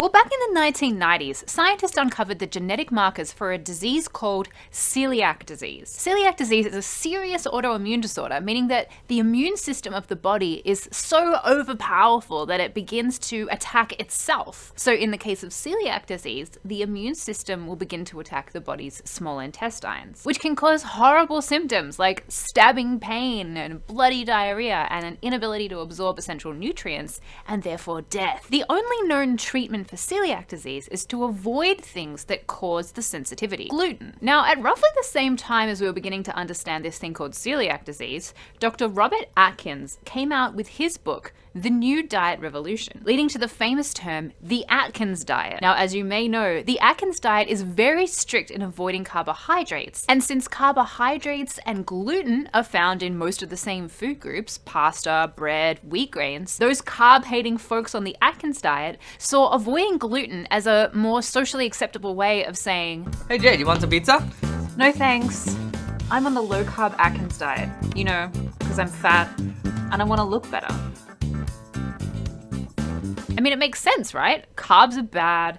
They're found in the same foods as gluten. Gluten causes some people to get very sick. So the whole gluten avoiding thing got caught up in this low carb fad, and then it became this like general health movement. And so it quickly became ixnay on the utenglay. And so now about 30% of adults say that they are actively trying to avoid eating gluten, most of whom don't even know why they're trying to avoid it. They just have this vague notion that gluten is, quote, bad for you. And ironically, gluten is not even a carb. It's a type of protein. And that's the tricky thing about being human. Our intelligence helps us to recognize patterns everywhere, even if none exist. So if we see a whole bunch of people avoiding gluten and we see a whole bunch of people avoiding carbs, we avoid them both even though we're not sure why. And a lot of the time, we're just avoiding them as a type of insurance policy. And yes, there is also something called gluten sensitivity, which is separate from celiac disease. Yet strangely, the research is mixed on whether gluten is what actually causes the symptoms of gluten sensitivity, which is actually a huge controversy in science in and of itself, and we're not going to go there. Back to gluten. For most people, avoiding gluten has no health benefits and can actually be harmful to our bodies and to their hip pocket. First of all, the grains that the gluten-free dieter tries to avoid are essential to our health. Many grains are rich in fiber, which is great for your metabolism and therefore actually helps you stay healthy and in shape. Grains also have a ton of important vitamins and minerals like B12, zinc, and iron. And then there's the fact that these gluten-free products can range from 50% to 200% more expensive than their regular counterparts. That can add up to thousands of dollars of excess spending in a year for no reason. So before you take on any kind of diet, you should always consult your doctor. The only way to know if you really have celiac disease or gluten sensitivity is to get tested by a physician. And if they tell you that you're clear on gluten, go eat some spaghetti.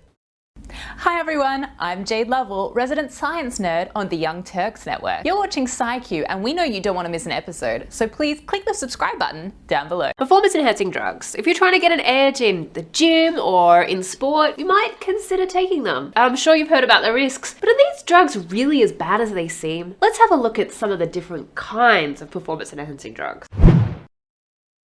Number 1 is anabolic steroids. They're essentially a synthetic version of testosterone. The name basically means that the body will spend more energy on muscle building than what it's programmed for. You may have heard them referred to as clenbuterol, trenbolone, or anavar. Some slang for it is eating clean and training hard, a play on the phrase eating clean and training hard, as well as a trenbolone sandwich. Stay classy. The upside of using these drugs is that it reduces recovery time so that you can quickly pick yourself up and get back to work again. But before you get too excited, let's have a look at some of the downsides. The risks for men include a swollen prostate, impotence, infertility, baldness, and paradoxically, the growth of breasts, which is a common endocrine problem for men, but may negate the whole manly man thing if that was what you were going for. And don't think you ladies are off the hook. You can also go bald, get a deeper voice, or it can mess with your period. Oh, and fun fact, did you know from an anatomical perspective, the clitoris looks almost shockingly like a tiny, tiny penis? Well, if you can't see it now, if you take these drugs for a long time, your clitoris will actually become enlarged enough for you to get a pretty good view. Isn't science fun? Number 2 is androstenedione, a type of anabolic steroid, but it's produced by the body. Too much of it can cause pretty similar side effects to anabolic steroids like acne and baldness. Men will enjoy decreases in sperm production, shrunken testicles, and man boobs. Women can also get deeper voices. 9 out of 10 female baritones would recommend. The government finally outlawed its sale in 2004 on the heels of what was called the steroid era in the MLB. Remember when everyone was talking about Barry Bond? Yeah, that was a huge part of it. Number 3 is gonadotropin, also known as the human growth hormone, taken to improve endurance and increase muscle mass. Yet neither of those things have been scientifically proven to be caused by human growth hormone. People also call human growth hormone the anti-aging drug. It caught fire in the MLB and it isn't even banned from the NFL yet. Human growth hormone is not illegal, but it can only be purchased by prescription, and a lot of people taking it don't have that prescription. It can cause diabetes, high blood pressure, high cholesterol, and an enlarged heart, and not to mention that users eventually experience muscle weakness, which defeats the whole purpose. So not only is this one dangerous, it's also completely counterproductive in the long term. And finally we have erythropoietin, and this one is a doozy. It was very big with professional cyclists in the 90s, and it's thought to have caused at least 18 people to die through means like strokes, heart attacks, and pulmonary embolism. Instead of directly affecting the muscles, it actually increases the oxidation of red blood cells, keeping the muscles in good shape for a long time, but also increasing the risks of blood clots.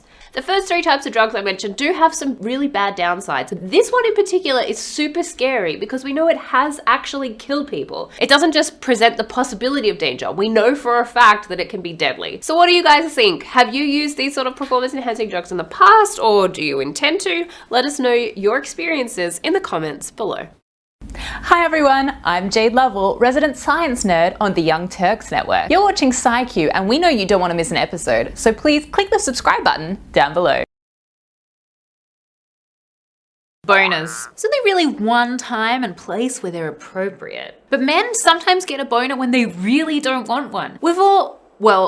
You've all been there, apparently. You called out in front of the class, had to present in a meeting, or found yourself in some other awkward situation where even though you were not aroused, all of a sudden you became that hands in pockets kind of guy who really did need to carry that Japanese design textbook with him at all times. Clearly, erections don't always equal lust. I think it's time for some hard truths about erections.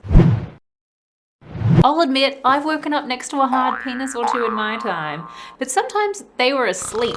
Do I say they were asleep or it was asleep? Or their owner was asleep? I don't know. So what's up with it going up when it's not supposed to? Well, reflexogenic or psychogenic erections, which are boners caused by physical or mental stimulation, have some interesting science behind them. Your penis is ruled by your autonomic nervous system, just like your heart rate and your blood pressure, which you also have very little control over. Also, emotional stimuli like anger are all processed by the same part of the brain that deals with sexual arousal, so it's fair enough that sometimes the signals get confused. Whilst this type of response seems to happen less with age, it seems to explain the motive behind makeup sex, as anger processing is so close to sexual arousal processing within the brain. Even male fetuses in utero can experience erections as young as 16 weeks gestation, and clearly they're not fantasizing about anybody on Netflix. We've all heard the expression going from 6 to midnight, but it's actually during the early morning hours, more like midnight to 6 that you're most likely to be experiencing nocturnal erections. It's during these hours that your body enters periods of REM sleep or dream sleep, and this is when you're most likely to have nocturnal penile tumescence, about 3 to 5 erections throughout the night that last for 25 to 35 minutes each. Whether you're dreaming about your secret lover or Tuesday's English exam has nothing to do with it. Scientists believe that the reason for this nighttime penile flexing is simply to maintain tissue health through pumping oxygenated blood, about 4.5 ounces, through the vessels and the tissue of the penis. It's like doing your stretches without even having to try. Thanks, body. Since REM sleep happens just before you wake up, you often enter a wakefulness state with the lingering effects of your nocturnal erections, often called morning wood or morning glory. Morning wood can make it a little tricky to pee in the morning since the urethra closes when your penile tissue or corpora cavernosa are full of blood. If you just wait a little while, it'll pass and you can enjoy a comfortable breakfast at the table with your family. The next erectile phenomenon is called the reflex erection. This erection can occur in response to strong emotions like feeling angry or stressed or nervous, which kind of seems like an outlandishly inappropriate response in such a situation. Another type of reflex erection could be caused by really needing to pee because your bladder sits right over your prostate gland and can apply pressure on it when it's full. But as discussed, an erection can make it difficult to pee, so good luck negotiating that vicious cycle. And of course, there are the very normal hormonal erections experienced by every teenage boy as he grows into an adult, leading to an average of 11 potentially embarrassing moments each day. Puberty causes a surge of hormones that lead to these unexpected hard-ons that are unfortunately outside of our control. Again, they don't necessarily equate to sexual arousal and are just a healthy part of growing up and having lengthening penile tissue. So I suppose in a scientific and anatomical sense, and not so much comical as impressive and a sign of great things to come. Have you guys got any unwanted erection stories that you'd care to share? Let us know in the comments below. Hi everyone, I'm Jade Lovell, resident science nerd on the Young Turks network. You're watching SciQ and we know you don't want to miss an episode, so please click the subscribe button down below. Is porn addictive? That's an interesting question. People certainly love to watch it, but are they addicted in the same way that you can be addicted to smoking or alcohol? Well, let me answer that question with another question. How do you define addiction? Well, the first thing that you should think about is that mental health professionals agree that pornography is not considered an addiction. That's to say that if someone looks at porn, their brains actually show the reverse effect of what an addiction would normally do. Instead of showing high rates of brain activity, as you would if you were, say, on cocaine, the reverse actually occurs. So in a physiological sense, porn doesn't cause addiction the way cigarettes and opioids do. But that's just how health professionals define an addiction, by its physiological effects. But that fact doesn't mean that porn addiction doesn't behave like other addictions in different ways. For example, according to the National Institute on Drug Abuse, an addiction is a chronic relapsing brain disease that is characterized by compulsive drug seeking and use, despite harmful consequences. So basically what that means is to be an addiction, it has to have a compulsive need and a harmful effect. So do people have a compulsive need for porn? And does that compulsive need end in harmful effects? Well, we'll start with compulsive need. The drives that cause people to want to watch porn are the same ones that fuel repopulation of a species. In other words, we are evolutionarily programmed to have sex drives. It's said that the first thing that was ever printed on Gutenberg's printing press was the Bible, and the second was porn. So there's obviously some human compulsion to consume porn. But does that necessarily correlate to a compulsion? The closest related compulsion to a porn addiction that I can think of is eating, in that it's necessary for the species to survive, but too much can be harmful and counterproductive. So if one can have a food addiction, is it so hard to believe that you could also have a porn addiction? And what about harmful effects? Well, a study from 2014 published in the JAMA Psychiatry linked men who watch porn to decreases in gray matter, a major part of the brain. The correlation was really significant, but the researchers weren't sure if it was the porn that had caused the change in the brain, or if the brain was already like that, which is what made them want porn. So if compulsion plus harm makes an addiction, there's not any particular hard evidence that demonstrates a negative health consequence of watching pornography. So if it's compulsion plus harm that makes an addiction, is porn then addictive? Well, I guess it's up to you. If your porn habit is damaging your relationship, affecting you psychologically, and if all that constant action is giving you RSI, then yes, you've got what could be clinically described as an addiction to porn. But for the most part, watching porn doesn't have any proven negative physical effects. So in the absence of further research, rank on, my friends. Hi everyone, I'm Jade Lovell, resident science nerd on the Young Turks network. You're watching SciQ and we know you don't want to miss an episode, so please click the subscribe button down below. Are fat-free foods actually making you fat? Well, they definitely could be. Sometimes full fat foods are a better diet option than foods where the fat's been taken out. But before you go eating sticks of butter, here's the full story. First of all, let's be clear. It's not like the fat that you eat in a meal or in your fries goes directly to your gut. That fat gets converted into calories, basically giving you a number of calorie points that you can burn throughout the day. Most of which is burnt doing stuff like breathing and thinking and walking and climbing stairs and running for trains. It's only the excess calories that aren't burnt that turn into fat. Basically, the argument is that fat, because it's so high in energy points, or calories, is evil and will make you gain weight. To be healthy, all we need to do is have a limit on how many calories we eat each day. But here's the thing. Yes, fats are particularly dense in calories, meaning you have to expend more energy to burn them off before they turn into body fat. But they're also really difficult for your body to break down. Your body has to turn that fat into a sugar before it can use it as energy. And because they stay in the stomach for a really long time, they make us feel fuller for a much longer time than, say, sugar. But if you take the fat out of a product, we can break that product down faster. So for example, you can eat a full-fat yogurt that has 200 calories or a low-fat yogurt that only has 150 calories. You'd think that the low-fat yogurt would be better, but 30 minutes after eating the low-fat yogurt, your body has already processed it, your stomach is empty, and you get hungry again. So you eat another yogurt, and now you're up to 300 calories instead of 200 for the full-fat yogurt. If you'd eaten the full-fat yogurt, you'd still be full. To make this effect even worse, the companies that make the fat-free products often make up for the lack of flavor by adding things like sugar, flour, and thickener, among other things. All of that stuff adds easy calories. And as we know, the more calories we take in, the more will be turned into body fat. So sometimes low-fat foods have almost as many calories from sugar as high-fat foods. However, there's one point I need to make very clear here. Fats are essential to our survival. They store and activate fat-soluble vitamins like vitamin A, D, E, and K. We can't live without fat. A lot of countries are now changing their health recommendations to favor low carbohydrate but higher fat foods such as eggs and fish. So to make better choices about the foods that you eat, always look at its energy points, the calories, rather than just the grams of fat.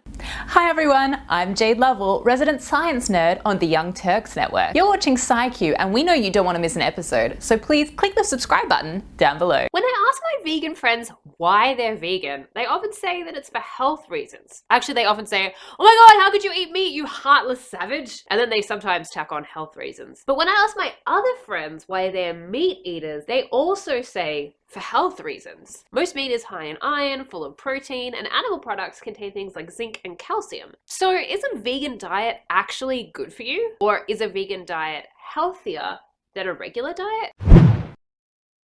It doesn't get much more extreme when it comes to diet than a vegan diet. Well, there are fruitarians, but that's just kind of like crazy. Whether it's for ethical reasons, religious reasons, or any other reason, the health aspects of any diet need to be properly understood before we start doing the diet. So are there any health benefits to being a vegan? Well, yeah, there's actually a ton of health benefits, like healthier gut microbiota. These organisms live in our intestines and are vital to digestion, vitamin production, and even our immunity. Since the cholesterol in food only comes from animal products, vegan diets are inherently cholesterol free. And don't worry about good cholesterol. A healthy body produces its own just fine. Vegans also have a lowered risk of ischemic heart disease and cancer, though not cardiovascular disease. Women who are vegans are also said to have easier menopause, and most report lower levels of stress, and of course there's weight loss, something a lot of Americans struggle with. So by that account, vegan diets seem pretty awesome. And nowadays, you don't really have to sacrifice a lot in flavor. We hardly rely on seasonal foods anymore, and quality vegan meals are just easier and easier to come by. So why aren't we all vegans? Well, now let's look at some of the downsides of a vegan diet. Actually, there's one main one: vitamin and mineral deficiency. Well, frankly, vitamin deficiency is something that even a lot of omnivores have, and it can easily be rectified in most cases. The truth is, we could all benefit from taking a good look at our diets and figuring out what we need to add or subtract. A vegan or anyone considering a diet change should totally get a blood test to see what they're lacking and adjust accordingly. Many vegans lack vitamin B12 and vitamin D, as well as calcium, iron, zinc, and omega-3 fatty acids. But it's okay, you can find most of these vitamins and minerals in vegan foods. For example, calcium is found in white beans, squash,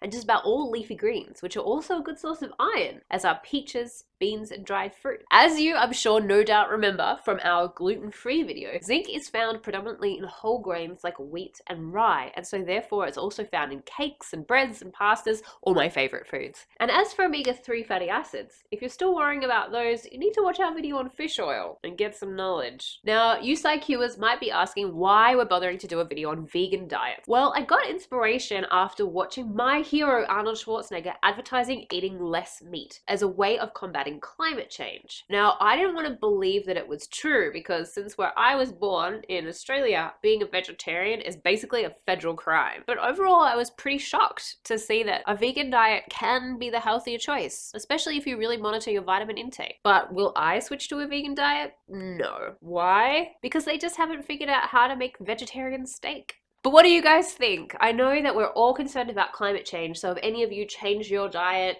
cut out beef or milk products so that you can help combat methane gas, or have any of you changed your diet just for health reasons? Let us know in the comments below.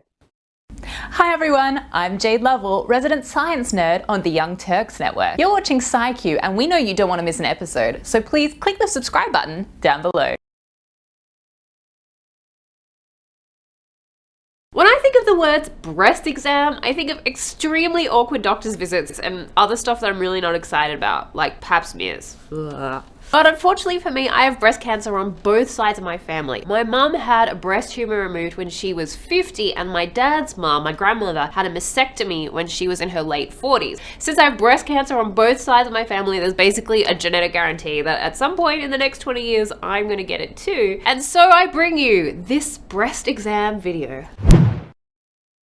Now, keep in mind, I'm a science communicator, Jim, not a doctor, so what I know is from informed analysis of other people's research and not from years of professional study. It's recommended by nationalbreastcancer.org that every woman over the age of 20 should give themselves a breast self-exam once a month. Breast cancer is not always outwardly visible or palpable, but self-exams can at least help determine if there's a tumor in there, giving you a better chance of catching it early, which is super important. It's also a way of picking up on anything in between your proper doctor's visit. So women over 20 should get a clinical breast exam once every 2 years, and women over 40 should get them once a year. And mammograms should be about as often for women over 40 or 50, depending on where you live. So to keep your lady fun bags in check, these are the steps to administering your own breast self-exam. Now, you're supposed to do this whole exam standing up and with your shirt and your bra off, but given that YouTube is very anti-nudity, we're gonna do it just where we are and how with the clothes that I have on now. The first thing you're supposed to do is stand up and strike an I'm a bad bitch pose in the mirror. So with your shoulders back, hands on hips, and you'll be naked, but I'm not. This pose isn't just for self-esteem. You need to use this position so you can find any irregularities. By holding your back straight, you'll be able to see the twins in the same position. You're going to want to check to see if your breasts look about normal compared to what you've seen in the past. So has the shape or color or size of your breasts changed at all recently? Is there any visible swelling or distortion? If something does seem off, here's a few things you want to ask your doctor about. Any protruding bumps, called bulging, any unusual wrinkles called dimpling. They'll look similar to cellulite, but they might be in unusual places or seem a little bit more severe than normal cellulite. They'll look like puckering, which pulls the skin together tightly, causing a crease. Also be on the lookout for redness, sores, swelling, or any rashes. And lastly, report any signs of one or both of your nipples moving away from where they usually are or becoming inverted if they're not normally inverted. So if the tip of your breast is pointing in rather than pointing out if it is usually an outward pointing nipple. Next, raise your arms and hold your hands up and look for the same things you did in the last step. And while you're at it, look for any fluid coming out of one or both nipples. This fluid can be white, clear, yellow, or even blood. Now, some discharge can be normal or indicative of something that's benign, but blood is never normal. So if you notice blood, who you're gonna call? The doctor, that's right. Next up, lie down and use each hand to check the breast of the opposing side. So for example, to check your left breast, you wanna use your right hand. You wanna keep your fingers flat and firm. Using your first 3 fingers, gently move your hand in a circular motion, about 1 inch in diameter, and check the whole breast using this method from side to side, armpit to sternum. So that's not just the boob itself, or all the way over to the armpit. So I'm gonna do that now. Have a systematic approach to this. Be sure that you cover the whole area. You can also do it in the shower, like when you're in the hot water and you're all soapy, it can make feeling your breasts a little easier. So just using circle motions about 1 inch in diameter. So all the way across.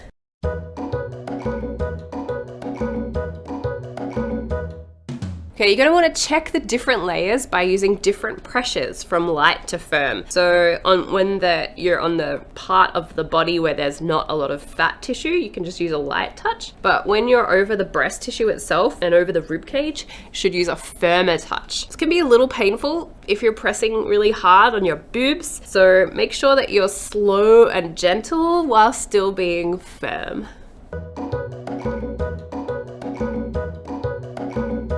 All right, now that that part's done, you can sit down and we're gonna raise one arm of the side of the breast that you're checking. And we're gonna be searching for unusual firm lumps. So same thing again, but just with arms raised.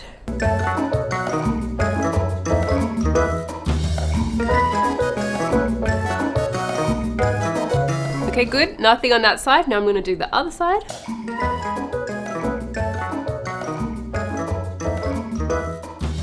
Okay, good, all done. Nothing to see here. I didn't find any lumps or bumps or anything unusual, so I'm good for another month. I hope you didn't find anything in particular, but if you did, don't forget to go to your doctor and get it checked out.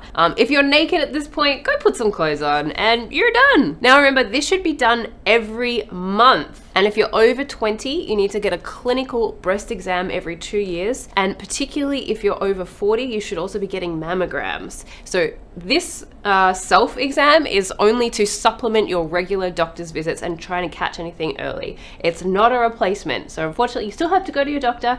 Don't forget to do it regularly and stay safe, everyone. Hi everyone, I'm Jade Lovell, resident science nerd on the Young Turks network. You're watching SciQ and we know you don't want to miss an episode, so please click the subscribe button down below. When I saw Christina Hoff Sommers from the American Enterprise Institute labeling the gender wage gap a complete myth and calling anyone who believed it bad at math and a liar. It's the feminists, celebrities, and politicians spreading this wage gap myth who have the math problem. I thought we better do some further research.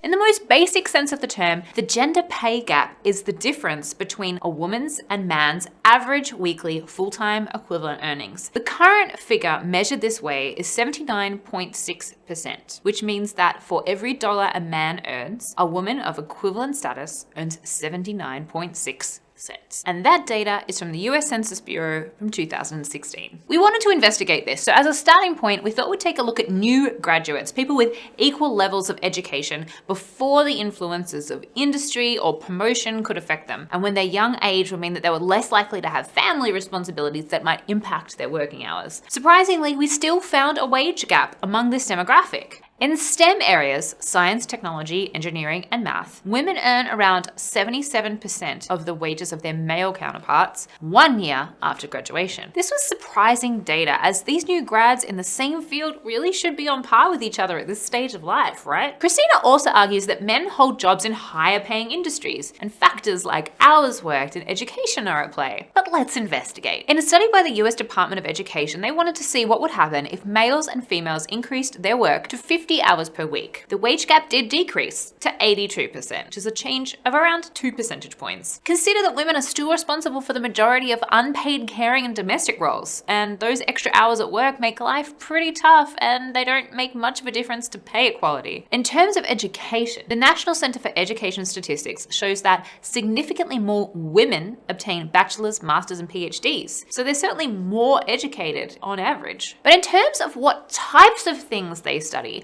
there are many anthropological issues that lead young girls away from traditionally higher paying fields like science, technology, engineering, and math, and into traditionally lower paying degrees. So could women just solve this problem by taking all the higher paying jobs in high paying industries? A recent EPI report says, nope. Women who work in male-dominated occupations are paid significantly less than similarly educated men in those occupations. And what happens when more women take those jobs in higher-paying, male-dominated industries? The pay gap goes down for everyone. Researchers call this phenomenon devaluation, where employers intentionally ascribe a lower value to work done in occupations where women become a larger part of the working population, and thus they pay them less. So if you're a man in engineering and more women start becoming engineers, then what happens is that just the average amount of salary that they pay engineers generally goes down as the amount of women goes up. If you want to see that study, all the links are in the description below. So do men really want women around in their territory? Well, there's a lot of research to suggest that hostile work environments drive out many women who try their hand at male-dominated careers. So for example, in STEM fields, 63% of women have reported experiencing sexual harassment. That's a lot. So it's no wonder that many of them just choose to leave those fields. Christina's video blames the wage gap on women's own life choices, about the jobs that they take on and so on. But personally, I wouldn't call getting sexually harassed out of a job in a STEM career a choice, would you? Another obvious life choice is whether or not to have children. An experimental study of resumes submitted for job openings found a bias against women and mothers and a preference for male applicants. Again, links in the description. But science debunks this blue-collar bias. Not only are women just as productive as men, but women with children are even more productive again. And women with 2 children are even more productive than women with only 1 child. Links in the description. If all women were to choose, nope, I'm not gonna have kids, I'm not gonna create the next generation, then where would we be? I mean, extinct, not promoted. So in Christina's way of looking at the wage gap, she uses a fully adjusted model, which is indeed one way to consider the wage gap. But even if you adjust for everything that you can think of to explain away the wage gap, even ignoring all of those important societal factors that created those circumstances in the first place, we're still left with an unexplained wage gap of around 7%. This could just be put down to plain old discrimination. The fact that men are more likely to negotiate harder for higher salaries, the fact that women are more likely to be penalized for negotiating salaries, or other complex anthropological issues. Again, links in the description. So no matter how you look at the math, there is a wage gap, be it the national average of 79.6%, that highly adjusted ignore everything in society gap of 7%, or 73.8% for high earners, or 77% for new grads, or one of the more industry-specific gaps. There seems to be inequality no matter how you cut the data, and that's just the unfortunate truth. But since this is a debunking video, I'd love to know what you guys think. What do you think is the real wage gap? Do you think it's around the 79% that's considered the national average? Do you think employers just prefer to pay female-dominated industries lower, like teachers and nurses? Or do you think that the wage gap is non-existent? Let us know your thoughts in the comments below. Hi everyone, I'm Jade Lovell, resident science nerd on the Young Turks network. You're watching SciQ and we know you don't want to miss an episode, so please click the subscribe button down below. Hey guys, welcome back to Think Tank. Hannah here with Mr. Josh Silver, who is the founder and CEO over at Represent.us. Can you tell everybody what Represent.us does? Well, it's great to be here. Yay! Represent.us brings together progressives and conservatives in support of a bottom-up strategy to fix our rigged and broken political system. Yeah. Okay, so tell us how they do that. Well, so the problem with American politics today is that the way that candidates run for office is broken and corrupted. The way that we vote is outdated and corrupted and broken. And the way that politicians govern is corrupted and broken. All three: run, vote, govern. And so what's happened is it has eroded the foundation of our democracy. It has made it so that bad candidates tend to run for office. I mean, does anybody watching the show feel like the best and brightest in the world were running for president of the United States in 2016? No, instead we're sort of in the general, we're left with some mediocre choices generally, with some exceptions.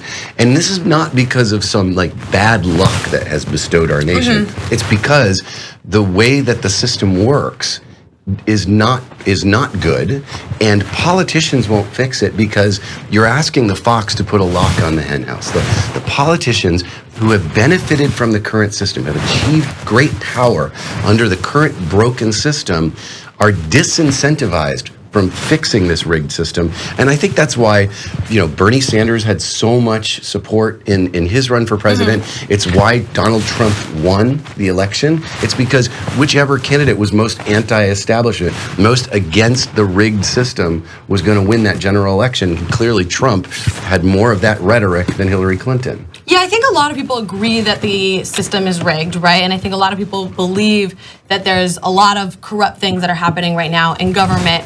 What do you think is like the core or the root problem there, and why it's corrupt? Well, there's a bunch. Yeah. But we can loosely put it into 3 buckets. And this does not comprise all of the problems with our government and the system, but it does, as a practical matter, it comprises the areas that we believe can be fixed, which is really exciting because there's a lot of people watching the show who are like, it's so broken, there's nothing you can do. Right. There is a lot you can do. So the problem really sits in 3 buckets. Okay.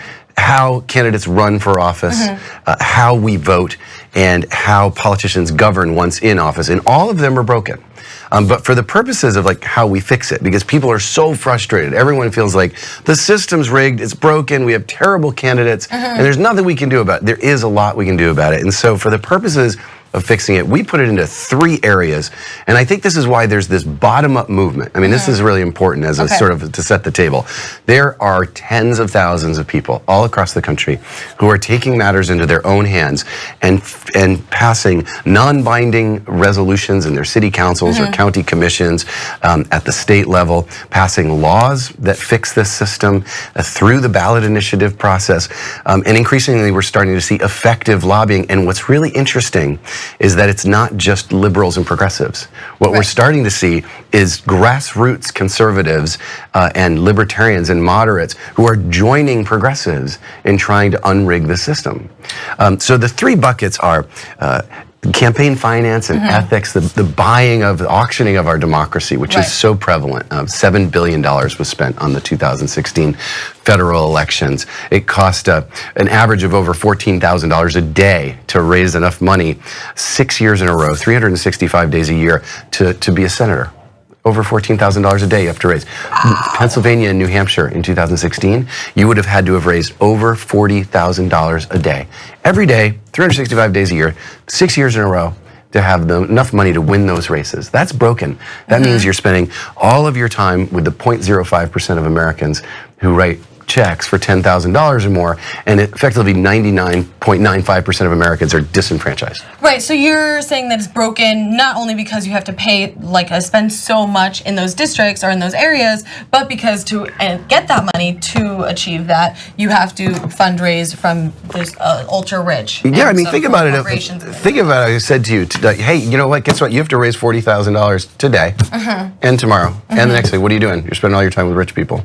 It's a problem. So we do campaign finance and ethics and transparency. That's one bucket. Another one is gerrymandering reform, fixing how our U.S. House race districts are drawn. Because today, 86% of U.S. House districts are uncompetitive in the general election. So can we just break down real quick what gerrymandering means? Sure. So gerrymandering is this horrific, stupid process where... How do you really feel about it? Yeah. So at the end of each census, right, the Constitution says that every 10 years, the government has to just figure out who lives where. Yeah. And when they do it, then they are also required to redraw the districts that create the place that the U.S. House members represent in Congress. And what you have is, in most states, whichever party has a majority in the state legislature, in the state capitol, they're the ones that get to draw the lines. Go figure. So what happens? Politicians pick voters instead of voters picking politicians. But here's the real problem. So some people watching right now, you might be like, well, so what? I don't know. Here's why you should care. Only 15 to 25% of voters turn out to vote in primary elections. And so when 86% of elections are not competitive, then the only election that matters in the minds of a politician, it's the primary. Right. And guess who votes in the primary elections? The most extreme wing of the party. So why are Republicans unwilling to do a basic background check for gun purchases? I mean, talk about no-brainer, right? This is because the people who vote in their primaries are against it. Right, are really and they're the only passionate people about that it. matter. Yeah. And think about this. Only 28% of Americans are registered Republicans. 25% of Americans are registered Democrats, and 44% of Americans are registered independents.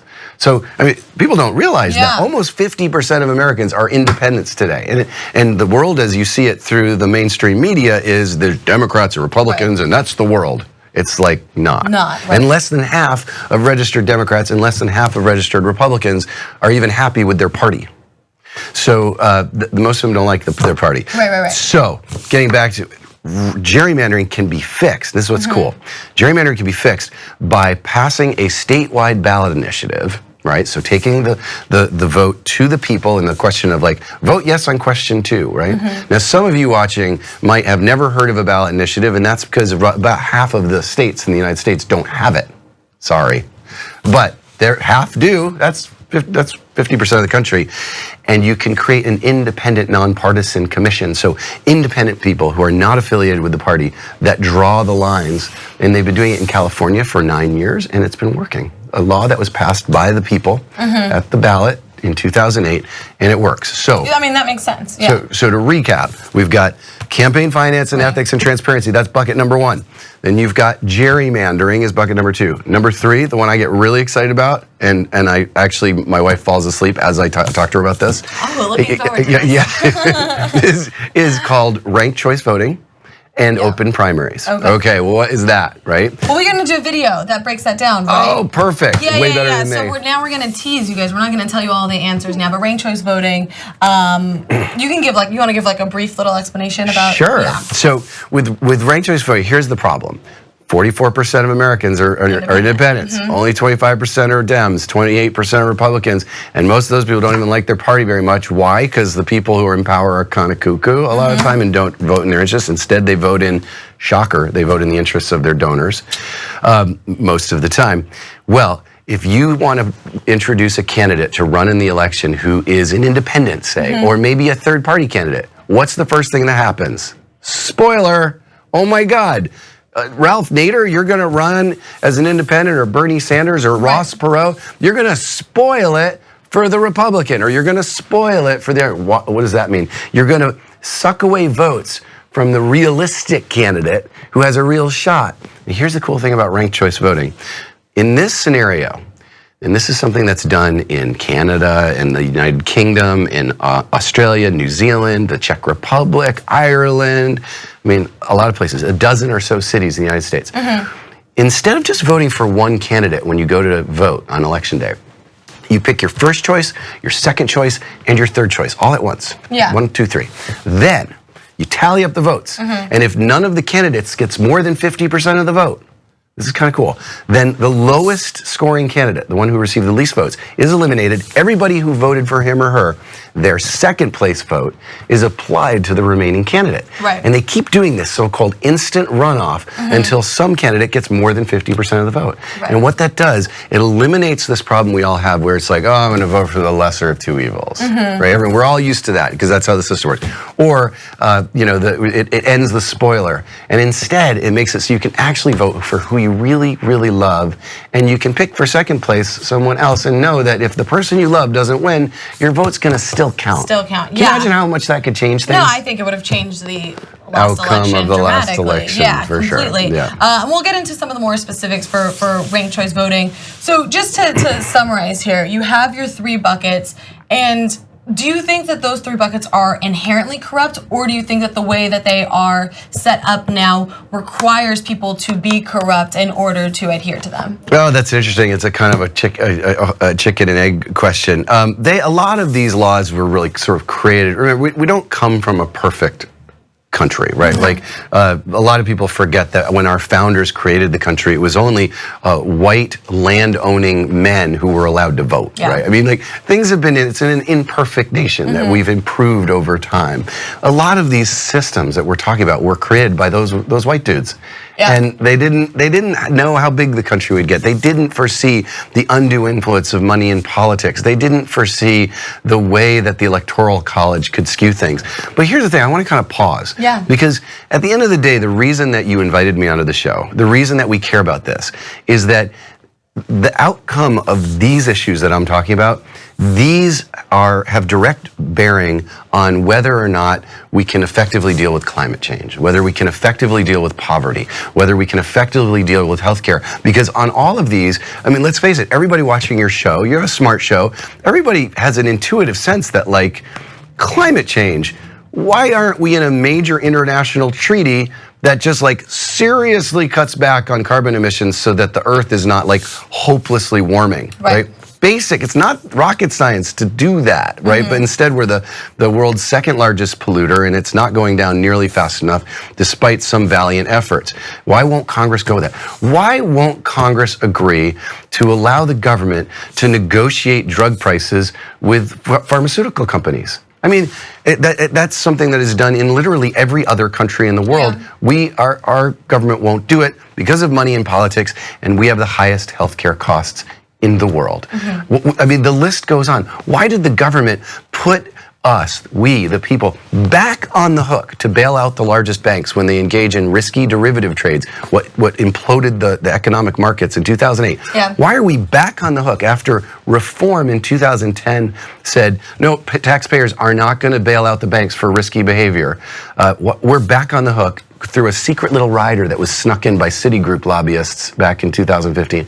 The answer to all these is the undue influence of money in politics and the inability to get really strong candidates to run and to win office because of our broken democratic system. Yeah, and I want to get into a little bit more about the way that sort of plays out in terms of like lobbies and things like that in a future clip. But I just want to remind everybody that Represent Us is completely nonpartisan, right? And this is something that I think affects everybody across party lines, whether you be Republican, Democratic, or independent, which apparently most of you are. Guys, you can learn more about what Represent Us is doing at represent.us on Twitter. Leave some comments below in ways that you guys have seen corruption play out in elections in your communities or districts in the comments down below, and we'll see you soon.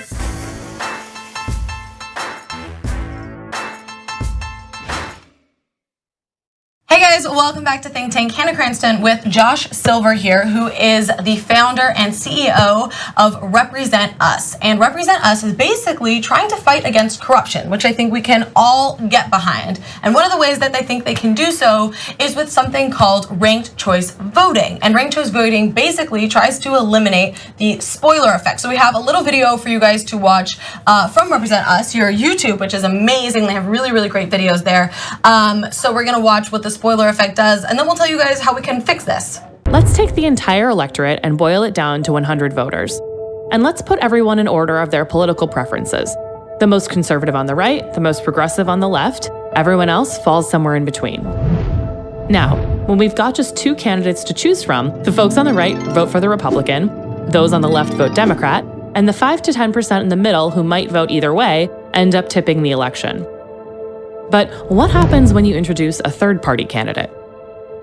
If that candidate is progressive, the progressive vote is split between two good candidates, and the conservative wins. If they're conservative, their vote is split, and the progressive wins. Okay, so that's the spoiler effect, right? Can you explain what you think causes that, like at a legal level?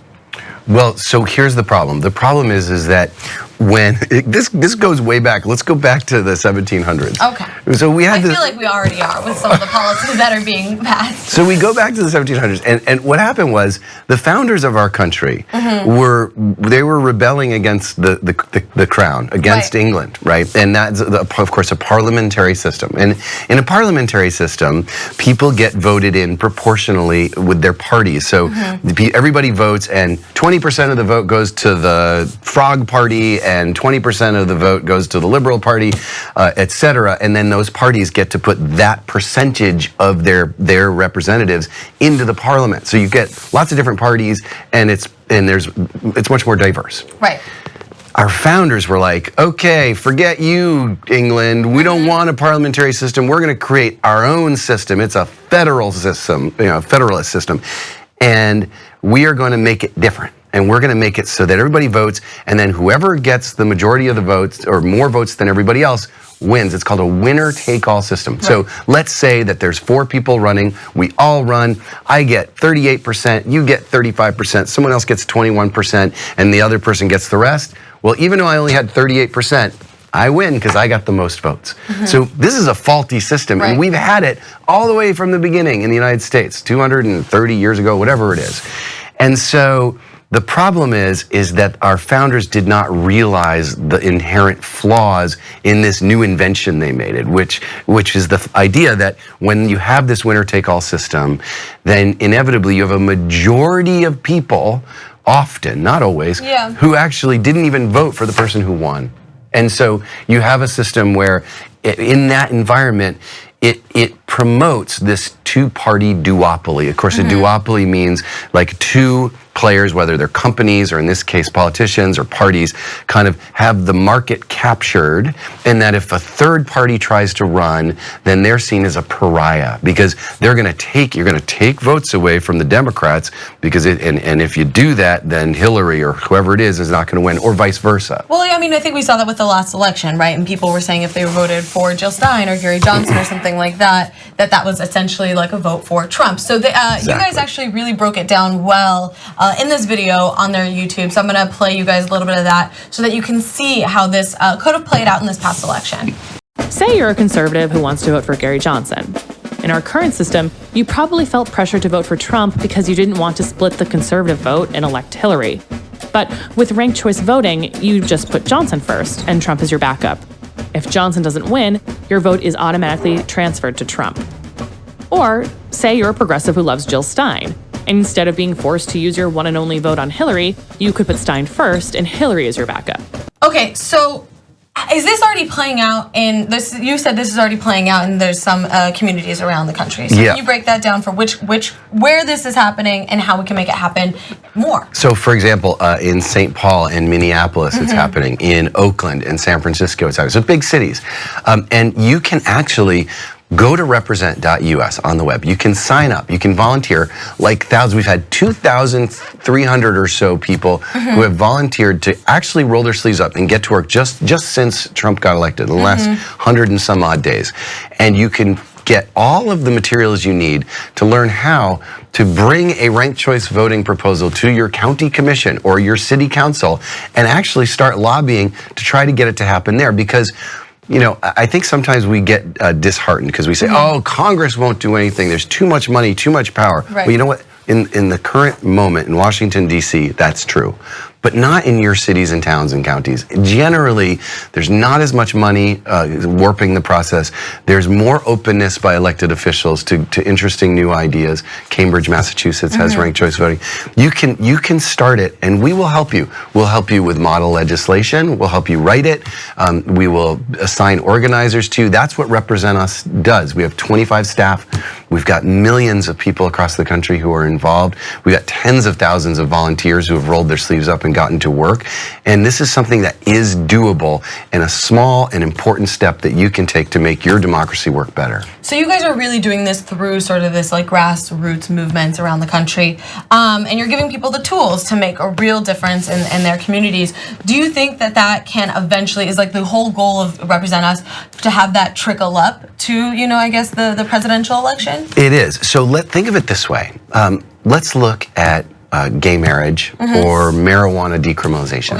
These are issues that for marijuana 20 some odd years ago, for gay marriage a little bit shorter time back, they saw that they weren't getting anywhere in Washington, D.C. So what did they do?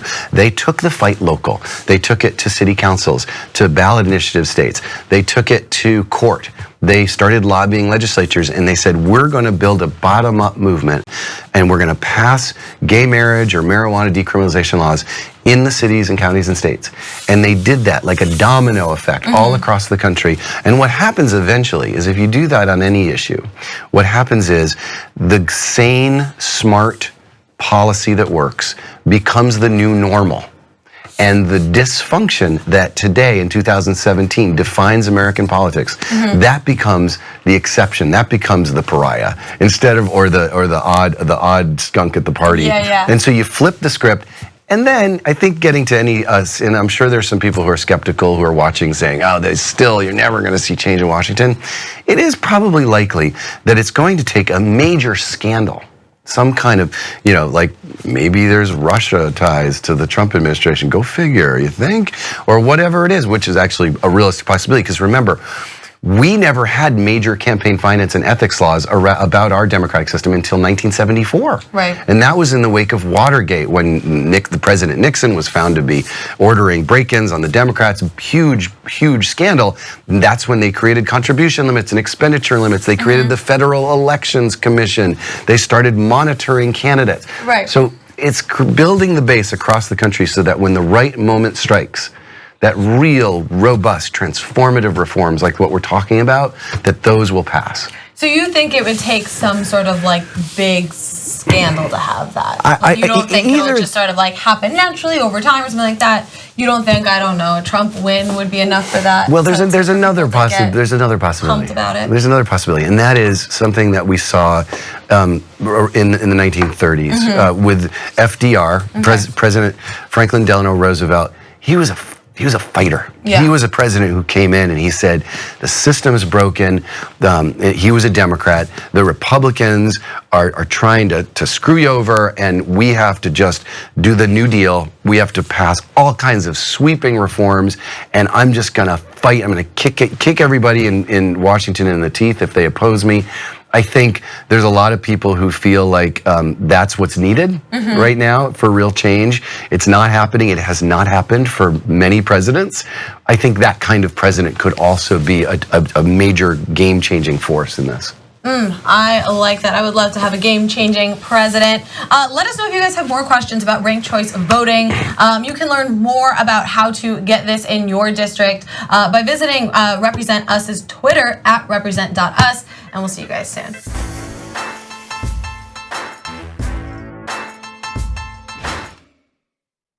Hey guys, welcome back to Think Tank. Hannah with Josh Silver here, who is the founder and CEO of Represent.us, who is fighting against corruption. And one of, I think, the leading causes, I guess, of corruption is the ability for lobbyists to basically sway elections. So I would love for you to kind of explain how lobbyists do this and maybe give us some examples of how we can see this in our everyday lives. All right. Well, one of the most vexing ones, Hannah, is that just drives me crazy. So a lot of viewers won't remember, many will, that in 2008, we had a major financial crisis, right? And the housing bubble blew. A lot of protections that had been in place that would have prevented it were whittled away by Congress.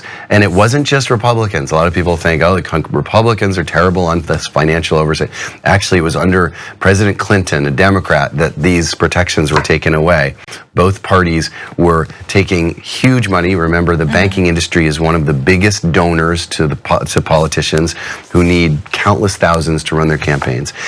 And what happened was, after the 2008 financial meltdown, it was proven that so-called derivative trading, so I won't get into all the details, but this very risky behavior by the banks that was not regulated brought down the whole market. So 2 years later, 2010, under tremendous public pressure and a lot of leadership from President Obama, there is a law passed that, among many other things, says, okay, banks, the taxpayers are no longer going to bail you out if you engage in all of this risky behavior, like really risky, bad ideas. It's like saying to your cousin, "Oh yeah, I'll give you $10,000 if you go to the casino and just blow it on the blackjack table." It's risky. Then in 2010, in a must-pass bill at the end of the year, 2015, in the kind of quiet of night in Congress, there's a bill slipped in at the very last minute that literally puts U.S. taxpayers back on the hook, which we are today, again, for bailing out the largest banks if they engage in this kind of casino royale derivatives trading. Why would politicians do this? Like it's directly against the interests of their constituents. It's because of the insidious role of money in politics. But the list goes on. A lot of okay, wait, let's rewind for a second here. So explain to me how like a lobbyist who maybe has connections that is hired by a bank is then talking to people in government and makes those sorts of bills pass. That's what I like. Let's get into that. So let's talk about what actually happened, because this tells it better than any anecdote. Great. The New York Times revealed when this all happened at the end of 2015, they got their hands on a letter that was written on Citibank, one of the largest banks in the world, Citibank letterhead by Citibank lobbyists, with proposed language for how they would like to put the American taxpayers back on the hook to bail out Citibank and others if they engage in this behavior.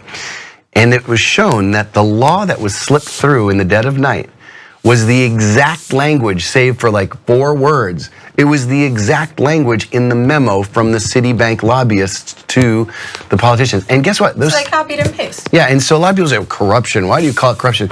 It's corrupt because who are the donors to those members of Congress who make those decisions, those members on the so-called finance committee that write the laws that govern how the banks work?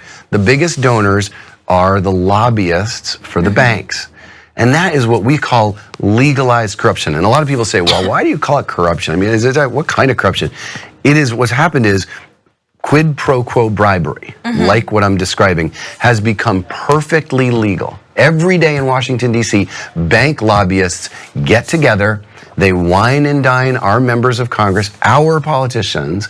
They so-called bundle checks, lots of checks for thousands of dollars to their political campaigns and cultivate these relationships. And then when the moment is right, they take the model legislation that they've written and they pass it in the dead of night. And this happens on so many issues. Right. So just to rewind again real quick, like let's talk about Citibank. Citibank can't pay a potential congressman or whatever a ton of money and say, hey, I'd like this bill to pass. But that's illegal, right? But it's legal to have that middleman, the lobbyist, sort of broker that relationship, correct? Yeah, I mean, the problem is that the law has become so porous because the politicians have whittled away the definitions that you literally would have to have, like what you saw with Watergate, you'd have to have a recording of a lobbyist saying, hey, Fred, I want you to do this favor for me and I'll give you $10,000. And then you need a recording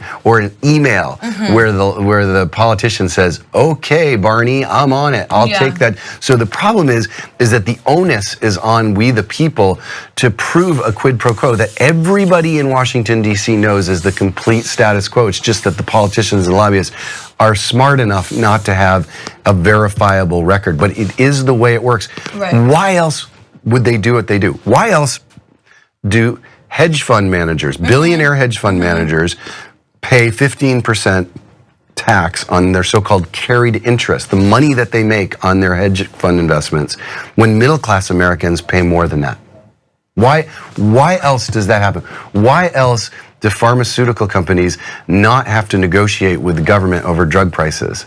I mean, all these extremely... They have money. Big pharma, banks, they all have money. And so the problem is that because of our corrupt system, the laws that dictate how you can bust these guys for doing this, what constitutes official corruption versus unofficial corruption has become like Swiss cheese, and it's really hard to enforce. And that's why we're trying to change the laws from the bottom up by replacing the Swiss cheese with real hard laws that actually do bust these guys for this kind of quid pro quo politics. So seeing their relationship with lobbyists, see who they're taking money from.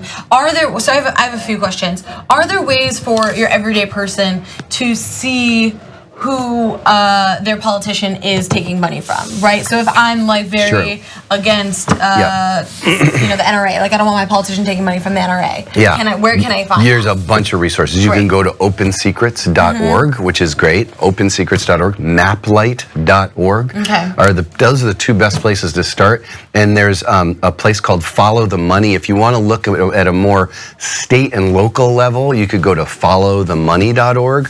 So there's a ton of resources that you can find out this information. What's been missing for a long time are methods to fix the problem, and that's what's exciting to me. So real quick before we get into some methods to fix the problem, I watched one of your guys' videos, and another thing that I found really interesting, like I understood like sort of the relationship between lobbyists and politicians, but another thing that I found really interesting is because politicians take money so that they can finance their campaigns, correct? Because they want to win again.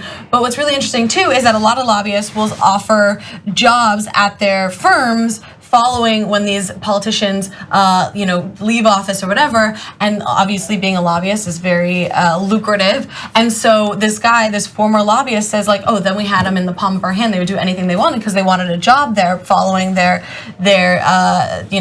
tenure in politics. And so that's a huge form of corruption as well. I think that said like half of retired senators and 1/3 of retired people in the House. And we call it the revolving door. We call it the revolving door. I know, it's ridiculous. So here's the problem. Not only is that completely corrupt, it's what disgraced super lobbyist Jack Abramoff, and for those of you who don't know him, he was a guy who was like the king of Washington. He was so corrupt. He went to jail for 5 years. He was just shown to be just bribing politicians in the most egregious way. That was even illegal in today's law, under today's law. And when he got out of jail, he said, I want to try to make right and try to be part of the solution because what I did was out of control. He said this revolving door thing, he's like, as soon as I talked to a member of Congress or a staff member and I talked about employing them with a lot of money after they're done with government service, as soon as I saw they were interested, I knew that I had them. I knew that for the rest of their time on the Hill, that I would get what I needed from them. And so the problem is, for example, today, if you're a U.S. Senator, you have to wait 2 years before you're allowed to be a lobbyist. But you could be a historical advisor. Right, and this is what happens all the time. It's like this little weird mushy middle where these guys go right to lobbying firms immediately after leaving Congress, even though the law prevents it. It's 2 years for the Senate, 1 year for the House. And again, it's because the laws that dictate, well, what is a historical advisor? What is a lobbyist? They've all just been riddled with loopholes, and they need to be built back up. And they can be. They've been whittled down by lobbyists over decades, but from a bottom-up strategy, we can fix them. And you can do so through grassroots movements that Represent Us, I guess, organizes around the country. So you can go check out what they are doing and follow them on Twitter at Represent.us. And we'll see you guys soon.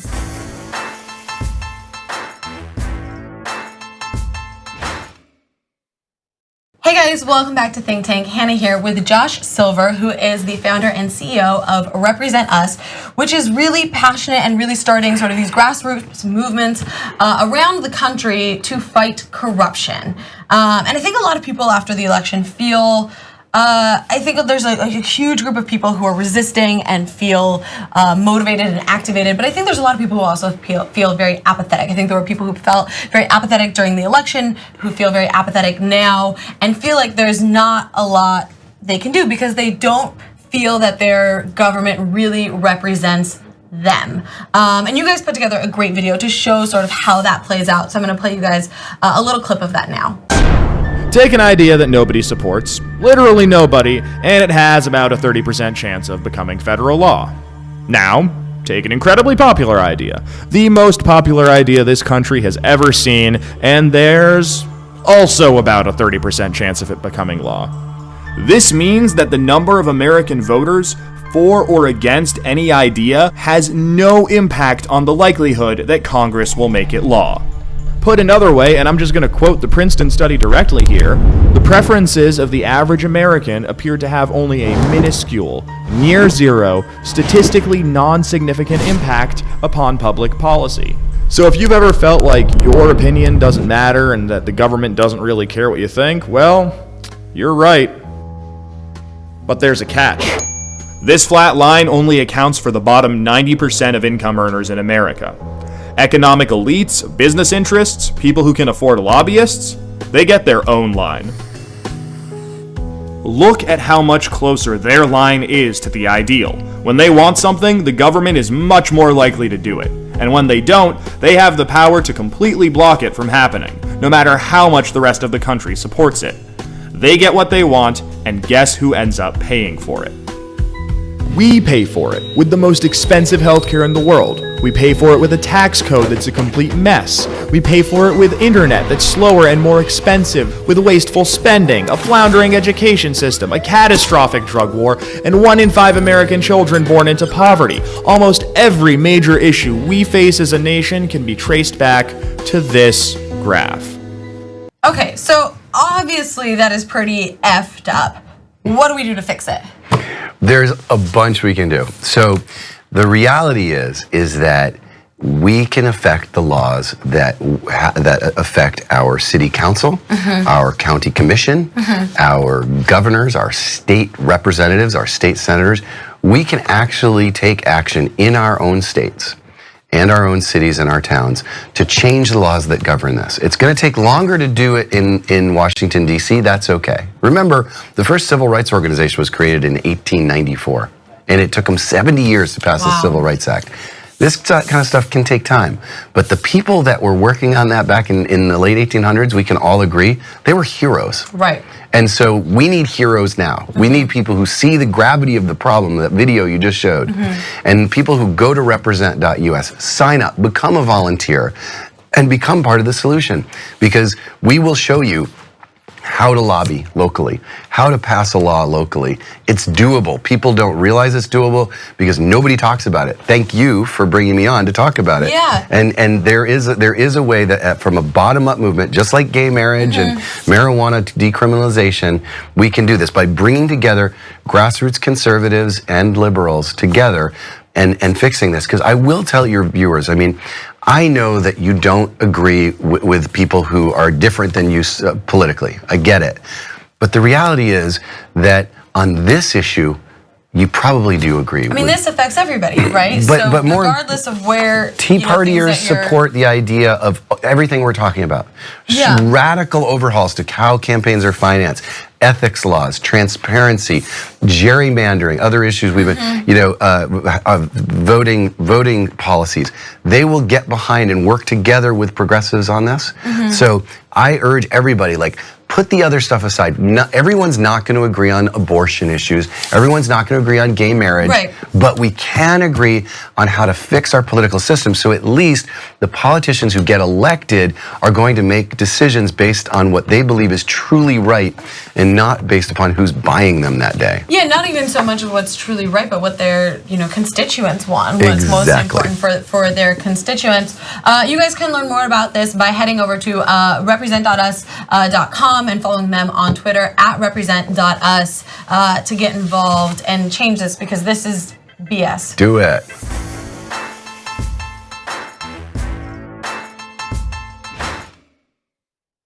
Hey guys, welcome back to Think Tank. Hannah with Josh Silver here, who is the founder and CEO of Represent Us. So you guys have been watching weeks of Josh kind of telling us how our country is pretty corrupt. And now we are concluding that series with him telling us how you guys can actually make a difference and fix it. So what are ways that people can get involved? What are ways that people can stop this corruption that is taking over elections and is taking over our country? Well, I'll tell you, getting involved locally, and I'll tell you a couple ways that it's been happening. Our members, we have over 50 chapters across the country. Here's some of the stuff they've done. Back in 2014, as a starting point, we were brand new. We were just a baby as an organization. Our members in Tallahassee, Florida, the capital of Florida, put a city Anti-Corruption Act on the ballot in a city that had had problems with corruption. They created a new independent ethics commission. They lowered contribution limits so that lobbyists couldn't write huge checks to politicians. They even created a subsidy that helps people make small dollar contributions to politics. And the Tea Party and the liberal group Common Cause got together and worked on it together, and it passed with 2/3 of the vote. Wow. And it's working. In Maine, we saw a similar law passed. In the city of Seattle in 2015, a similar law passed. Our members across the country got behind efforts. In 2016, we saw the most comprehensive law that overhauls how campaigns are financed, that makes it so politicians and lobbyists get in real trouble if they break the law and bribe each other or what have you, that makes it so people really know who's writing big checks to which politicians, which parties. We saw that pass in the state of South Dakota, a deeply red state where voters picked Trump 2-1 over Clinton, but the people there voted for the most comprehensive, transformative anti-corruption act the nation has ever seen. Well, I think that's a really good point that you bring up there, because I think it's important to know that this issue goes across party lines, right? And everybody knows that this is a nonpartisan issue and something that everybody can get behind. This is one of the only ones. I mean, this is one of the only ones where you could go to Thanksgiving with your uncle or whoever it is that you totally disagree with. Like, you're like, I can't talk politics with him or things are going to get weird. And you bring this up and everyone's like, amen. Right. Like, we finally see something we agree on. And I think that's why this has really caught a lot of steam. Jennifer Lawrence and Ed Helms and Adam McKay, who did The Big Short and Anchorman and Talladega Nights, and Lorenzo de Bonaventura, all these hotshots from Hollywood, they've all gotten behind, Rachel McAdams, they've all gotten behind this recently and become members of our creative council. You can see it at represent.us. And we're just starting to see that from all walks of life, people are starting to embrace and understand that, yes, we can take action at the local level by going to represent.us on the web, signing up, becoming a volunteer, and working with people who, no, I don't agree with you on a lot of things, but on this, on unrigging the political system, I think we can agree on it, and there's something we can do. Yeah, I don't think anybody likes bribery, and they don't want this big money sort of determining their elections and the policies that people, real humans, are going to have to live with. You guys can get more involved to help stop this corruption in our country by heading over to represent.us and following them on Twitter at represent.us. Thank you so much for being here. This has been such a fun time, sort of like, well, fun time's an interesting thing to say, but it's been, very eye-opening about all of the crazy shiz that is going on in our country right now. And remember, every issue you care about, climate, poverty, health, it's all connected to this. If we can't fix our democratic system and unrig the system, we're not going to succeed in advancing those issues. Very true. So let's start now. Head over to represent.us, and we'll see you guys soon.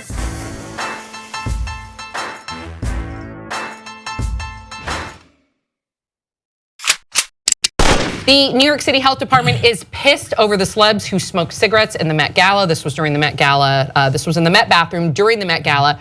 I'm sure you saw those photos. So first, let's look at the photos. We have this one. Bella Hadid. Bella Hadid smoking, but there was other photos too that circulated online, and apparently Dakota Johnson, Rami Malek, Mark Jacobs, Courtney Love, and Bella Hadid were all smoking in the bathroom. Wow. Then there was this photo that also went viral of all the different celebrities in there taking their little celebrity selfie pic, bathroom pic. And at first, following, I mean, you can imagine all those different celebrities were sharing the photo, so then you can imagine the reach that it got. So first you had the Met Gala, board members and people that were attending that saw that, and they were really upset. Even ones that actually went into the bathroom when like Bella Hadid was smoking, and they thought it was really disrespectful, and they had complained to the Metropolitan Museum of Art and their board of directors saying that this should not have been allowed. Not to mention, this isn't a museum, right? Not to mention it's illegal in New York to smoke in a public in any public space. And also, you are subject to a fine. You're subject to a $100 fine, and it is illegal, but in a museum too, it can hurt the art.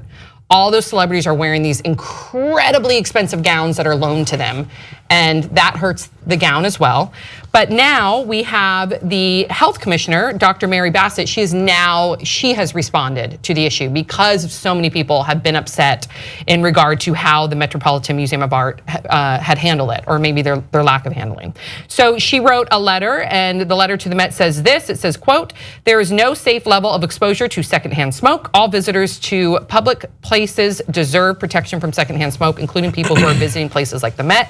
She goes on to say, "We are concerned about how images of these celebrities smoking, which were widely shared around the world via social media, will affect youth smoking rates. When young people see glamorous stars smoking and flouting the law," flouting, never heard of that one. Is that flouting? Right? Flouting the law. Screw you, the law. Okay, thank you, Brett. "It undermines the progress that has been made in denormalizing smoking and increasing awareness of smoking health risks." She also offered, this commissioner, she offered that next year that she is going to have inspectors there at the Met to make sure in the bathroom that the attendants comply to the law, because it's important, and she thinks that the Met should have stepped up and done just that. So do you think that people are overreacting, or do you think that this is disrespectful of these celebrities to do just that? It is absolutely is disrespectful. One, because again, you named all the reasons why it's disrespectful. They're in these expensive couture gowns that are stunning. And then to also be exposing people to the dangers of secondhand smoke is ridiculous. And you were at the Met Gala. That's like this joyous, prestigious event that only the elite of the elite get invited to. And it's a museum. And you're disrespecting that. Well, in addition to that, Sam, you know, it's just a slap in the face for that organization. And again, it is sending a message to all these impressionable people that are young adults, that are on social media that, hey, look, Bella Hadid is smoking, Paris Jackson is smoking. Smoking is cool, and smoking is not cool. Smoking ain't cool. That's the thing. Photos of celebrities smoking belongs in a museum, not because the celebrity should be doing it now at a museum, but because it's an old time. It's ancient. We're past that. Yeah. Hopefully we're past that smoking, the idea that it makes you cool and awesome. It's just such a shitty thing to do. And you know, like, you're an influencer, and I'm sure you get a ton of money and free shit because you're an influencer. What are you using it for? I hate to say that, I would rather folks use their influencing power to get people to buy like handbags and skirts rather than cigarettes and snooze. There's no upside to smoking cigarettes. It doesn't help your breath. It doesn't help your health. It doesn't, like, what are people thinking? There's no upside. Grace, what are people Grace, thinking? why are you so mum on this Because stuff? Grace is a smoker. What? I'm kidding. Grace is I'm European. kidding. Look, this is what I will say. Look. I understand at the Met Gala maybe wanting to take a beat and like escape from everything and like have a little bit of a minute. That said, is beat code word for a hit of a cigarette? No, I just mean like take a Because beat. I use If you beat as wanna a code word for a different thing I do alone. I don't have a problem with like the selfie and like having this little secret club in the bathroom. I think that's fine, but it's the smoking in the bathroom that like just wait until you're out of the gown. And like, oh, if you need to smoke, go outside and do it, and then have the wherewithal to just not post it on social media, because there are people that are impressionable that will see that. And I'm not saying that, like, you know, if you smoke, you're a terrible person. I don't think that that's true. But if you do have influence, you have to be cognizant of how you use that influence. And this was sort of a slip up for a lot of different people. But I also think that they were just trying to have a moment. They probably weren't thinking. I'm sure it's an overwhelming situation, but you have to be aware that all eyes are on you all the time. You're at the effing Met Gala. But why would you go into I mean, I think Bella Hadid or any other celebrity that was there, probably, again, using the word wherewithal, is smart enough to know that you don't smoke in a bathroom. I mean, in 2017, it's such a dumb idea. You know, like, what? It's rude. Other guests are there that aren't celebrities. Other guests are there that are coming in, and they did complain. There was one woman in particular that took her story to some media outlet and said that she was a board member. She came in to use the restroom. She had to go to the bathroom, and it was filled with smoke. That's so rude. Although I will say the grosser thing than smoking in the bathroom is the fact that they were on the floor. Absolutely. In the bathroom. Like, although I'm sure the Met Gala bathroom is like really clean. But no amount of cleaning. And it seems like there's just field trips go there. Kids pee on they miss. True. True. But they do get cleaned every day. Other things Bathrooms, happen. especially All the right, Met you won me bathroom. over. I mean, the Met bathroom has to be the cleanest Oh, it's bathroom spotless, on I'm the sure. planet. That night of all sure. nights, Yeah. yeah. But also, Final thought. that Paris picture, Jackson that picture leans on the entitlement that already older generations think millennials have. Like, we can do what we want. There's no repercussions to our actions. So it's a very bad look. My mom used to smoke. I'm so glad she doesn't anymore. But it's like, don't smoke in the bathroom. And if you're that ballsy, go outside and smoke and have people take pictures of you doing it there. Quick question. It's like, quick question. What would you rather have? Bathroom that smells like smoke or bathroom that smells like other people's poo? Oh my God. I hate These are the pissy-smelling philosophical bathrooms. questions. I would rather have a cigarette. Okay, honestly, depending on what the person ate, I would rather, just kidding, gross. I can handle a cigarette bathroom. That's fine. Smoke, I mean, I can handle it. I think a really pissy, shitty smelling bathroom is more. Thank you. Thank you for the honesty. Grace? Legit, I'm sorry. Grace? Yeah.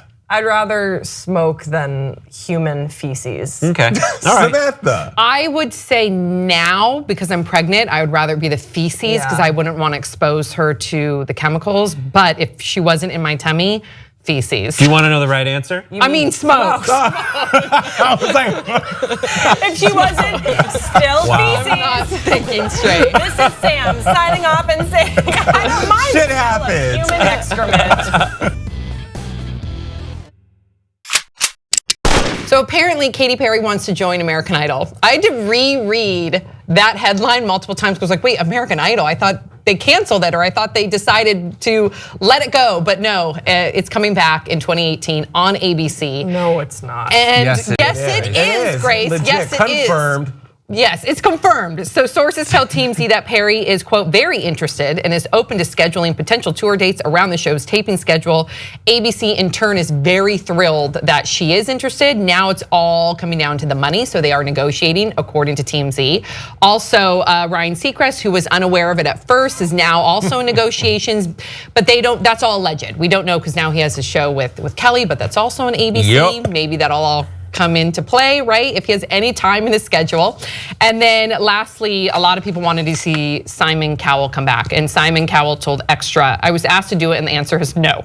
He goes on to say, I have no interest. My memories are when we first started. It was a different time with Randy, Ryan, and Paula. You can't recreate that. And plus he is, he works on Britain's Got Talent, America's Got Talent. He's busy, he's doing his own thing.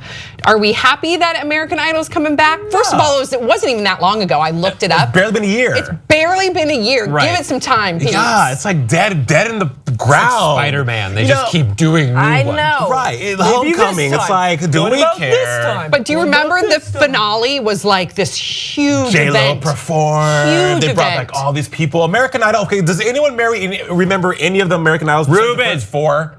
Oh no, Kelly. not at all. Kelly, Ruben. Phil Phillips. Fantasia. Phil Phillips, because his name was funny. But didn't he sue them? And I don't know. I don't know Carrie anything. Underwood. Right. Who of all? Okay, so besides that was the first Taylor, crowd. what's his face? Taylor Hicks. Right. Yeah. But that was mean, the first crowd. Right. the Justin early- Guarini. Oh, from Justin to Kelly. Yeah, I looked him up the other day because I was wondering. Did he A lot win? of them, a lot of the American Idols have sort of become people that I will Jennifer find Hudson. myself like sitting there. Well, not Jennifer Jennifer Hudson's Hudson. big There are some exceptions, accomplishment. but a lot of them I'll just be like, whatever happened to Justin Guarini? And then I'll be like, do you know what he's doing? Diana. What's her Do you know what Justin Guarini is Broadway? doing right now? No, he is.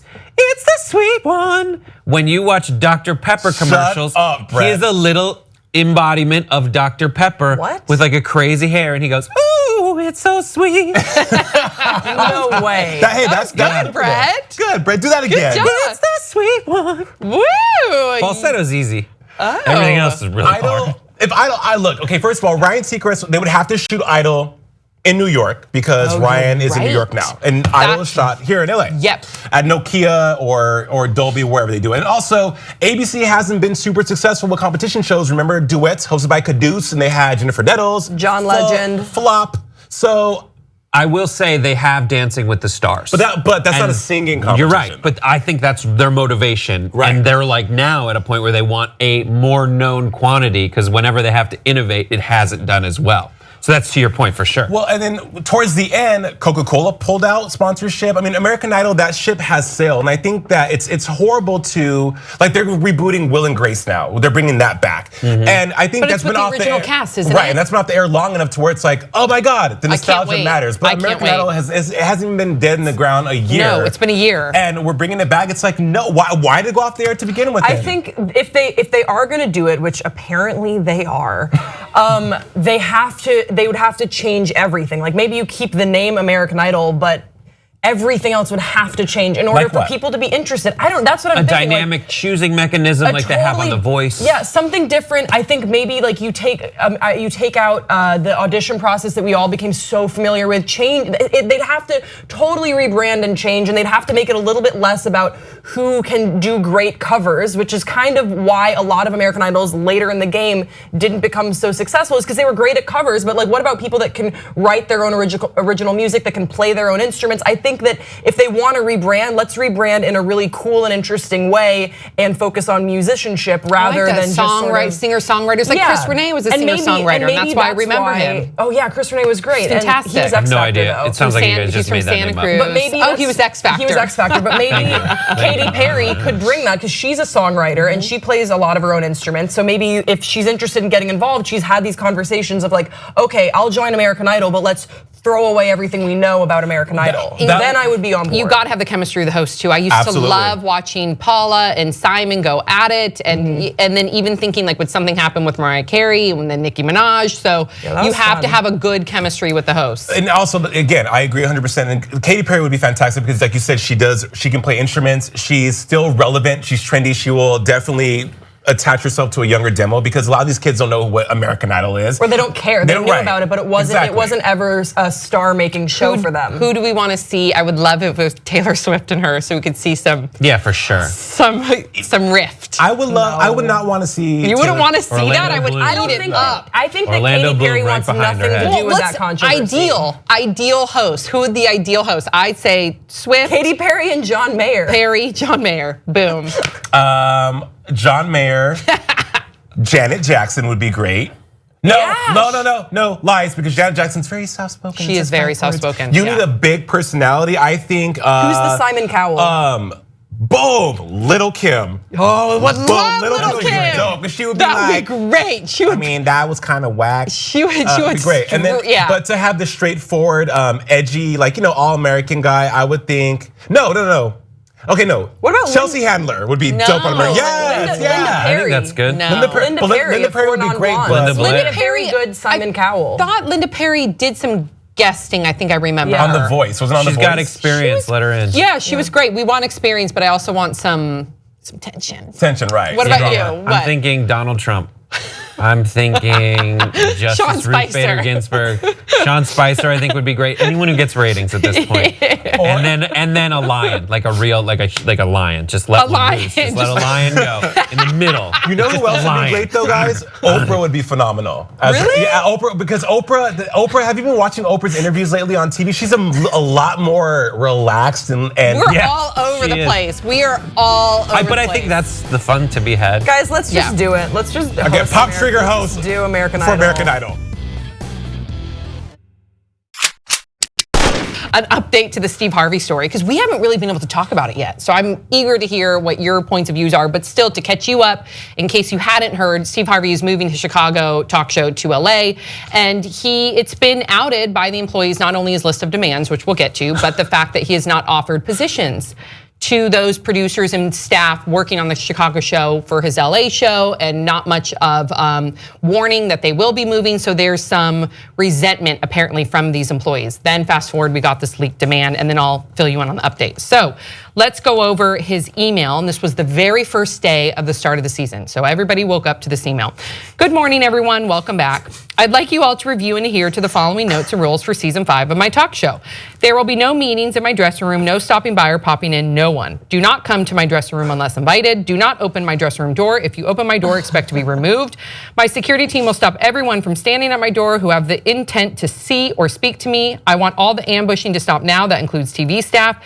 You must schedule an appointment. I've been taken advantage of by my lenient policy in the past. This ends now, no more. Do not approach me while I'm in the makeup chair unless I ask to speak with you directly, either knock or use the doorbell. I'm seeking more free time for me throughout the day. Do not wait in any hallway to speak to me. I hate being ambushed. Please make an appointment. I promise you I will not entertain you in the hallway, and do not attempt to walk with me.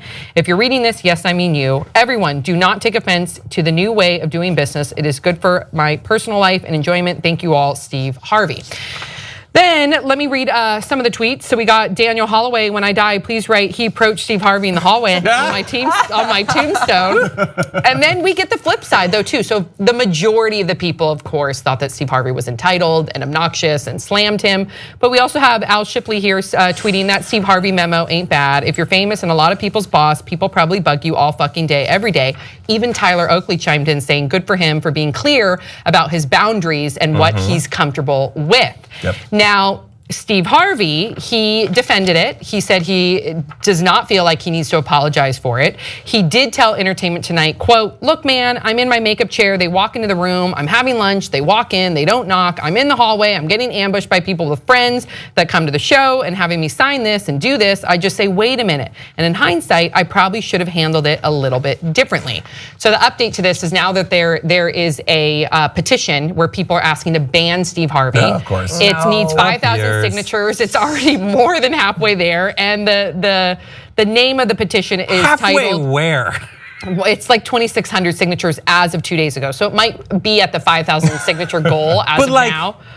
Okay. Well, change.org we'll petition, they look for the 5,000, right? So okay, go for they're it. getting there. There's enough people out there that apparently have a sour taste in their mouth of where they want to ban Steve Harvey. And the title of this petition is Leaked Emails Show Steve Harvey Really is a Coward and a Dick. That's the title. If anyone has an out for making the wrong announcement, it's Steve Harvey. He could issue a revised statement saying, Miss Venezuela! I'm gonna play devil's advocate. Why? Because I can. I agree. I think Steve Harvey, okay, was the email aggressive? Yes. Was the email abrasive? Yes. Was the email tactless? Of course. But having worked with a major celebrity and seeing how people that will posture for attention, that want to share the same space with you, that will at any given time, they see that you have an ounce of just free time to just sit there and collect your thoughts, will bombard you with so many requests, so many, so much information that's kind of like, can't this wait? And also, he is overseeing not only his show, Family Feud. He hosts Family Feud as well. Little Big Shots. So it's like he has a lot going on. I'm glad that I'm not mad at Steve Harvey for this email. I think that if he would have written it differently, of course, it would have went off and had more positive effect. But he's clearly defining the boundaries that he needs to be successful, and he's telling people, look, back the fuck up. This is my time. If you want to engage with me, make an appointment. And a lot of celebrities do that. For the show that I do with the major celebrity I work with, you do not venture to their dressing room unless invited. They might be preparing, Exactly. They might be taking a nap, they're a real person, they might be eating, going to the bathroom. Sure. They might be fiercely masturbating. Okay, Brett, and then I want to hear what Grace has to say. Dressing rooms are for. For masturbation. For fierce masturbation. Okay. Here's the thing, is if I'm Steve Harvey, I've made a turn in my life to be that ubiquitous, happy, positive person, right? And and that's what I get from him. And that's gotta be fucking exhausting.